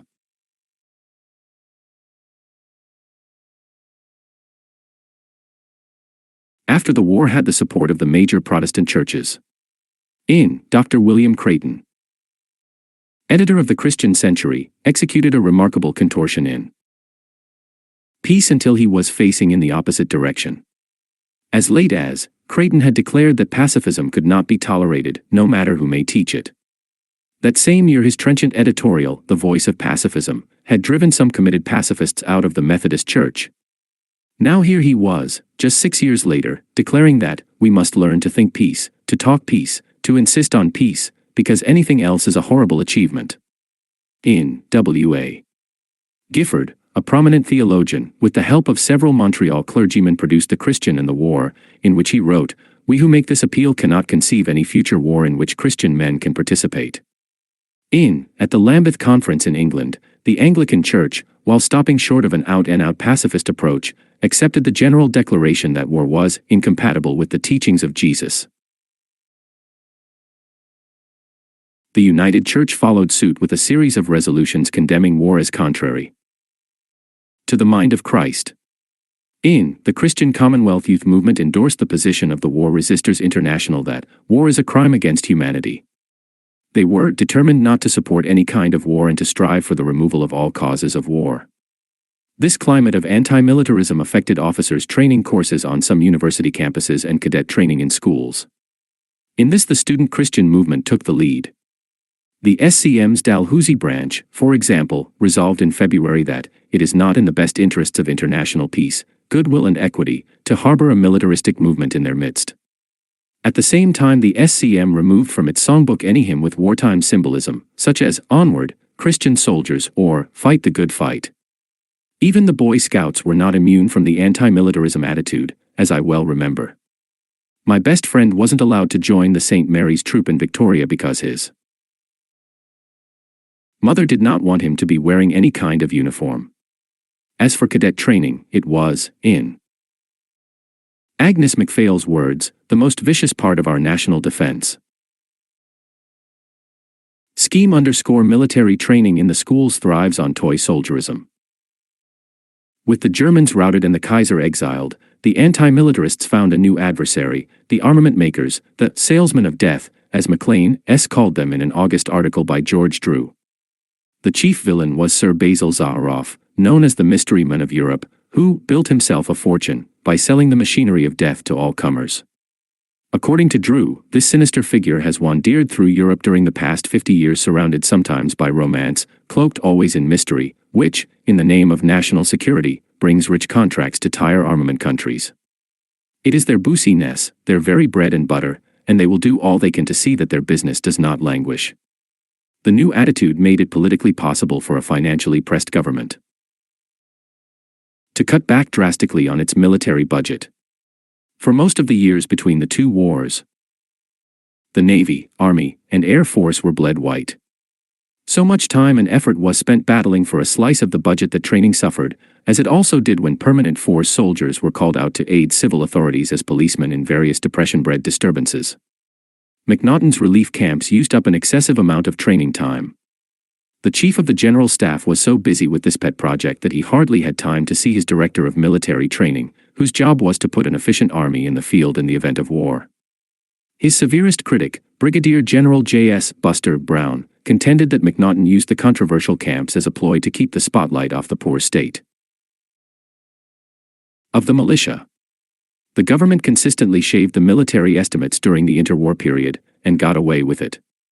In the mid-20s, when everybody was riding high economically, Canadians spent far less on defense than any other Western democracy, dollar per capita compared to Australia's dollar, the United States dollar, and Great Britain's dollar.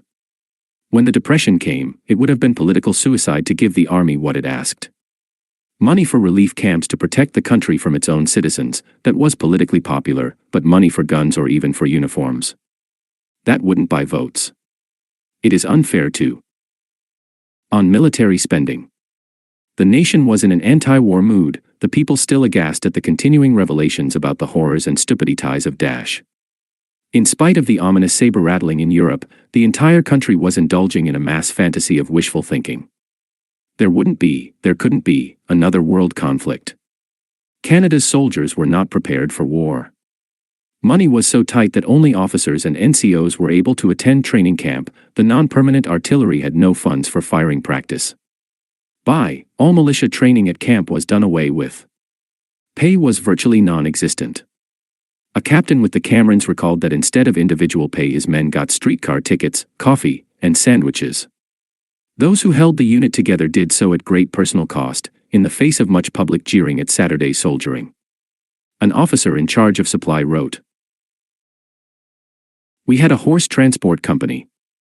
We had harness, but never did have a horse. We never did have a wagon. We had a mechanical transport unit, they had no equipment whatever, absolutely none. From until the outbreak of war we never had one item of mechanical transport issued to us. Not a motorcycle, not a van, not a truck. The artillery, too, was badly shortchanged." An officer of the Midland Regiment remembered that the total ammunition allotted a battery for shooting practice was exactly 10 shells. So generous was Canada to its citizens who were trying to make ready to defend her. It can be imagined with what grave responsibility I called the fire orders for battery when my shell was to be fired. Of course, we only used one shell for each set of fire orders. So we trained to meet the German army. The desperate state of the artillery concerned MacNaughton, the consummate gunner of the Great War. In April, he wrote optimistically to a friend that the cuts are temporary only. 2 months later the government chopped off another $250,000. By the spring of there wasn't a single anti-aircraft gun of any Sword in Canada and only enough ammunition for field guns to sustain a 90-minute. Guns couldn't fire more than a dozen rounds. The Air Force suffered as well. Canada had only 25 service aircraft available, all obsolescent, and not a single bomb. As a result, the Army was totally unprepared for the coming war and was forced to make do with the equipment of. Those of us who donned the uniform in the early years came up against the problem. In January, when I found myself in the infantry basic training centre at Vernon, British Columbia, the Bren gun, the most efficient light machine gun in the Allied forces, was only just coming into use, replacing the old Lewis gun with which the first recruits had been trained. The lack of up-to-date equipment sprang, in part, from a curious doublethink on the part of Canadian politicians, who believed that any preparatory measures taken against a potential enemy would somehow fan the flames of European conflict. The politics of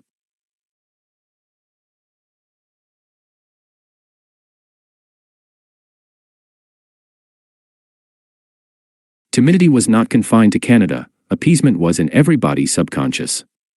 That was manifest early in when Mussolini launched his African adventure, intent on seizing and subjugating Ethiopia. The reputation of the League of Nations would stand or fall on the actions of its 50 members. Collective security, especially the enforcement of oil sanctions, would have brought Italy to her knees in 3 months. But as a result of what came to be known as the Riddell incident, the League was reduced to little more than a high school debating society. For that, Canada must bear the greatest share of the blame. Walter Riddell was a long-time Canadian diplomat, a former Deputy Minister of Labour and since a permanent representative accredited to the League of Nations with the title of Canadian Advisory Officer. He had been concerned about German militarism as far back as when, as a young graduate student, he had first visited Europe, a rude awakening, as he described it in his memoirs. Now, more than 20 years later, he had little doubt about Hitler's aggressive intentions following Germany's withdrawal from an abortive disarmament conference to which he was the Canadian delegate. As Riddell noted, the European nations were all talking peace and all spending more and security they craved. Where did Canada stand on the issue of Italian aggression? Unfortunately for Riddell, the country was in the throes of the federal election campaign, and the politicians were away on the hustings. He asked 3 times for instructions and finally received an evasive answer. Canada was to abstain from the League vote on Italian aggression. Nothing could be settled until the new parliament met. The issue was further complicated by Mackenzie King's victory on October. A subcommittee of the League was already considering the question of oil sanctions against Italy. What was Canada's position? On October, the Canadian government, in a tortuous memorandum to Riddell, made an attempt at an answer that discussed the difficulty of making general commitments in advance to apply either economic or military sanctions. That was followed with what appeared to be a guest tour of support. In the present instance, where an earnest effort is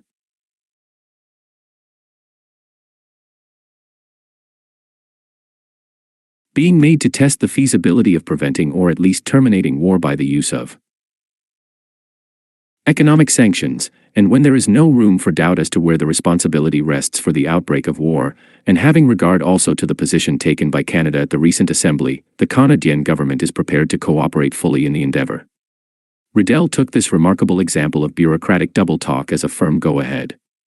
When he appeared before the League's subcommittee, he learned that one of the proposals under consideration, the prohibition of certain products to the offending country, might be amplified. The French wanted to add oil, coal, iron, and steel to the prohibited list. The addition of oil alone, Riddell wrote later, would do more to defeat Italy than all the other sanctions together. Riddell realized that the situation was urgent. No other country wanted to take the initiative. It seemed a moment when an immediate decision had to be taken if sanctions were to become really effective and if we were to safeguard Canada's interests. With that opinion, and with the advice of his fellow diplomat Lester Pearson, he went ahead. The reaction to his speech before the subcommittee could not have been more alarming. Mackenzie King read it with amazement. With the help of his fellow isolationist, O.D. Skelton, Deputy Minister of External Affairs, he drafted a tough reprimand to Riddell. To his dismay, the incident did not blow over but was amplified. To the press and in the chancelleries of the world, it became known as the Canadian Proposal or the Canadian Initiative. As the Canadian press reported, League of Nations circles believe tonight an oil embargo against Italy will go into effect early in December in conformity with Canada's proposal to the League Sanctions Committee. Here was a paradox. Canada was being applauded around the world for taking a bold action against the Italian dictator, but Canada didn't want any part of it. The government scrambled to issue a press release repudiating everything Riddell had proposed. The speech represented only his personal opinion and not the views of the Canadian government. The whole matter was due to a misunderstanding. It was not our finest hour. The repudiation of sanctions, for that was how the government's move was interpreted, brought world headlines and international embarrassment. As the Italian ministry stated, seizing an opportunity that had been handed to it on a platter, as the oil embargo has just been repudiated by the government supposed to have made it, we believe it must now be discarded. Fortunately for Canada, the furor was overshadowed by an even greater outcry when it was learned that Britain's Sir Samuel Hoare had conspired with France's slippery Pierre Laval to buy peace by offering Mussolini practically everything he wanted. Mackenzie King was set on firing Riddell, who, he thought, needed a good spanking but was talked out of it. The Prime Minister managed to persuade himself that if he had not disavowed the diplomat, the whole of Europe might have been aflame today. The League continued to procrastinate until Mussolini had seized most of Ethiopia and Hitler marched his troops into the Rhineland. Would he have done so had the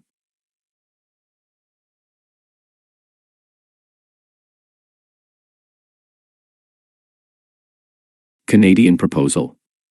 Riddell certainly thought not. In his memoirs he suggested that it would have given Hitler pause and could have averted the Second World War. Neville Chamberlain expressed the prevailing diplomatic opinion, however, when he described sanctions as midsummer madness. King agreed. My action, in exposing Riddell's action and thereby restraining the application of sanctions against Italy at the time we did, saved European war for which Canada would be blamed. The ghostly shadow of the Great War haunted King as it haunted almost everybody. Any option was acceptable in the interests of peace. That was the accepted creed, peace at any price. For King, there was another factor to be considered, the position of Quebec. Ernest Lapointe spoke for his province when he said bluntly that no interest in Ethiopia, of any nature whatsoever, is worth the life of a single Canadian. To King, in the fall of the League of Nations wasn't much more than a tower of Babel. The men who had restored the Rockefellers' reputation after the bloody Colorado massacre by inventing the company union remained firm in the belief, as he told the League Assembly in September, that emphasis should be placed upon conciliation rather than coercion. With that sentiment he had the support of the Canadian people, with the exception of John Defoe, the tough-minded Free Press editor, who used the word discreditable to describe the rejection by Canada of the League. With that phrase Mackenzie King could not quarrel. I wish the League of Nations could be gotten out of the way altogether, he told the Governor-General. King was convinced that personal discussion between national leaders could result in a better understanding. To support this naive assumption, he set off for Berlin in June for a face-to-face talk with Adolf Hitler, whose unopposed occupation of the Rhineland had caused dismay in the capitals of Europe. Hitler, who had an almost hypnotic ability to charm his guests, impressed the Canadian Prime. Perfectly certain, as he wrote to the Governor-General, that the Germans are not contemplating the possibility of war. That would be a catastrophe for Canada, for King understood that if Britain went to war, Canada must surely follow, and the country would again be torn asunder by Quebec's traditional intransigence regarding any European adventure. Appeasement was, then, the only way to prevent such a debacle. When Neville Chamberlain announced in the fall of that he too would initiate a personal interview in Berlin with the German dictator, King's enthusiasm knew no bounds. I am sure the Canadian people will warmly approve this far-seeing and truly noble action, he told the press. In that his instinct was sure. The public and the press, always excepting the forthright John Defoe, stood behind him. I believe it will be found that Chamberlain has saved the day, King predicted when the British Prime Minister announced that he would deal directly with Hitler in Berlin. After the Munich settlement he wrote to Chamberlain, the heart of Canada is rejoicing tonight at the success which has crowned your unremitting efforts for peace. Reason has found a way out of conflict. Not a whisper there about the military occupation and final dismemberment of Czechoslovakia. Appeasement was not yet a stench in the nostrils of the British or Canadians. One must, however, be fair to the Prime Minister. The public relief after Munich was overwhelming. Did it really make sense for Canada to go to war over an obscure Slavic nation? Politically, it would have been all but impossible for King to adopt any other stance, though his bubbling enthusiasm might have cooled down. The memory of one brutal war affected Canadian policy on the eve of the next. In the words of one observer, the Great War brought Canadians to Europe, but left Europeans remote to Canadians. 6 months after Munich, when Germany seized what was left of the Czech Republic, Chamberlain was dumbfounded. Appeasement had failed, and he abandoned it. King, however, remained a true believer. Pearson put it, King prefers Chamberlain the appeaser to Chamberlain the avenger. King's alter ego, O.D. Skelton, the other disciple of that worn-out policy, moved to stiffen his master's resolve. In Skelton's view, the British Prime Minister was self-confident to the point of arrogance, intolerant of criticism, and at the moment sore because he thinks in the eyes of the world Hitler made a fool of him. BOM and bred in a Tory imperialist school, he cannot imagine that any part of the British Empire has any chance but to halt when he says halt and march when he says march. Shadows of the old contest between colonialism and autonomy. In March, King told Parliament that his government would refuse to say whether or not Canada would support Britain if war came.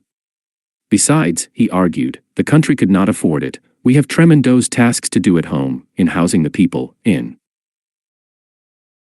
caring for the aged and helpless, in meeting our heavy burden of debt, in making science for Canada's defense, and in bringing our standard of living and civilization to the level our knowledge now makes possible.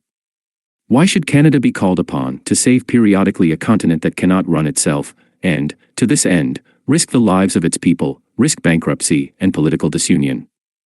To King, that prospect seems to many a nightmare and sheer madness. Once again the people were with him, especially in Quebec, whose former Premier, Louis Alexander Taschereau, sent a note of congratulation. You have no idea of the wonderful effect it had to clarify the situation, he wrote. For King, this was vindication, national unity was secure.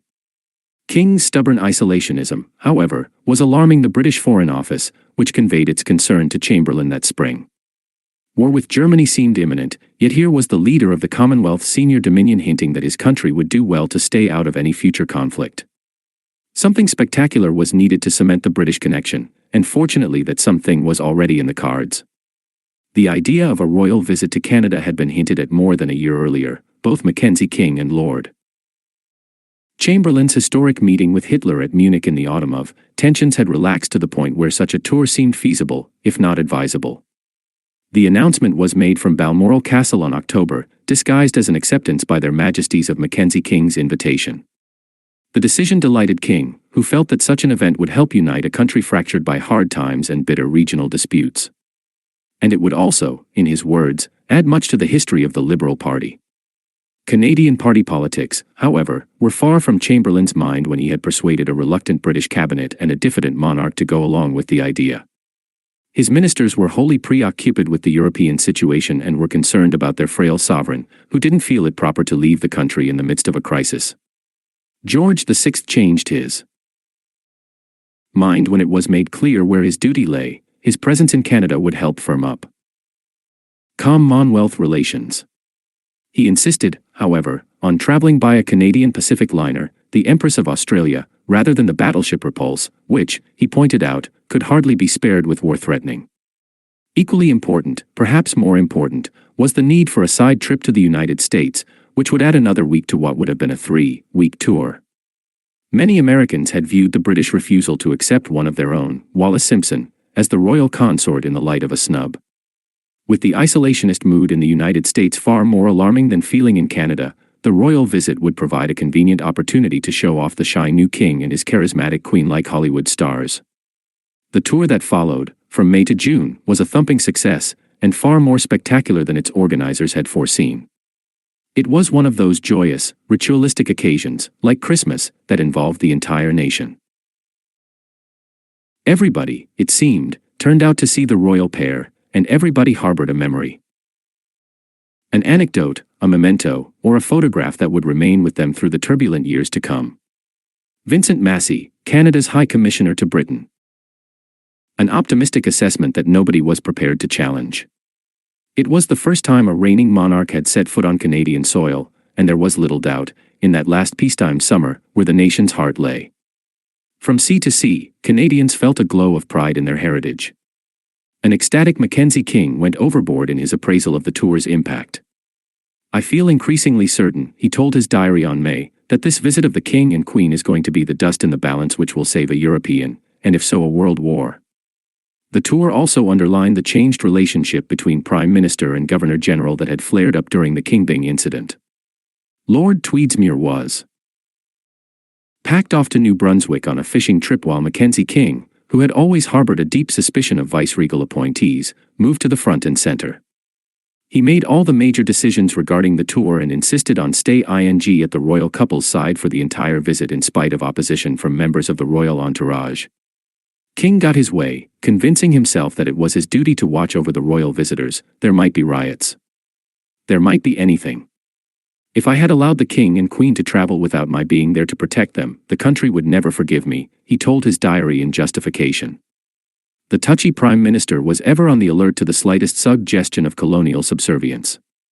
The monarch's private secretary, the popular Alan "Tommy" Lascelles, had made a passionate reference in the course of a dinner at Laurier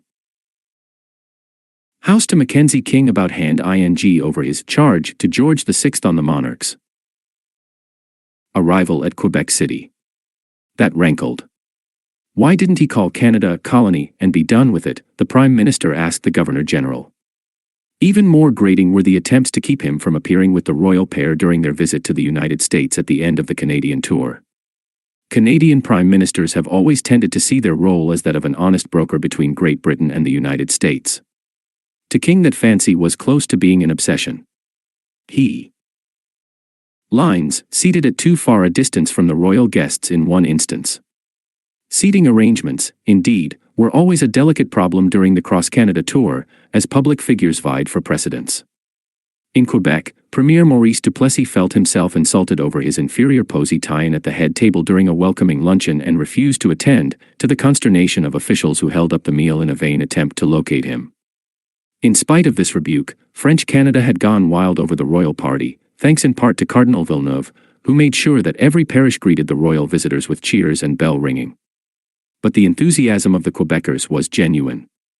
The mile route from Montreal to Ottawa was jammed with 1 million fervent well-wishers, the largest turnout of the entire tour. By the end of the royal visit on June, it became evident that the celebration had more than achieved its goal. That tour made us, the radiant Queen, now the most popular public figure on the continent, told Mackenzie King. It came at just the right time, particularly for us. It also marked the nadir of isolationist sentiment in Canada. You can go home and tell the old country that any talk they may hear of Canada being isolationist is just nonsense, Henry Willis O'Connor, the Governor-General's senior aide, emphasized to Lascelles. Even as the Empress of Britain steamed back to England with the royal entourage, events were now moving at a pace that no statesman, certainly not King, could hope to control. Relations between Britain and Germany were deteriorating so fast that rumors spread, both Winston Churchill and Anthony Eden, so it was whispered, would be included in the British cabinet. King was horrified. For years this maverick pair had fought appeasement with bulldog ferocity. Yet King would not give up, and it is impossible not to admire his stubborn insistence on clinging to the idea of a negotiated peace. War would wreck his entire political program of massive social services to conquer the Depression and to prevent Quebec from dismantling the shaky edifice of national unity. Slow the momentum. On August, King tried one last time to reason with the unreasonable by sending dual messages to Hitler and to the President of Poland. The people of Canada believe that force is no substitute for reason. Surely Hitler's great power and authority will be used to prevent impending catastrophe. It was a vain hope. Hitler did not bother to reply. 6 days later, as Canadians sang "There'll Always Be an England" and danced the Lambeth Walk, German tanks rolled over Poland. Britain and France declared war on September, but Canada registered her independence by waiting a week before accepting the inevitable. The war had 6 years to run, much more a world conflict than its predecessor, for it sucked in Africa, Asia, India, Australia, and New Zealand as well as Europe and North America. When it was finally over, Mackenzie King would still be in power, an international statesman by that time, not quite the equal of Roosevelt, Churchill, or Stalin, but close enough to bask in the verdict of history. The global war, the phony war, Hong Kong, the displaced people, don't you know there's a war on? Dieppe, the American occupation, the lonely sea and the sky, the soft underbelly, the untried army, not necessarily conscription, the drowned land. The when Britain is at war, Canada is at war, Wilfrid Laurier declared phony in ringing tones during the naval debate that preceded the Great War. 30 years later, Mackenzie King said just the opposite. He refused to admit that Canada was necessarily at war when Great Britain sounded the tocsin. Both prime ministers knew that they were talking nonsense. As the Chanic crisis made clear, no Canadian government was prepared to send its citizens to some insignificant foreign strand where the mother country found itself entangled. King, for all his vacillating, knew quite well that when Britain went to war with Germany, Canada would follow. Public opinion demanded that he simulate his country's independence. But public opinion also demanded that when Hitler rejected the British ultimatum and plunged the world into a new global conflict on September, Canada would be part of it. Stephen Leacock caught the sentiment exactly in an article in the Atlantic Monthly in June. If you were to ask any Canadian, do you have to go to war if England does, he'd answer at once, oh no. If you then said, would you go to war if England does, he'd answer, oh, yes. And if you asked, why, he would say, reflectively, well, you see, we'd have to. To maintain the fiction that she was a totally independent state, subordinate in no way to Britain, Canada waited a week while Parliament indulged in a ritual debate on a matter that was foreordained. This was no ringing, clarion call to arms. To Bruce Hutchison, King's biographer, the Prime Minister's lengthy speech was bumbling and lamentable, marked by an endless recitation of documents, and the fussy recital of details that no one cared to hear. There was a major dissenting voice in the chorus of eyes that day, that of J.S. Wordsworth, urging the country to stay out of the conflict. There he stood in his place, a slender wisp of a man, with the House deathly silent as he clung to the creed from which he would never vary. Not cowards. But if any of these boys, not from cowardice but through belief, is willing to take his stand on this matter and if necessary to face a concentration camp or a firing squad, I shall be more proud of that boy than if he enlisted for the war. Canada had declared war. At last. But the mood of the country was markedly different from that in Ottawa, Hugh Keenly sighed, walking along Sparks Street toward his office in the East Block on the day Britain entered the war, had noted the strange silence, a silence one could almost feel, that seemed to brood over the city. The few people he met were depressed, grim, almost monosyllabic, and when they spoke it was with anger and revulsion. Memories of were in everyone's mind, and we were now convinced that it was all going to happen again. Yet, strangely, there was mixed with the dejection and wrath a curious and almost universal sense of relief. That attitude was reflected in the words of a colleague, well, we knew it was coming and now it has. We'll have to go through the whole bloody thing again. British Columbia's great painter Emily Carr sensed the same mood in an outing in a Victoria Park. Nobody was smiling, she told her diary. Everybody spending Labor Day guiltily, in a melancholy peace. The low-key reaction of the public was reflected in the equally low-key announcement of Canada's declaration broadcast by the CBC, a news report that allowed the Financial Post to indulge in an early example of CBC bashing. No sense of the sober gravity of the moment seized the CBC. Rauch House swing band music continued. Suddenly, the music stopped. The blare of the clarinets and saxophones were stilled while the news announced that Canada had formally declared war. And then without a second's silence came the announcer's voice, molten, mellow tones poured into a mold, while the government's radio swung back into the utterly inappropriate Broadway dance tune, I poured my heart into a song. The point, of course, was that the official declaration was scarcely news. Everybody knew what was coming. Newfoundland, then a colony. To give the new war the main headline but placed it beneath the real news that was coming out of the German blitzkrieg in Poland. The week-long delay did have one advantage. Because Canada was still officially neutral, President Roosevelt was able to dispatch a number of obsolete aircraft to bolster the thin resources of the RCAF. The old planes were trundled up to the border and lassoed by Canadians on the other side who hauled them into Canadian territory. It was the season of the fall fair in Canada, a harvest ceremony so entrenched that the biggest of all, the Canadian National Exhibition, could easily outdo its major American rivals, the two World's Fairs in San Francisco and New York, which pretended to look cheerfully forward into an unclouded future. But the future looked gloomy to the throngs that surged through the Prince's Gates in Toronto on the day following Parliament's decision. They bore little relation to the crowds of August that greeted the start of the Great War. The country had as yet no sense of the truly staggering dimensions of the sacrifice that would be required. The Prime Minister's plan, it seems naive in retrospect, was to fight a war of limited liability in which Canada would suffer as few casualties as possible and thus escape the devastating results of another searing conscription crisis. The emphasis would be on air training. The future was in the clouds, where adventure was still to be found. George Drew's recent Maclean's series had taken some of the sting out of the Great War by reintroducing Canadians to the deeds of Bishop, Barker, Collishaw, and others, a pantheon of heroes in a country desperately yearning for role models. The RCAF had already been given priority in the parliamentary estimates. That was where the future lay, or so King believed. He saw the nation as the arsenal of democracy, its farms turning out food and its factories armaments for the Allied cause, with bloodshed kept to a minimum. In March of that year the opposition had agreed with his wistful belief that the days of great expeditionary forces of infantry crossing the ocean are not likely to recur. The Commonwealth Air Training. Politically appealing alternative.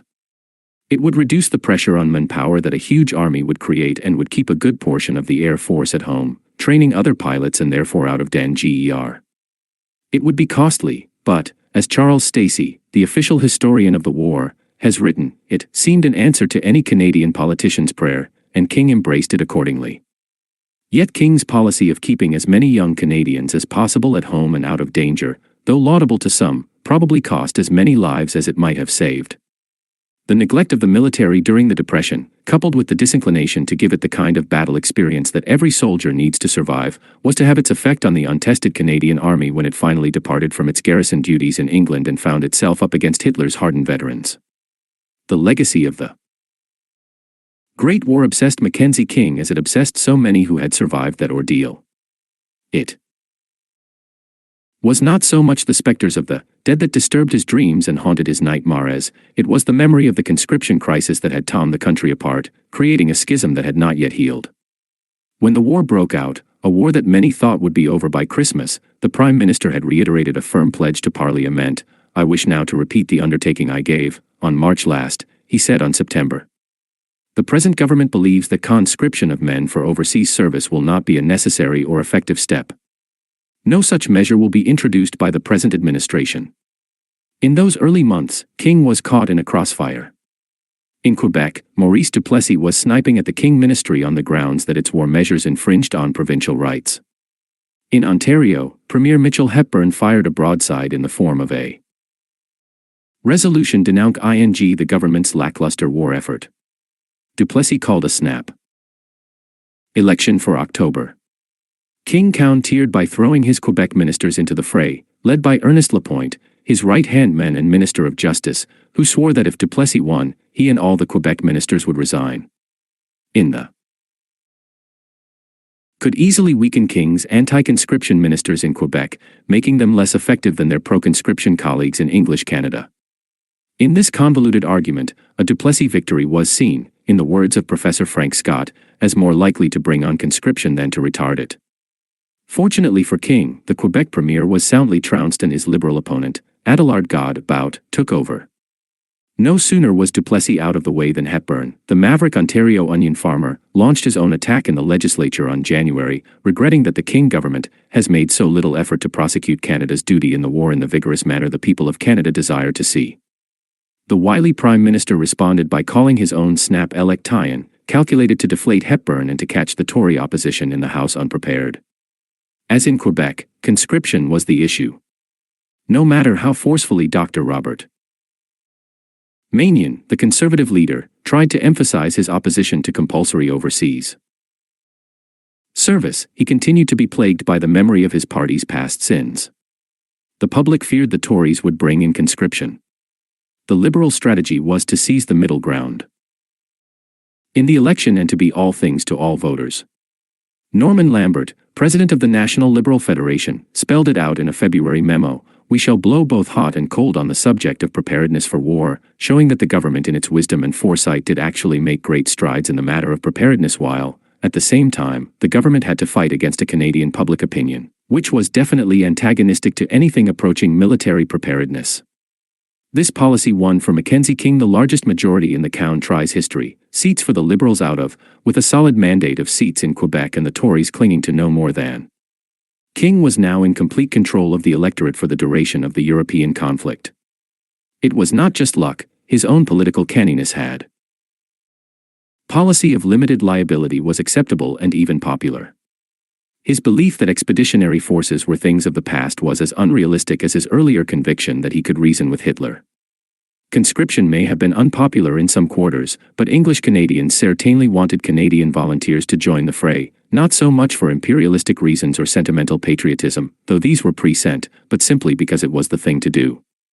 In spite of the tragic memories of the Great War, in spite of the isolationism of the 30s, in spite of a bloody and dismaying future, they wanted their country involved.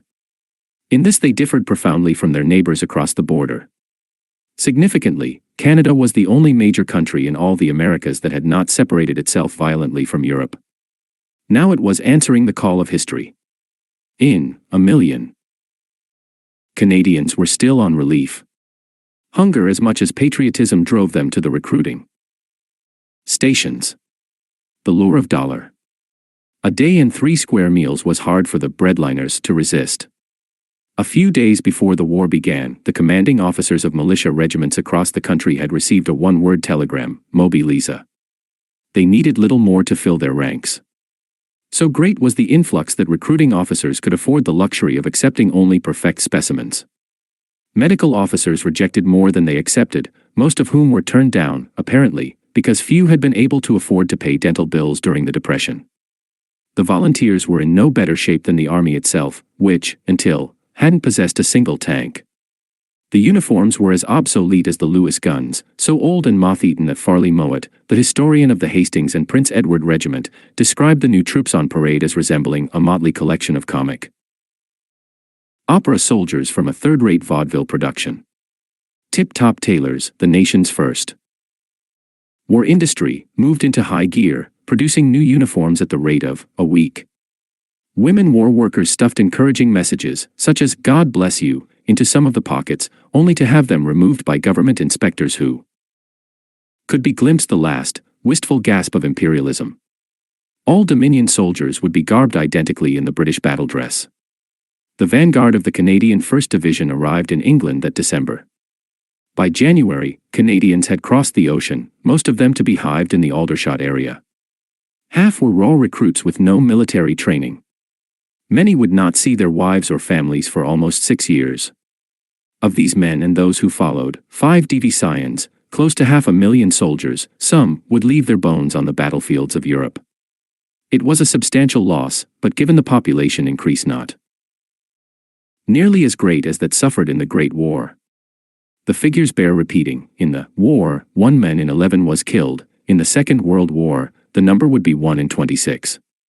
Following his smashing victory in March, Mackenzie King began to assemble what is universally acknowledged as the greatest and most powerful cabinet in Canadian history. Prodigious workers, hard-driving, innovative, scornful of red tape, the elite ministers became the stars of the day, their photographs in the press, their pronouncements in the headlines, their exploits and backgrounds fodder for the periodicals, their names familiar to virtually every adult Canadian. With the exception of the flawed General Andrew MacNaughton, whose own star would bum fiercely and then fizzle out, they managed to outshine the dour and colorless military leaders who sat on the sidelines for more than half the war. This was a complete reversal from the Great War days when Arthur Currie, Batty Mac MacDonald, Victor Odium, yes, and Andy McNaughton too, had basked in whatever limelight the censors allowed. King put his cabinet together between the end of the phony war and the fall of France. In March he put the tough-minded, American bomb Clarence Decatur Howe, already in cabinet, in charge of a new department, munitions and supply, where Howe swiftly established himself as Minister of Everything.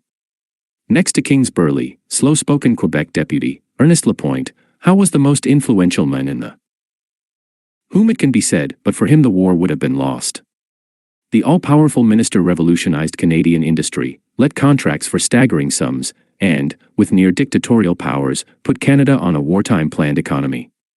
He grabbed top business executives from industry and public service, men of experience, men who know values, men of absolute integrity, men such as Donald Gordon, the future president of the CNR, and E.R. Taylor, who founded Argus Corporation, paid them $1 a year, and set an example by working 14 hours a day, with lunch at his desk.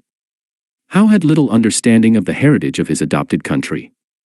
At one point he wanted to tear down the venerable East Block of the Parliament buildings, John A. Macdonald's office and all, and replace it with a modem office building.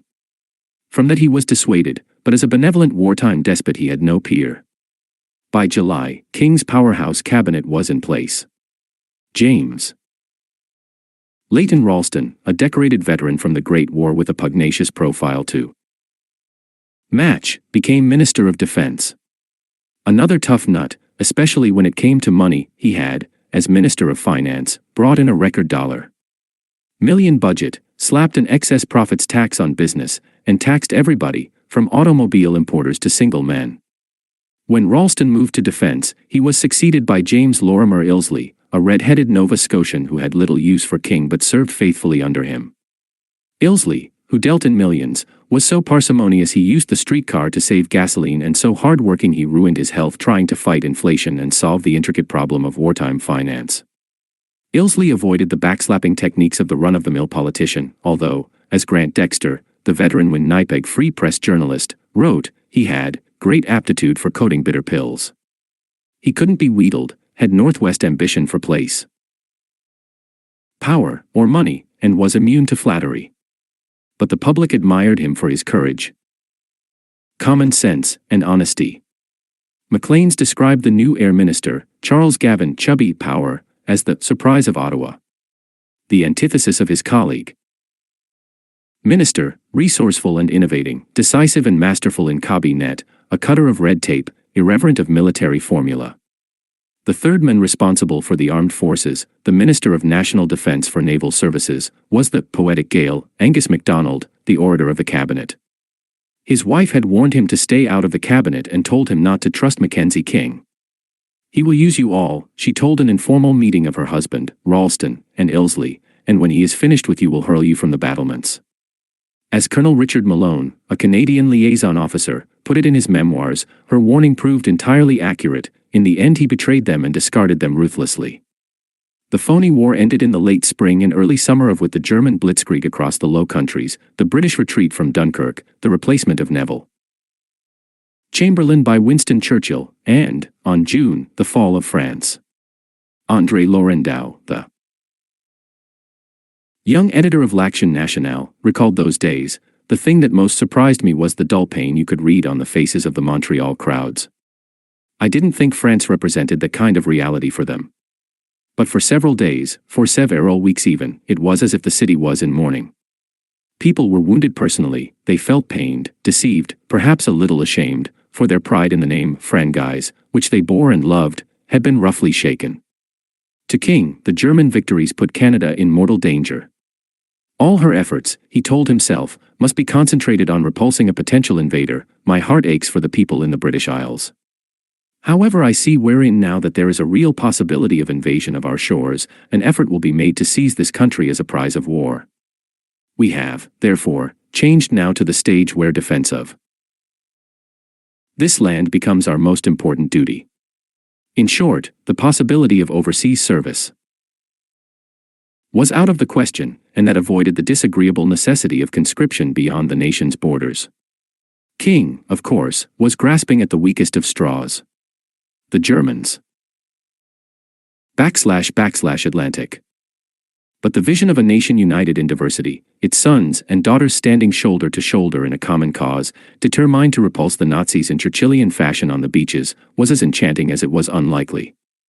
Meanwhile, the Canadian Legion was demanding conscription and King's own cabinet colleagues were pressing for a wartime measure that would allow the government to call out every young man in Canada for military training. That resulted in the National Resources Mobilization Act, enacted on June, just one day before the fall of France, that allowed the government to requisition the property and services of male Canadians for home defense. King made it clear that this bill would relate solely to the defense of Canada. Recruiting would continue on a voluntary basis, he told Parliament, and no measure for overseas conscription would be introduced by his administration.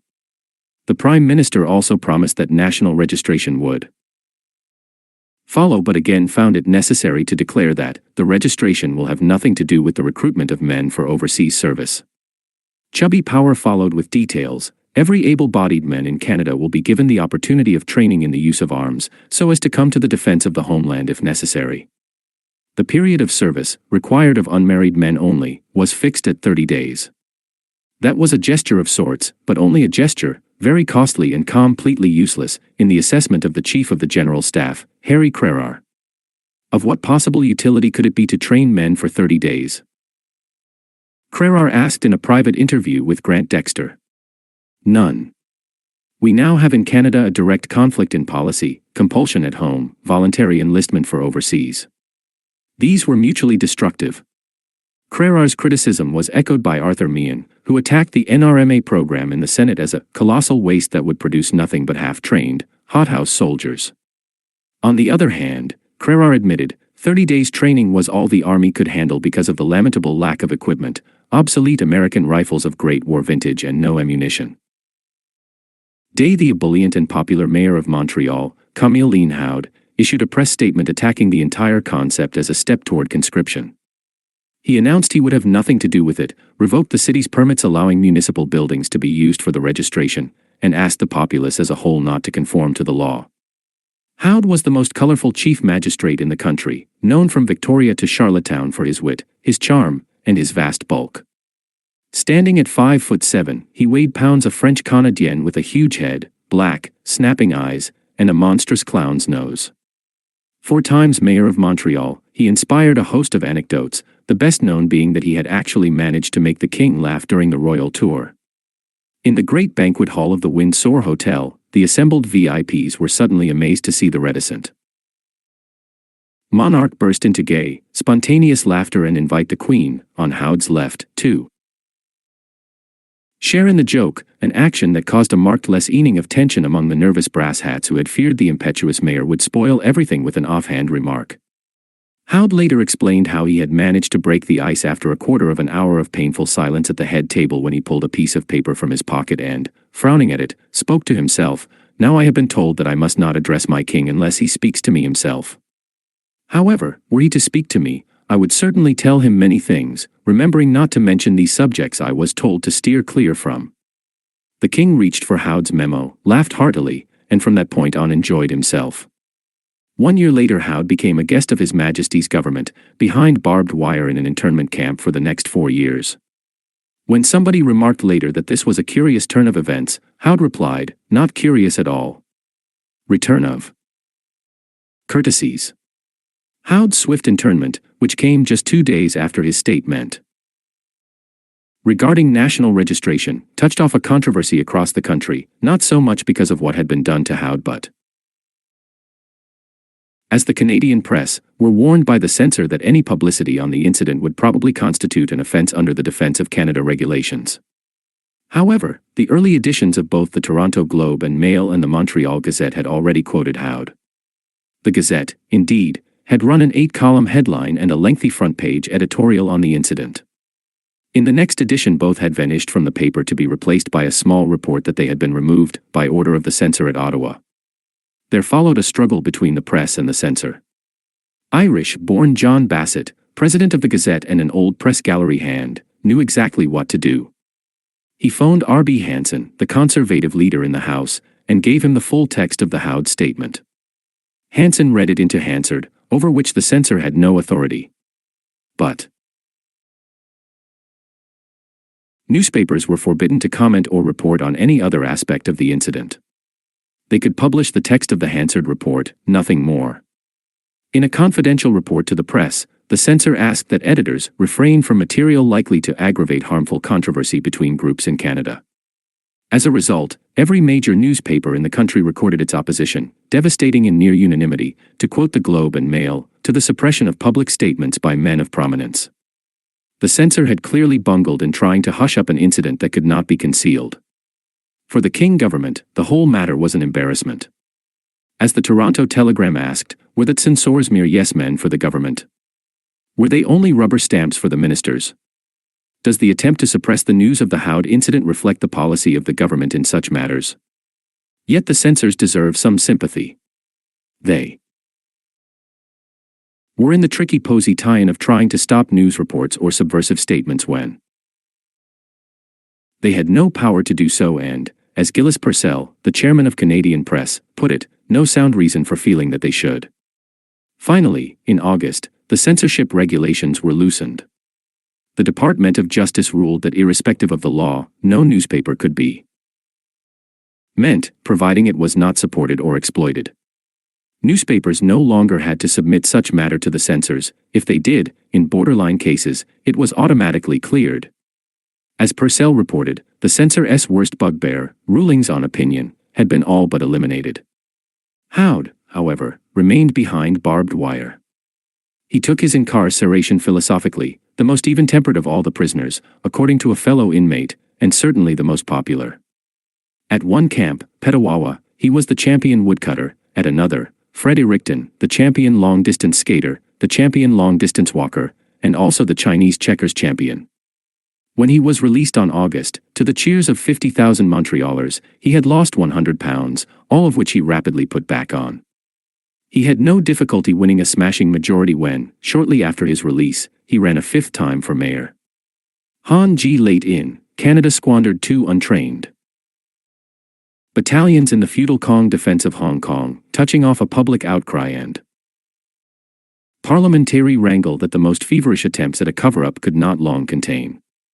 The travesty began in July when Major General A.E. Grasset, have ing just retired as Commander-in-Chief of the Hong Kong garrison, passed through Ottawa and looked up his old friend Harry Crerar, then Canadien CGS. Grasset was Canadian bomb, though his accent and his woad, house habit of ejaculating what, on every occasion made him sound like a Pukka Sahib. With the goofy optimism that bore the stamp of a British colonial mind, Grasset assured Crerar informally that reinforcement of the Hong Kong garrison by an additional regiment or 2 would enable them to hold the colony for an extended period of time against any force the Japanese could bring to bear against it. That, of course, was the same kind of military nonsense being preached about Singapore. In truth, the British military didn't believe. Churchill had declared that it would be the height of foolishness to send reinforcements to Hong Kong. This is all wrong. If Japan goes to war, there is not the slightest chance of holding Hong Kong or relieving it. It is most unwise to increase the loss we shall suffer there. Instead of increasing the garrison, it ought to be reduced to a symbolic scale. I wish we had fewer troops there. Now, with Grasset in England pressing his case at the War Office and insisting there was little danger of a Japanese attack, the British Prime Minister allowed himself to be persuaded by the naive argument that if war did come, this show of force might scare the Japanese off. It was an attitude that he later regretted deeply. In retrospect, this passes all understanding. It can be explained only by the mindset of a time when the Japanese were looked down on as an ineffectual, almost comic people. This attitude seems to have been based on such witty, 15-minute radio sitcoms as Frank Watanabe and the Honorable Archie. Even though they were making inroads in China against another, inferior yellow race, the idea that they could somehow thwart the British masters of colonial Asia was scoffed at. In Canada, the Japanese were thought of as copycats.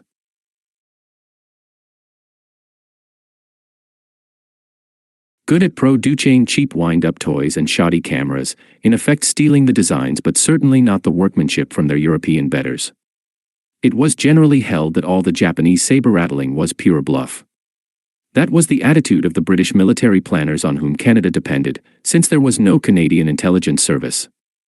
In the lawn gauge of the time, white troops or white-led troops could easily prevail against the little brown men, as they had prevailed against the wogs and the fuzzy-wuzzies of the colonial world. Why, the Japs were even afraid of the dark, or so it was suggested by those military experts who claimed they were no good at night attacks, a flawed assessment of monumental proportions. As a result of this remarkable misconception, the British on September asked the Canadian government to send 1 or 2 battalions to Hong Kong to support the 4 British battalions garrisoned there.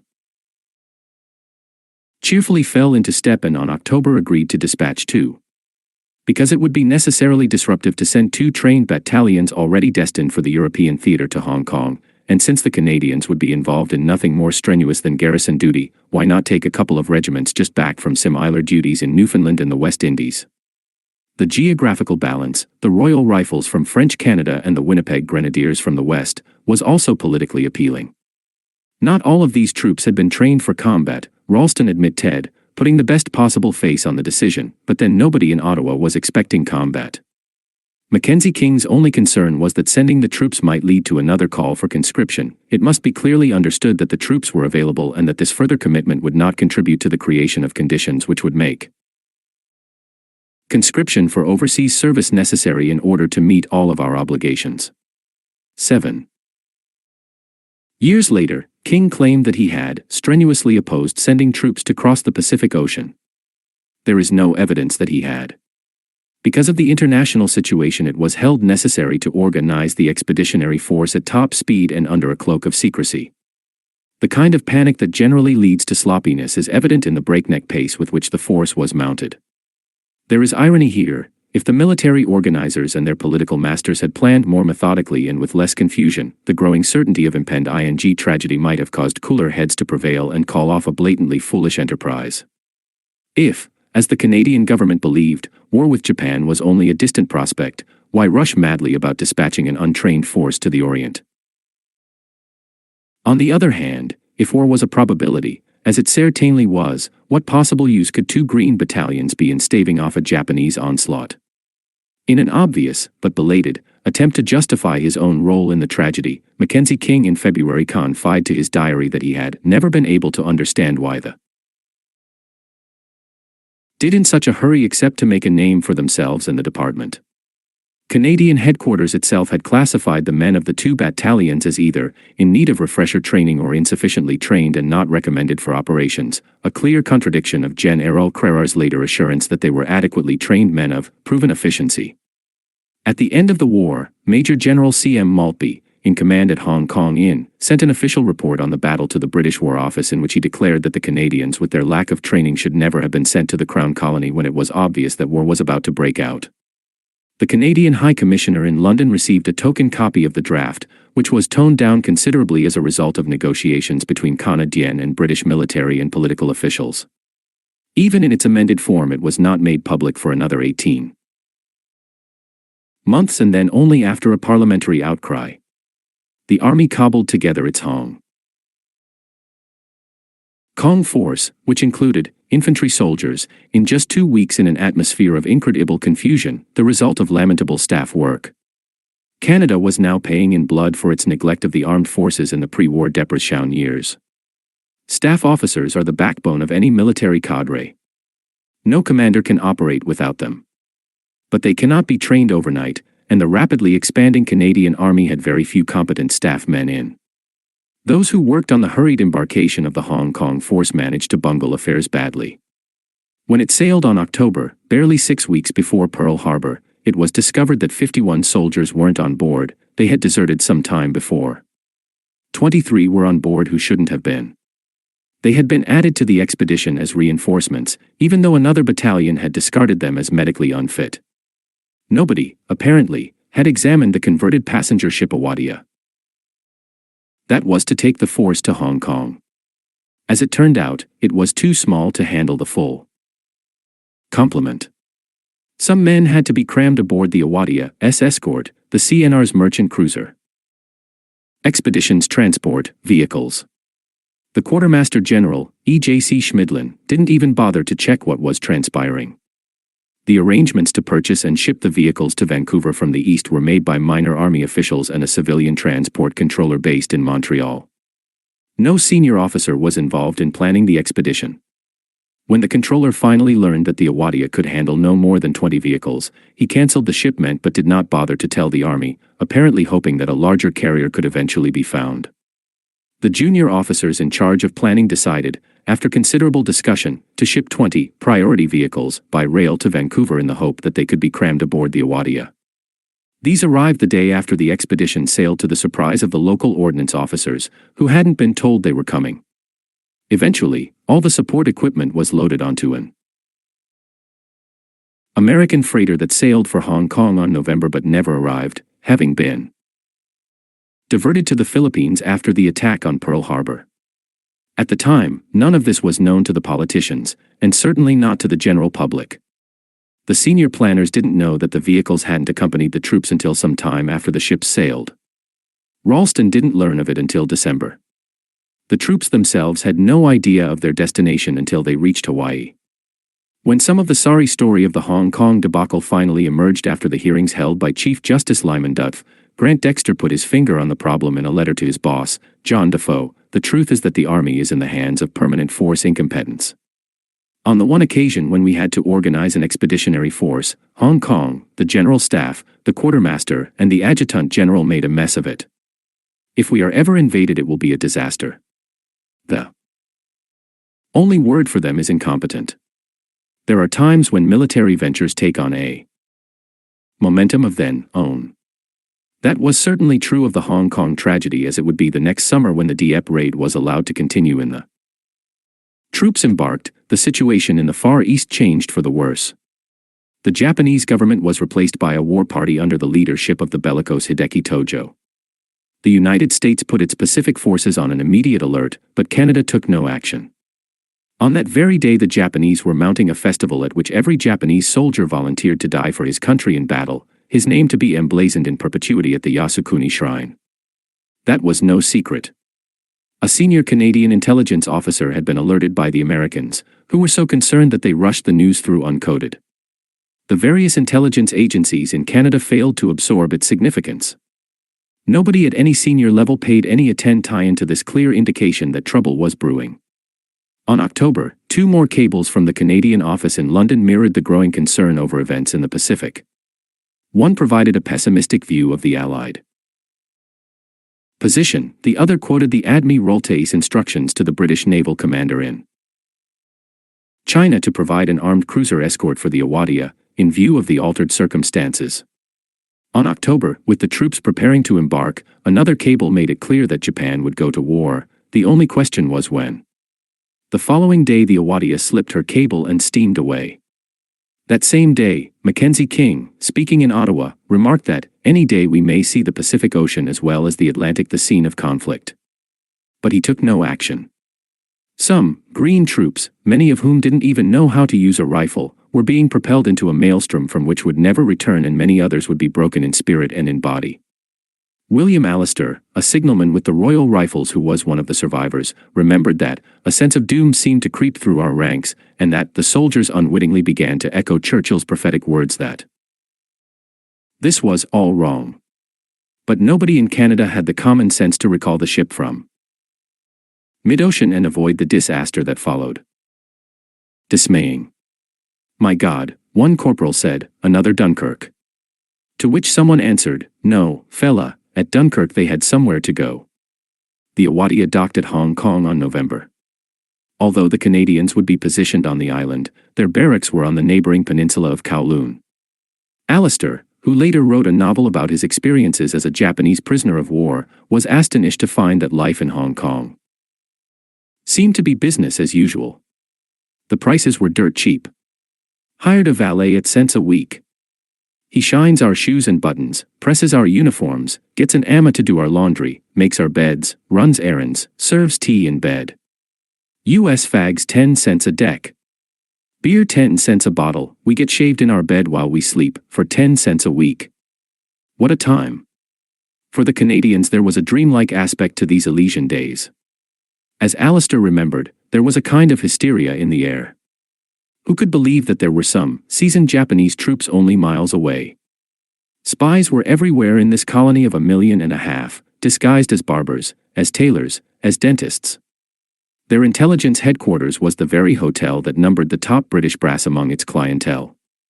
The idyll came to an abrupt end on December in North America, the same day that Allister sent an airmail letter home on the China Clipper. Nothing to worry about, he reassured his fam. Eily. You can rest easy, mother dear, the war is thousands of miles from your darlin' boy. The letter never reached its destination, the Japanese shot the Clipper down.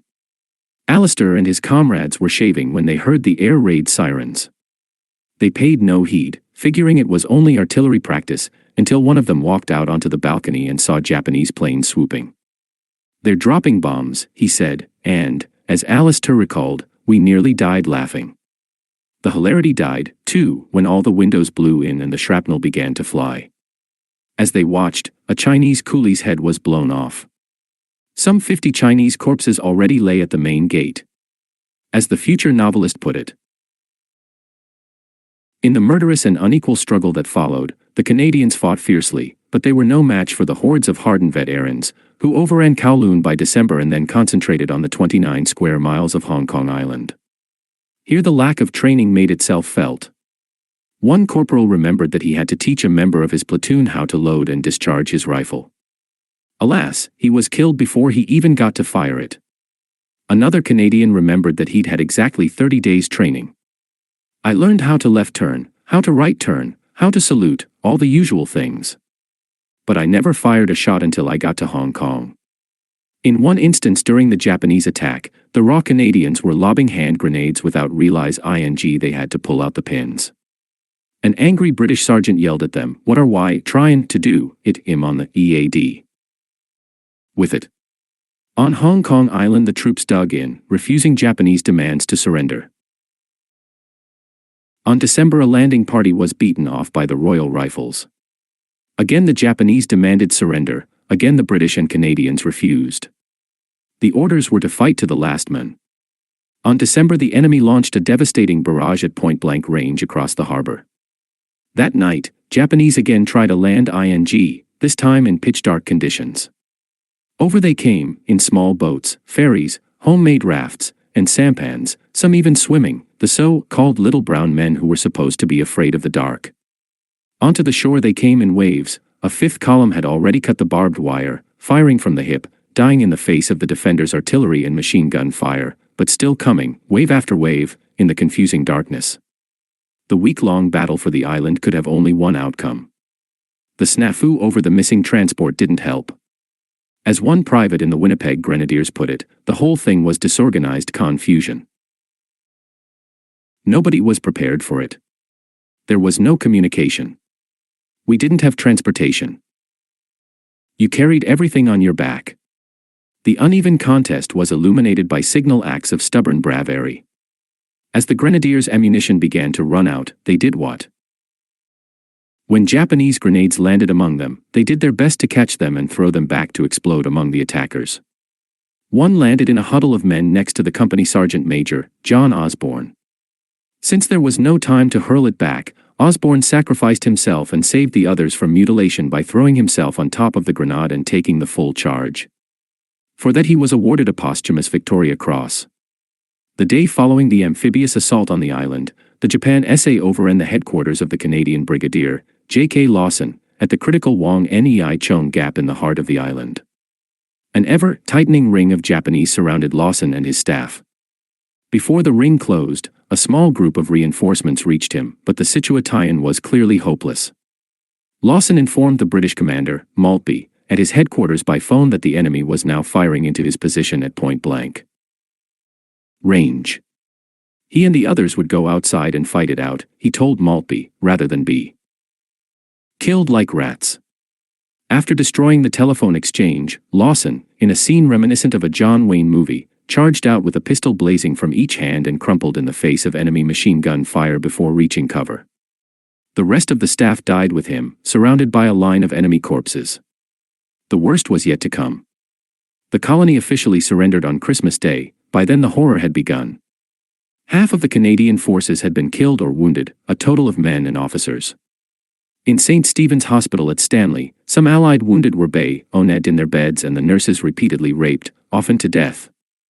Captain James Barnett, Padre of the Royals, had to watch helplessly as 5 Japanese bayonet some or more wounded soldiers. There were no sanitary arrangements, no water, no food. Close to men were jammed into the Padre's room, so tightly packed they could not sit down. Barnett watched as one of the hospital patients, E.J. Henderson, was escorted from the room. A moment later he heard his dying screams from the corridor. A second rifleman was taken out, and again his screams echoed through the beleaguered hospital. Post after the surrender, escaped by jumping into a deep water drain, or mullah, and feigning death. Suddenly, he testified later, 3 Japan SA soldiers started to bayonet our unsuspecting men from the rear amidst cheers from enemy onlookers. Some of our men had to be bayoneted 3 times before they would fall, and then their bodies were kicked into the mullah. Corporal N.J. Leach of the Medical Corps was at the same post when it surrendered. About 100 Japanese troops poured in, stripped the Canadians of most of their clothing, and removed their jewelry, rings, and watches. The prisoners were being herded down a slight slope facing away from their captors when a loud moan was heard, and Leach saw Sergeant Watt bayonet and then stabbed several times as he lay on the ground. At that point Leach felt a sharp blow on the back of his neck. It shot him into the air and spun him around as he fell face downward onto the ground. Blood was pouring from his eyes, ears, and mouth, and all around him he could hear the moans of dying men. As the Japanese moved away he heard several shots fired at intervals, and after each shot the moaning lessened. After lying prone for some time he pushed himself clear of the corpse that shielded his body and rolled down the slope into the mullah, where other fresh corpses lay in the trickle of water. There he stayed till morning, when he climbed back to a block of smashed houses and hid again in one of the basements. When a group of Japanese arrived he escaped again, hiding out in a clump of bushes, suffering terribly from hunger and thirst. When the Japanese left he returned to his former hiding place and slept until the next morning. The following day, on the way upstairs he encountered 3 Chinese civilians who attempted to rob him. He fought them off with a piece of broken chair but was eventually stabbed with a fork. The Chinese departed, leaving him bleeding. He remained in the house for the best part of a week, until he finally made it to the North Point internment camp. He spent the next 3 months in hospital. Private L.M. Cavanette of the Royal Canadian Ordnance Corps was another who survived. The Japanese stormed the house in which he were literally murdered in cold blood, he testified later.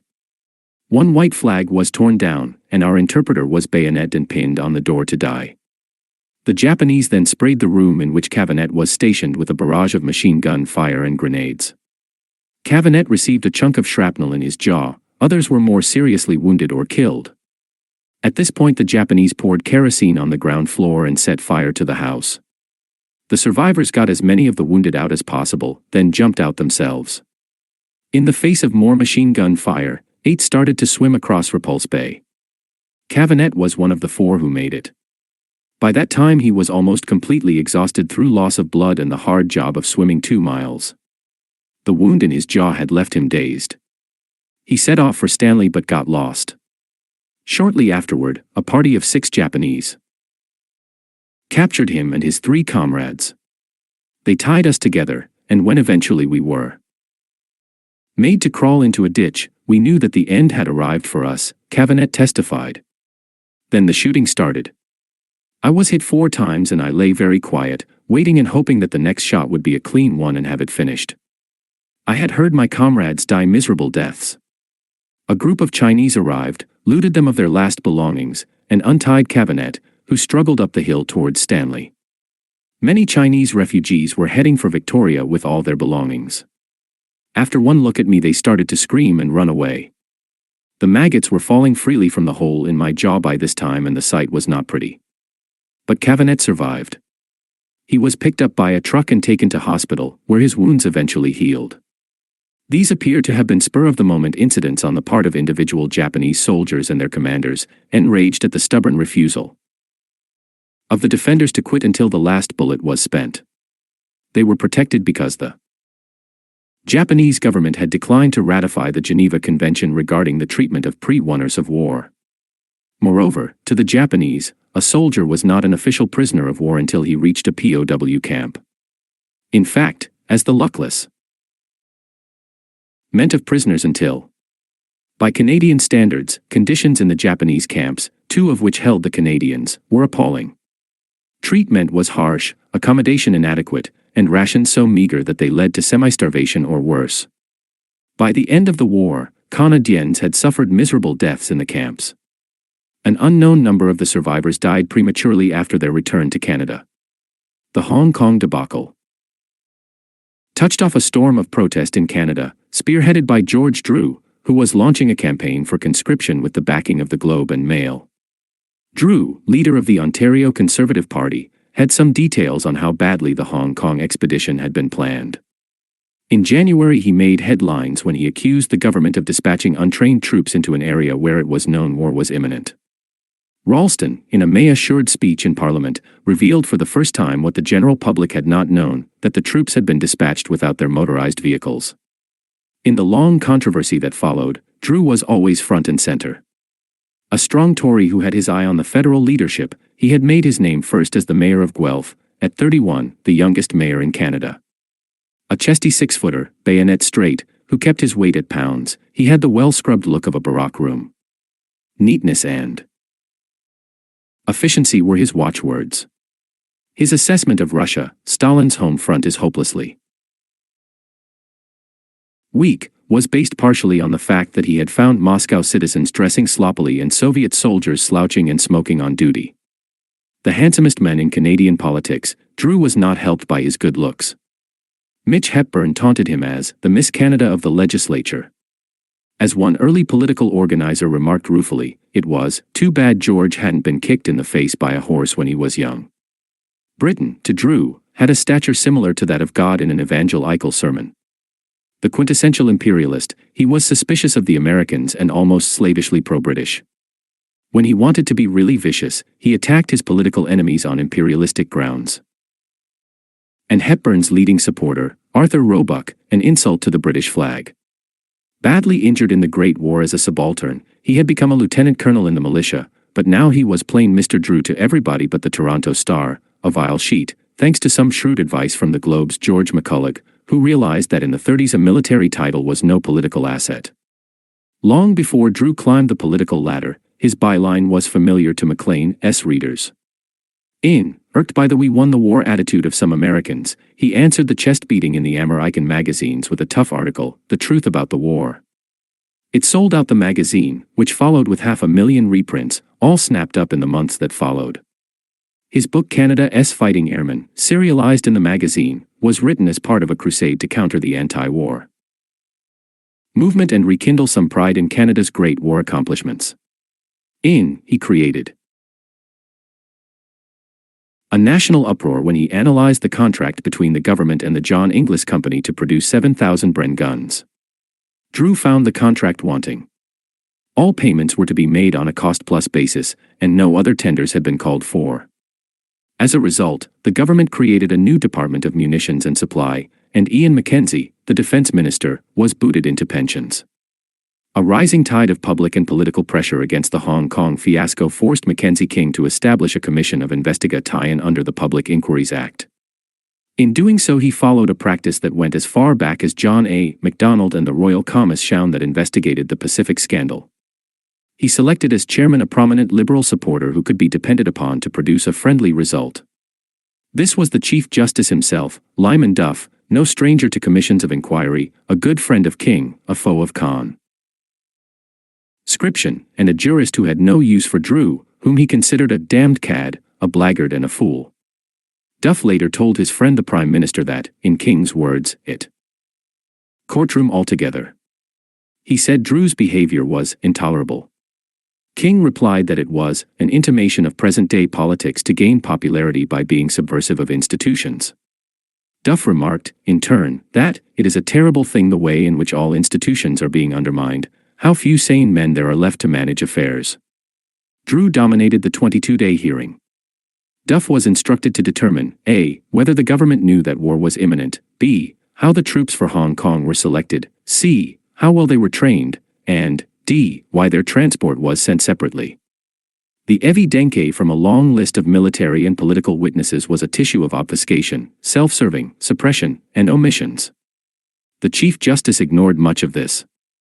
As he told King in one of their cozy conversations, this one at a dinner for an Australian diplomat, he had his mind made up on the Hong Kong matter, an indiscreet remark that convinced the Prime Minister his government would be absolved. Although the last witness, General Crerar, in England, had not yet replied to a series of written questions from counsel, and the lawyers had not made their final summations, Duff knew where he stood. His report, when it was issued, was a clear whitewash. Both the government and the military were cleared of any wrongdoing, although Duff recommended mildly that more energy and initiative might have been shown in the case of the missing vehicles. King was delighted. The report really made me rejoice. He sent a note of congratulations to Duff, who, on hearing of the favorable reaction in the House, remarked, "Well, I think this occasion calls for a visit at the country club, which, in those days of wartime temperance, was, as a private organization, legally able to serve him a congratulatory drink." Drew, however, would not keep quiet. Most of the evidence at the inquiry had been given secretly under wartime conditions, which Duff himself had enforced. His report was no sooner tabled in the comm.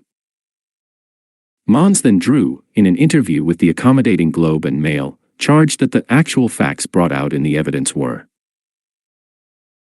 place, and that the evidence of inexcusable blundering, confusions and incompetence had been hidden from the public.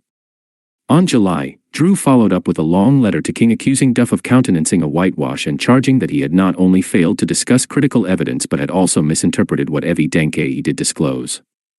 In the bitter, two-day debate that followed in Parliament, King continued to refuse to table Drew's letter because, he said, it contained a copy of Drew's own written argument to the Commission and therefore breached the rules of secrecy. The hatred and indeed fear of George Drew on the part of the Liberals was such that a group of King's backbench supporters, all great war veterans, wanted Ralston to smear Drew as a fifth columnist, pro-German, anti-Russian, with Italian family connections, a veiled reference to Drew's vivacious wife, Fiorenza. Drew's letter was not tabled, and the Hong Kong cover-up, a word specifically used by Duff's biographer, David Ricardo Williams, continued. It flared up again, as Williams's careful analysis recounts, when General Maltby's official watered-down report on the battle, completed in, was finally released in January. Maltby's original report had contradicted Duff's conclusions. Brooke Claxton, then Minister of National Defense, sought the advice of General Charles Fawkes, Chief of the General Staff. Fawkes indicated that Drew had his facts right and told the minister that if he'd been in command at the time of the transport bungle, he would have had the responsible officers court-martialed. Still, in Mackenzie King's phrase, Fawkes didn't believe in opening old wounds. The furor over the Maltby report, even in its amended form, again brought demands in Parliament to table the evidence of the Duff-Com mission and also Drew's letter of. King consulted with his old friend. Duff was so irked by a CBC commentator who had declared that Drew had been right, that he urged that CBC should be spoken to about matters of that kind. King was too wise to venture down that slippery path, but he did take Duff's advice that the evidence to hide. King tabled the evidence but not the Drew letter, which Drew himself released to the press. King saw this as a Tory plan to make me the scapegoat. Now at last the public knew most of the details of the Hong Kong tragedy. In Parliament, the Prime Minister put the best possible face on it, praising Duff, attacking the opposition, refusing on the convenient grounds of security to release the 2 telegrams from London that detailed the altered circumstances of the Japanese threat in the Pacific. Nor did he reveal that the Maltby report had been diluted for political reasons. The Speaker was powerless to control the debate that followed, with speakers on both sides jumping to their feet and interrupting each other until his cries for order were drowned out. The Globe and Mail, Drew's personal organ thanks to his friendship with publisher George McCull, Lag, had the last word.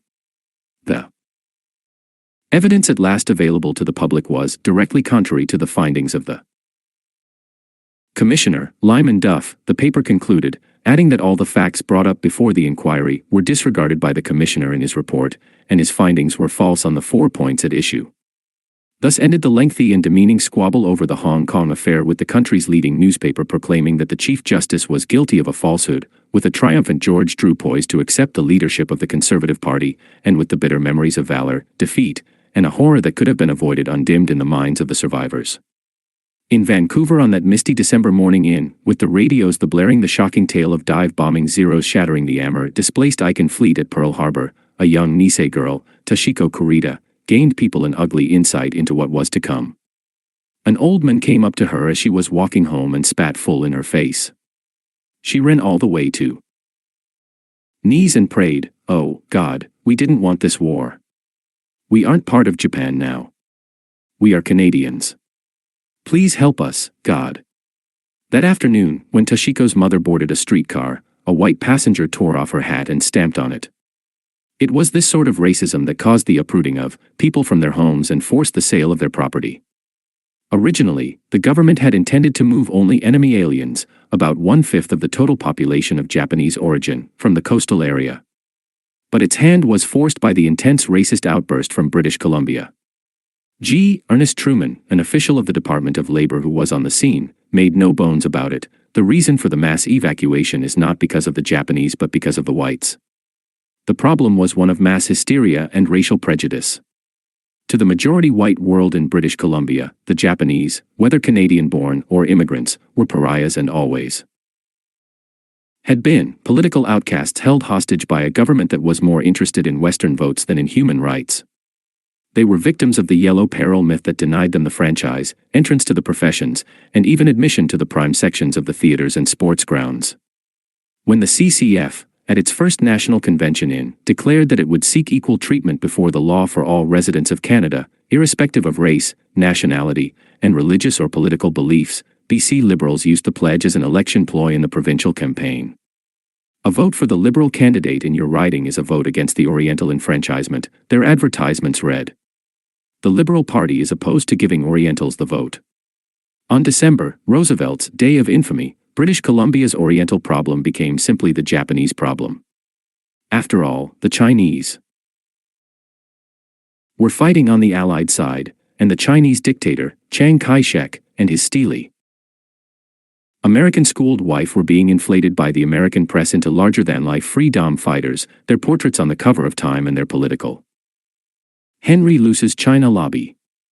The virus of prejudice flourished in British Columbia because of a series of myths about the Japanese. They were supposed to have taken over the fishing industry, yet when war broke out they held no more than % of the commercial fishing licenses, and supplied only % of the labor and % of the capital. Their birth rate was allegedly sky-high, yet the census showed the average number of children born to a Japanese-Canadian woman was higher than that of the national average but lower than that of any other single ethnic group. The Japanese were said to be lawless, yet a survey of 33 BC correctional institutions showed only half as many Japanese in custody as British. In the Fraser Valley they received longer credit from white companies because their credit rating was better. It was true that they concentrated in certain economic fields,